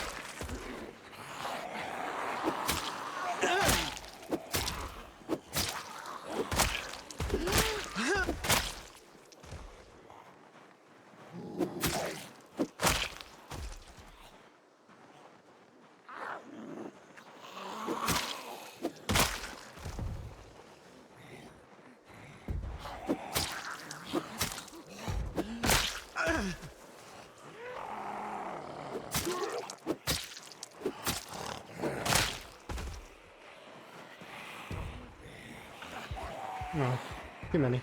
Back off.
No, you're not.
I didn't break the corner. I wonder if the corner has more HP or is just better. Indestructible, maybe? Maybe not.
Interesting. Are they choosing the path around?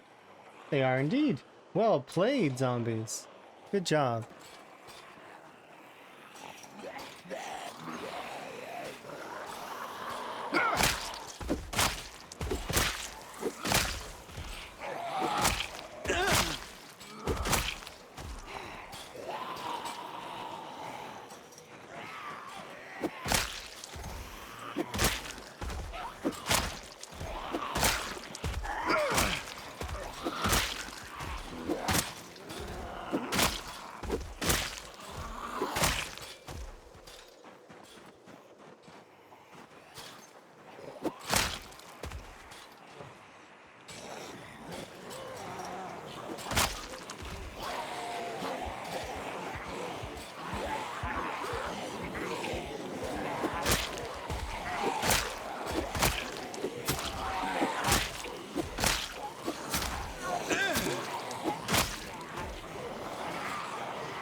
Yep, zombie there.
Good.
Um,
Congrats.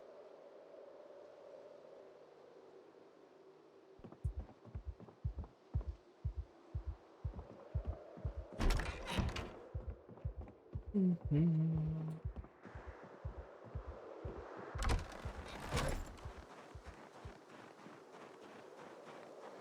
How often is the leaderboard updated? Semi-frequently. It's not once a week. It's usually a couple of times during the week. It's maybe more, depending. Semi-frequently is what I would say. It's whenever we find the time to be able to do so. Because we all have lives. And it's like, it's for fun. Like, we're enjoying it, right? It's not like it's a job. It's not like anybody's paid to do it. It's just something that we all are, a part of. As folks on the leaderboard update squad, which is the team that we've got for the leaderboard. It's not just me. There's several people on there.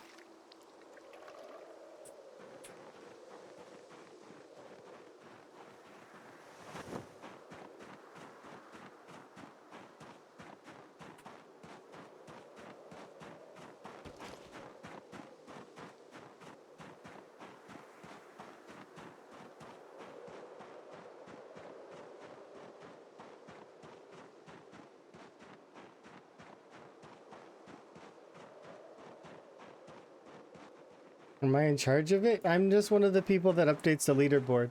The Discord is run by a consensus for the most part.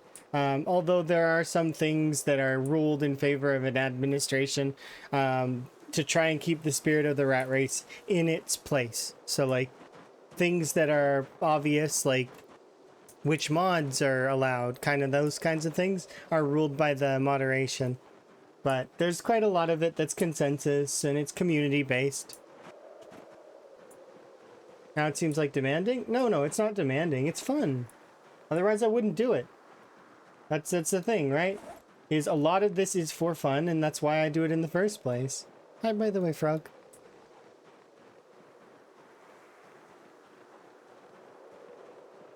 That said, though, I've got many goals that I like to achieve, and then we go from there, kind of.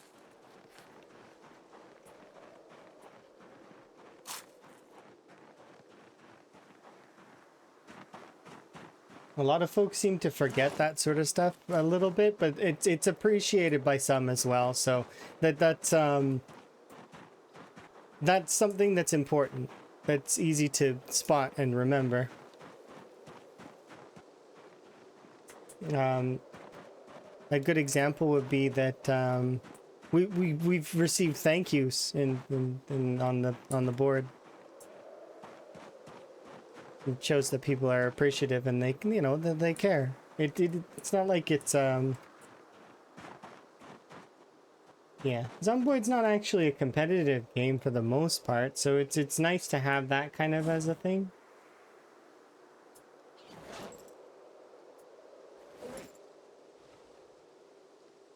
And overall, I mean, it depends. Some weeks we update it more, some weeks we update it less. It just depends on what is the availability of everyone on the team.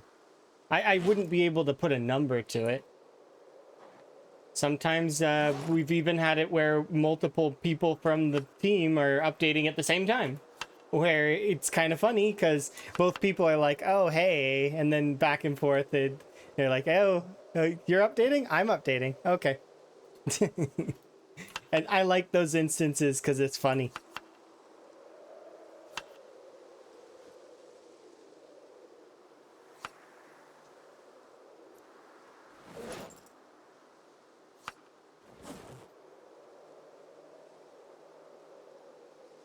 But yeah, it's whenever we find the time. I'm not gonna put a number to it because it's not that kind of hampers our and it doesn't really matter so long as it is getting updated, right? And it is. It does receive frequent updates.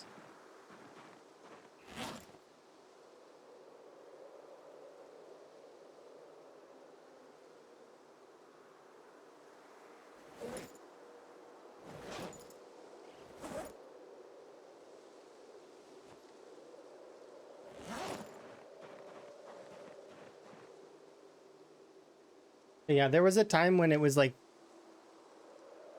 once a day. But as time goes on, it's a marathon. Marathon gameplay is lengthy. When you put hundreds to thousands of hours into something, it can get quite exhausting. So, you know, it's good to take breaks, and that goes for the leaderboard team too.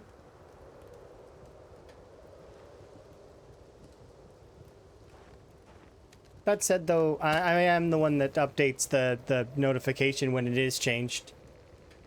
Because I'm the one with the perms in the Discord to do that.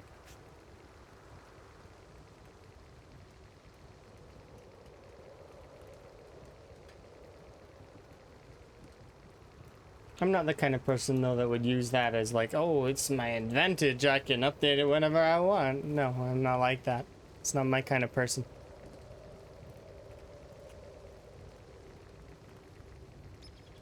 And I've not been biased. When I've taken long breaks, I've taken myself off the board, too. Like, I put myself on the historical board. And then I put myself back when I'm playing again. Because it's only fair, right? I have to follow the same rules as everybody else. Otherwise, it's anarchy.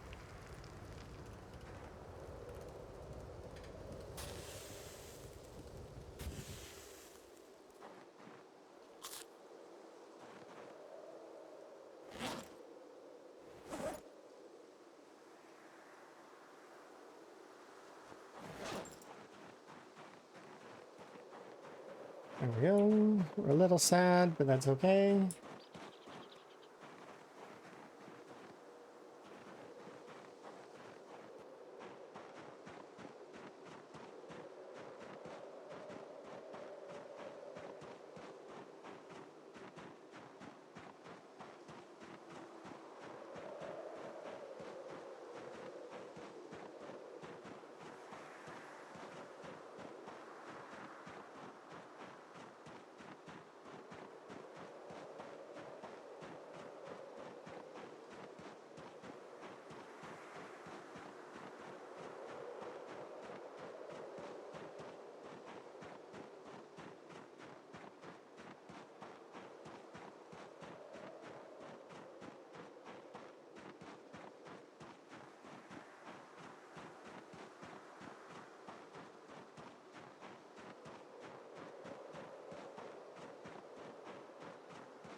Hmm?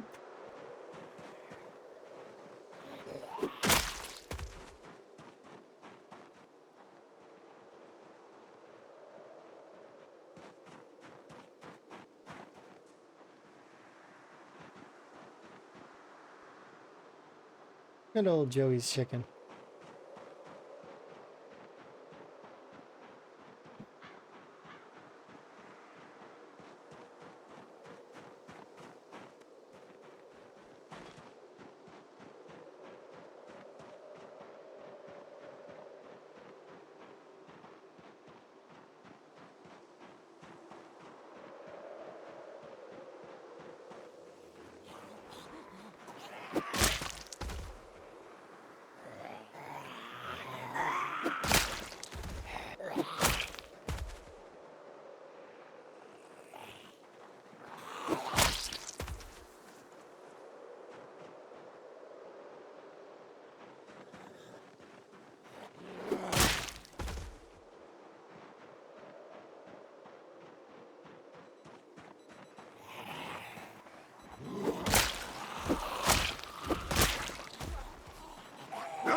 Hey!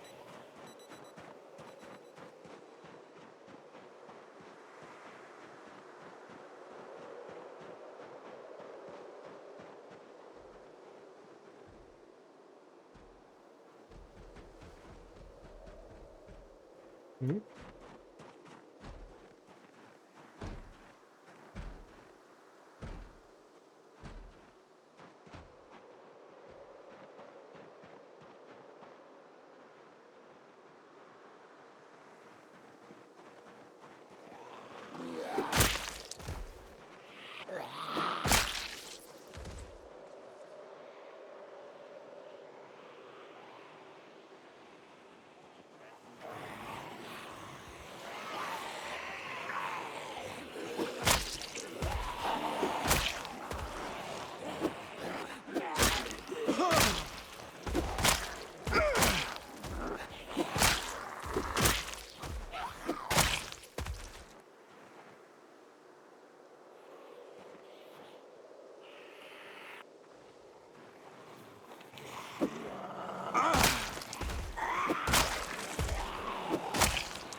Come back, get a little rest in.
Go.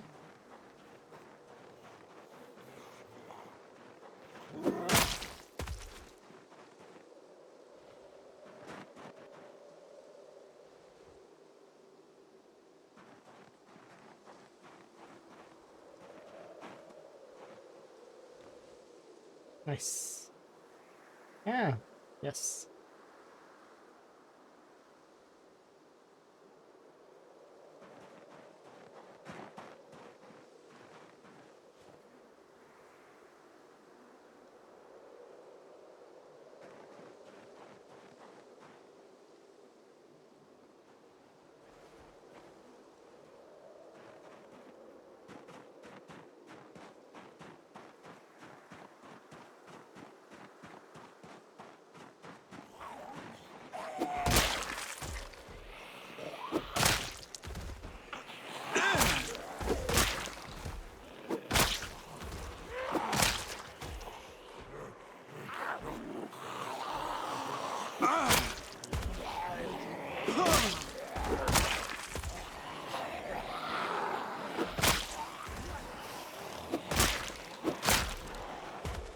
All right.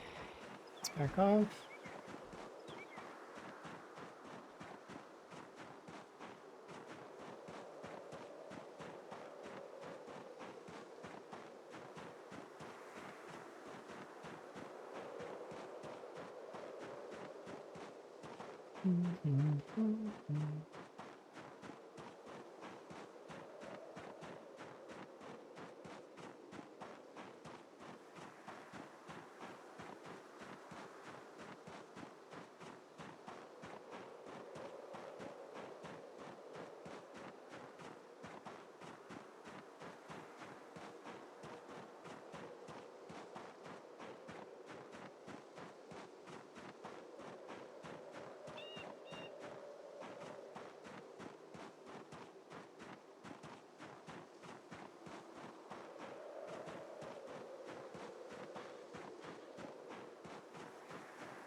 All right.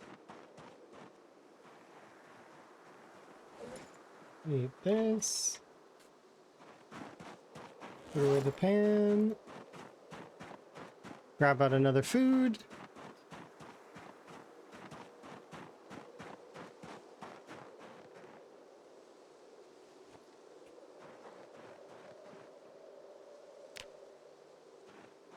Fill up my waters so that we're good.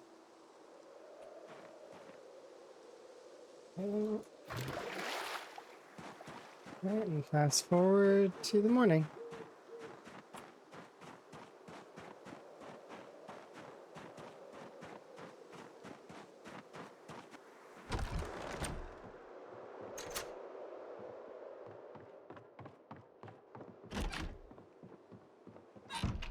I could be using this time for fitness, but nah, it's fine. We'll get there eventually. I'm not really that worried about it.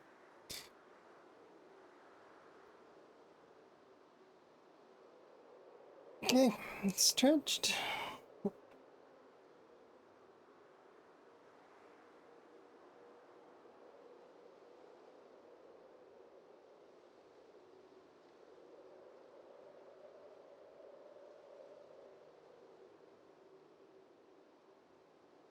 There we go.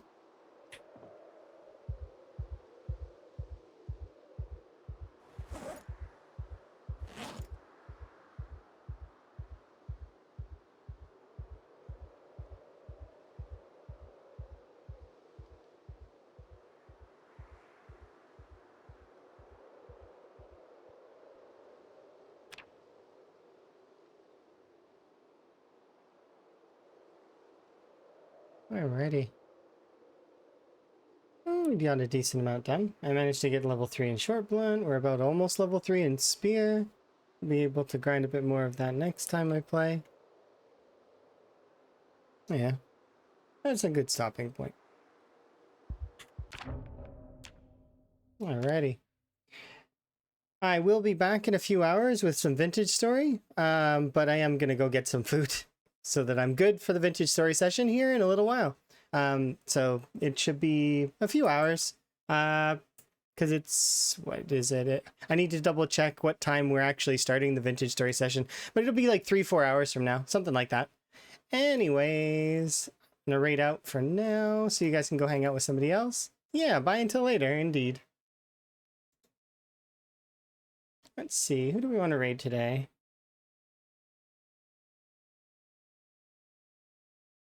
Let's see. Oh, cool. Djax is on the void. Yeah, you guys can go watch Djax. There you go. Easy peasy.